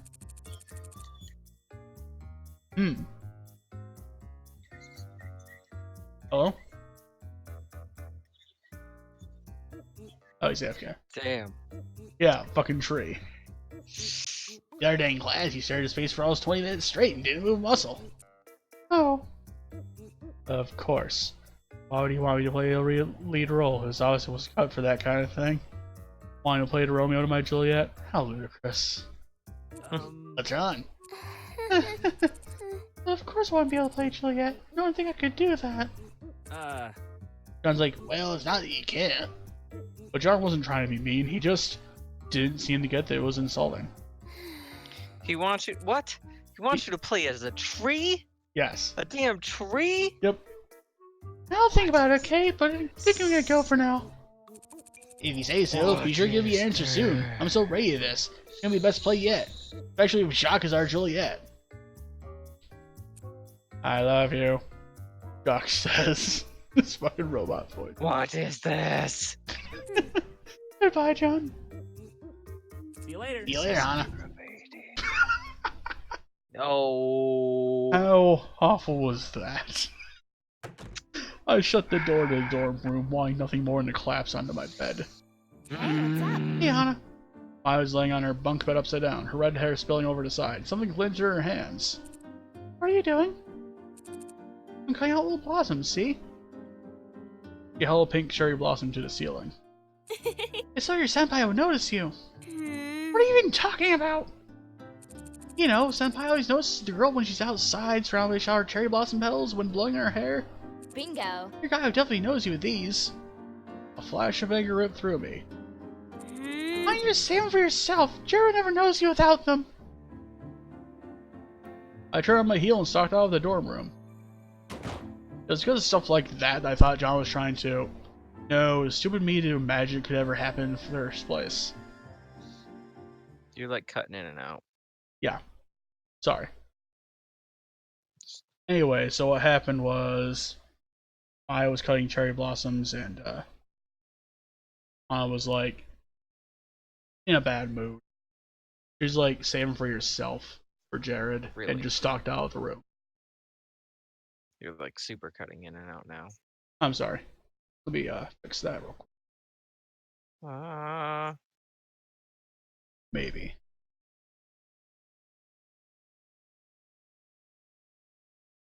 Is it better? So far. Okay. We shall see. Yeah, I switched the server region to Central and East. Maybe that'll help. Anyway, Han stalked out of the room and mad because of the John thing and other things. I mean, I'm kind of mad. Yeah. Like, what even? I'm sure it'll solve itself. Anyway, I stepped out to the front of Poppy Hall, the crisp evening air wafting against my face and cooling my skin. A faint tinge of smoke threaded its way into my hair, reminding me of days spent cooking with my father. How stupid. I head for the field, my stomach sinking with every step. I should have snapped at Mai. No, this was her fault. Being so nice to me, I said that awful thing to her. She was never going to want me a friend again. I stopped at a tree and leaned against it. The sun is rapidly setting, the night air growing colder and colder. Although I was shivering, I didn't want to go back inside. There's no way I could face Mai after what happened. What a terrible person I was. I sat down, hugged my knees, pressuring my head against my arms. I stayed that way for a long time, trying not to pay attention to what was going through my head. Wind picked up, roaring past me, whipping my hair against my skin. It was so loud, I didn't hear the footsteps till right next to me. I looked up. I am so sorry. I shouldn't have snapped at you. I was just upset that I thought John wanted to be a Juliet, but turns out he wanted me to be a tree. I shouldn't have cared so much about it. I'm really just an awful person. I let out a peal of laughter. That John, he doesn't mean anything by it. But that is something he would do. He is nice, but even a little clueless sometimes. He sat next to me and wrapped an arm around my shoulders. Together we huddled against the rough bark of the oak tree, somewhat sheltered from the wind. You remember what Shane said about my hair? Mai's arm tightened around me. I've been on edge ever since. I don't know how to face them, even when they're being nice. I'm so afraid they hate me. I'm sorry I'm such a coward. Well, it's okay. We're all cowards sometimes. Maybe we should just approach our problems directly instead of coming at them from the side of flowers and friendship. You want to join the Norboots Club, don't you? Yes? Well, I want to date Jared. Neither of these things will happen if we keep avoiding stuff that makes us nervous. Yeah. If you want something, we should go get it. We shouldn't... Look, just because we're used to waiting for things to happen to us doesn't mean that they're always going to if we're just patient enough. Anna, if you want to join Norboots Club, you have to keep moving forward. Strongly, without fear, without looking back, right? Yeah. And the same goes for you, Mai. Yeah, it does. I rested my head on Mai's shoulder, thankful that she was taller than my paltry 5'2". She laid her head on top of my own. Yeah. I think I'm gonna try harder. Nothing good came out of me avoiding my problems and being a coward. I can't keep running away or else eventually I'm gonna run out of places to go and then I'll break. If I really want to make a new life at Asagao, I have to try. Seriously. Be my best self and be myself. I'm gonna actually try. Who knows? Maybe Shane will warm up with you eventually. Mai pulled me closer into a hug. Yeah. That's the spirit. Now what do you say we get inside? It's freezing. Yeah, let's thank you, Mai. Mai smiled at me. No, thank you. Let's go. To the indoors. And into the classroom. And I guess Hana's playing her game now. Quickly, there's only 2 minutes left. Giant yellow letters ballooned on my phone's screen, blocking several falling cubes, preventing me from making more combos and deploying more troops. Damn it, get out of the way! Small yellow plush with a great smiling face waved a sword, and Big Bad, a giant, came rushing out of the castle. Finally, man! So we meet again! What are you doing? Ah! You're lose. I know! Fucking Comic Sans is here. No. Oops, sorry. Get Ian, him the away brutal from moose me. of yore, stood over my shoulder, peering at my phone. What do you want? Eesh, touchy, aren't we? What are you doing playing such a boring game anyway? Nothing.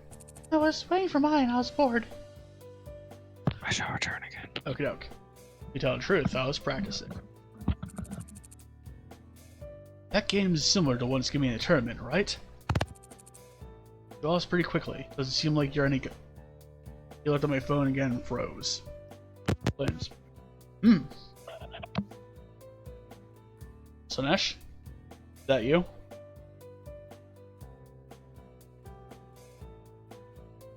Glance back at the screen. My score is still slowly totaling, being over to 100,000 right.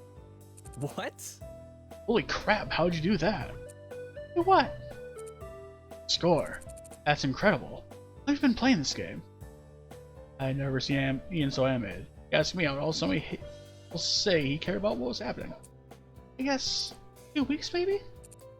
Only 2 weeks. He put his hand to his chin and thought. You're this good at this game. You might be able to learn to play the one for a tournament. Hmm. What are you suggesting? He glared at me. We both know you love to join the Roots Club, and they need someone to fill puzzle games during the tournament. You need to join the team. I gazed at him, trying to read his face. Could he be pulling my leg? It was possible it was actually much worse than average, and he wanted me to join the team to drag down our score. Dirty move, but I wasn't sure Ian wouldn't do it if given the chance. Ian sighed. Look, at least give it some thought. That was impressive. I wouldn't mind having some competition for once. He turned his heel and ambled to his seat. What was that about? Told her what just happened. Really? Really, you think you have what it takes? That'd be awesome, wouldn't it, Hana? Isn't this exactly what you want? I guess. Not everyone's so enthusiastic about having me on the team, though. Shane's glaring face passed through my mind. Sure, if you prove yourself, it'd be alright. What are you gonna do? Alright, so we have 3 options here. I'm not sure. I'd like to try, and there's no way to work.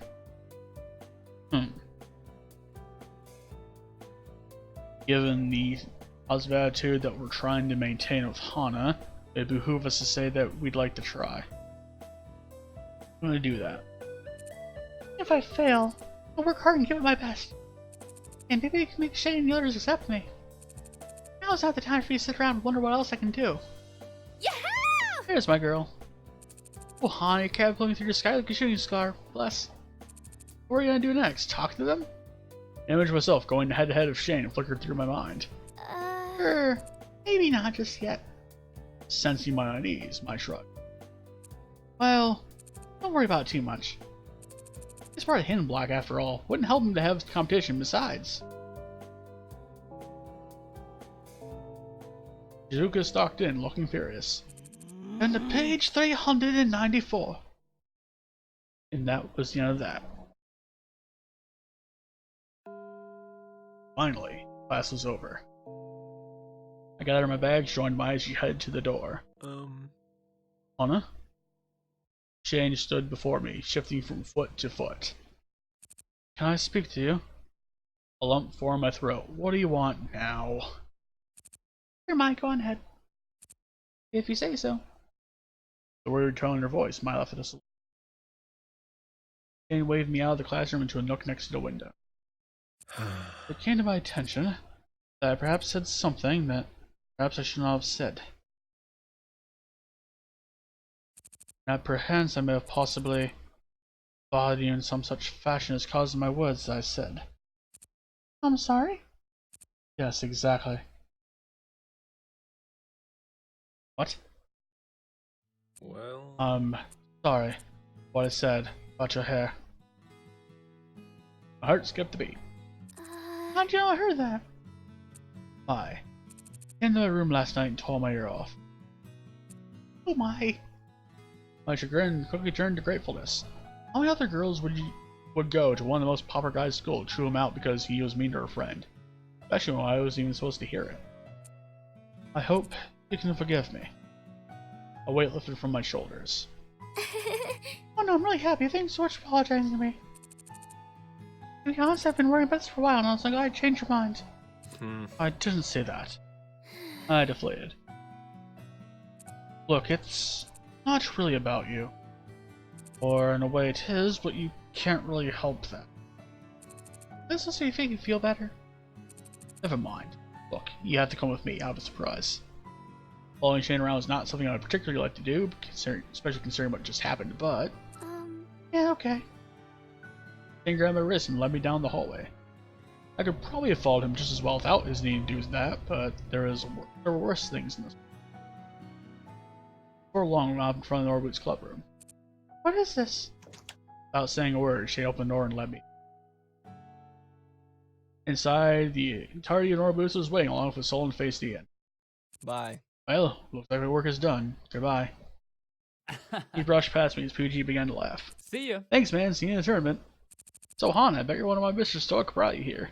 A little bit, yeah. As you know, there's a tournament that happens every year in every spring. This year, the tournament's about a month and a half. We each compete in various events. It used to be an easy win, but with 10 block around, things change. Want to keep our competitive edge. Something happened last year made it so we no longer have someone competing in the puzzle category. I stand by my decision. So we need someone to take care of John's place. I understand. We all have different categories to into, and half of us have jobs or clubs that we're busy with. Can't exactly take more on. For example, I compete in the invention game design category. I play electro games, the highest scoring air fella by the end of the level, that kind of thing. I play pinball machines the arcade provides, and it's the same thing, really. Shane does Mario Kart racing, or at least he will this year. I do completion speedruns, so I gather everything and accomplish everything in a game as fast as possible. Just as draining as it sounds. We compete in tag teams, 80s and 90s arcade beat 'em ups, specific, I know. And I dance. Each have our own fields. We can't take the time to learn a new one. So Ian told us how good you were at Dumbledoo's Revenge. He shows you enter tournament as a member of Nora Boots Club. Really? Hey, really? Why on earth do you do that? He's won an event every year he's gone to school in his district. He wants a little challenge this time around. Just because we're rivals doesn't mean we're not friends. Anyway, we found a way to show your club, and long story short, we got a compromise. You enter a tournament, and if you win, you get to join the Boots Club. If you lose, well, you don't have what it takes. What do you say? Right. This was amazing. This is exactly what I want. This is my chance, but I don't know. Oh no. If I lost, did that mean I would lose our friendship too? I'd be a laughing stock. I'd be left alone again. Hana. Wait, why the fuck is Ma here? Why? You should accept. But where do you even come from? Do you remember what you told me? No, we're giving up. Yeah, I do. Okay, I'm gonna try. That was how I got the opportunity to join the Nora Boots Club. If I could win my event for a tournament, I would officially join the team. If I didn't, the club would be more likely to lose the tournament, and I wouldn't get sicker. It was scary, but if I succeeded, it'd be worth it. I couldn't sleep at all that night, so when morning came, I put on my uniform and headed to class early. For once, I was eager for the mundane classroom environment. I hoped it would still my racing thoughts and help me come to terms with my amazingly good fortune. Therefore, I was sitting at my desk, falling slowly asleep when a hand slapped upon its surface. Listen up. Okay.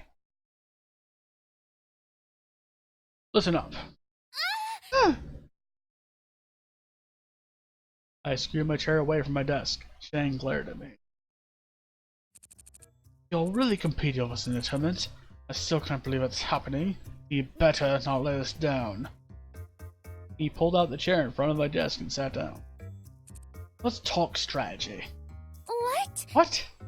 Do you think practice will pull you through the tournament? Despite knowing it was probably the wrong answer, I nodded. No. Wrong. Rather than practice, you need strategy. I could hardly believe my eyes. Shane, the normally quiet, wary, barely speaking Shane, was suddenly on fire and preparing to give me a full lecture on video game strategy. Just me and my good fortune is over, or? Pay attention! I snapped up straight and screwed my chair to my desk. Yes, sir. Strategy isn't something you just study. It isn't something you only start thinking about when you're playing a game. Strategy is always. Repeat after me, strategy is always. Strategy is always? He slammed his hand on the desk again. With feeling. Strategy is always. Yeah. Good. You know what this means. In your daily life. You can make choices willy-nilly, like an absolute idiot. Or you can make smart, intelligent choices. You can make choices like a winner.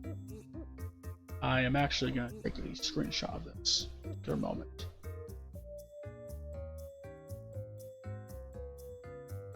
Sometimes these go against what we want in a moment. Someone strategizing versus diet would have to pick not to eat a second serving, even if they want to, even if they're hungry. It's not always what you want, but it's what you got to do, understand? I think, kind of. He nodded, seemingly satisfied. The more you strategize in your daily life, the better your mind will get to when trying to strategize in game. Gaming isn't just fun, gaming is life. He leaned forward, staring me down. Strategy is always. Actually. Okay, that is the screenshot I was looking for.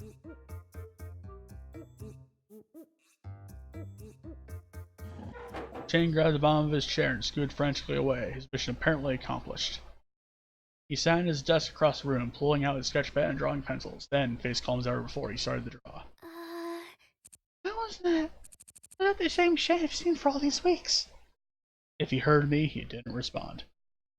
I turned back to my desk, once again wide awake. Shane's words repeating in my head. Strategy is always. Oh hey, it's all time for the Flower Festival. Everything happening so quickly, almost felt like it snuck up on me. You decided you were taking it? Right, I'd go with someone to the festival, but who could I ask? One of the guys I knew were members of the Nora Boots Club, but he didn't want to go with me. Which one should I go with? John was kind of caring, but I was a bit worried he cared too much about jockeying the play to notice anything else. He was so easygoing, but something about the way he looked at me still bothered me. Dad was very really smart, but he seemed a little hard to get close to, or was I imagining that? Then there was Shane, who, well, let's be honest, hated me. There's no way he'd say yes, and he'd started to warm me up to me. All of continue popped in my head too, but the last few times I encountered him, he caused major destruction. Jared's so caring and friendly, but I wasn't sure he was interested in me in that way. There was Jared too, but no, not Jared. I looked at my. Couldn't do that, could I? Well, we'll save here. Go to save in 97. Alright. So the choices I'm gonna have for next time. We have 6. We go with John, PUG, Satch, Jane, Paul, or Jerome. That's basically what it comes to. And now that the tournament is a factor, we can do something else. Or I've been holding off on doing this until this particular point. Because we have a tournament and a relationship to maintain. There's this book here. If you open it, on his diary. The thing is, this is here no matter what point you are in the story. Like whether you know about a tournament or not. Which is why I didn't open this up until. Anyway. We shall review. Everything's unfolded. The diary. This point to before we ask somebody. Today's the day I finally go to Asagao Academy. Couldn't sleep at all last night. When Dad dropped me off at the train station, he held my hand and stroked my hair. You look like your mother did, he said. He didn't elaborate. I miss Mom. I miss Dad. Hopefully this is my fresh start. Dear Diary. Things seemed to go well yesterday, and thank goodness for that. I seem to have somehow made a friend named Mai, and she's really cute. Look at her from the side. She's so popular and kind. Aside from that, ran this group of guys to the Norwoods Club. They're really popular. Wonder really good with them too. After what happened last night, I don't want to think about what happened today. I'm trying to be positive, but that's the ice cream. You're right. Norwoods guys really seem like an odd bunch, but I don't mind being around them. It's weird that I get so many stares for staying with them at the table, but it's kind of nice to be getting people looking at me with interest and with hatred. We're all gonna keep this up. A model? Me? Jared must be out of his mind. Seems like I'm pretty or something. It's just not true. No, not high cut. Yeah, model. Not tall. Just flat. Just rolled. Might as well throw a card away. You know, surprising. Nice yesterday, even though he was such a jerk earlier. Can't seem to pin him down. Just hate me or not. So why? I think he's got crushed somebody. Don't think I'm there yet. Son's P French, but Paul and Jared are already friends. See Mary fight. Paul's sincere about being present. Must be important to him. They're planning for a bleeding heart, but it's kind of cute. How could George such confidence IBKs? Don't even want to talk about Shane. Talking to Shane. Games are fun. I mean, I like playing when I was a kid, but not learning what they would have actually approved. So damn poor. Will I be competing too? Will I be making them? Of course not. It's silly. Makes it kind of bitter. I find getting the experience them out. I've never known. I'm really mad at me. She's not now, but not my fault no. Where is it? Everything is so much happens. Maybe that's right, and there's something about this main character deal I don't understand. Honest, starting to acknowledge main character stuff. Why won't people just leave me and my stupid hair alone? What's the big deal? What am I supposed to do about it? There's nothing I can do, if I want to. Give me like so stuffed animals at midnight. Pull myself out and had a heart attack. This doesn't happen on camera. Never thought something that, but it did. A tree? John's gonna be a tree. Does he not realize how he feels, or is that just that little boy? Also, as I the radio show and while Luke's song is played. We didn't get a name, but the guy that was wearing the hat earlier is Luke. An actual song by an actual radio by a guy I know. Better get concentrated when he makes it big. When we get a chance to start Robots Club. Still a dream of an opportunity like this, just scared. Try to play Dumb and Doom yet today, just couldn't do it. Messed up with Luke because of that. Me, try really hard and I still. At least Shane wants to teach you how to do this. Strategy as always. Maybe I do have a chance. Okay. We have 10 tournament points. We need to get more than halfway, more, like, build this bar more than halfway in order to win the tournament. Hopefully that's easy to make. And it also tells us what place we are in event chain. A lot of problems. Okay. Now that I've reviewed everything that's gone on,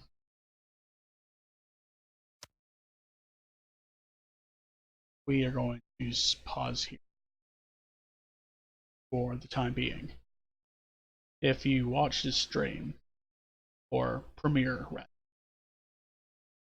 want you to keep in mind that I will probably do this again, and I'm going to talk with whoever wants to join me for this reading aloud, or who I pick, because the route I'm going to take is going to be based on that roughly. And now, I bid you, the viewer, the listener, the gazer, adieu. If you're watching this on Twitch, this premiere on Twitch, be sure to give me a follow or something. And if you're watching this on the YouTube later, be sure to like, comment, and subscribe. And I hope to see y'all again later. Have yourselves a good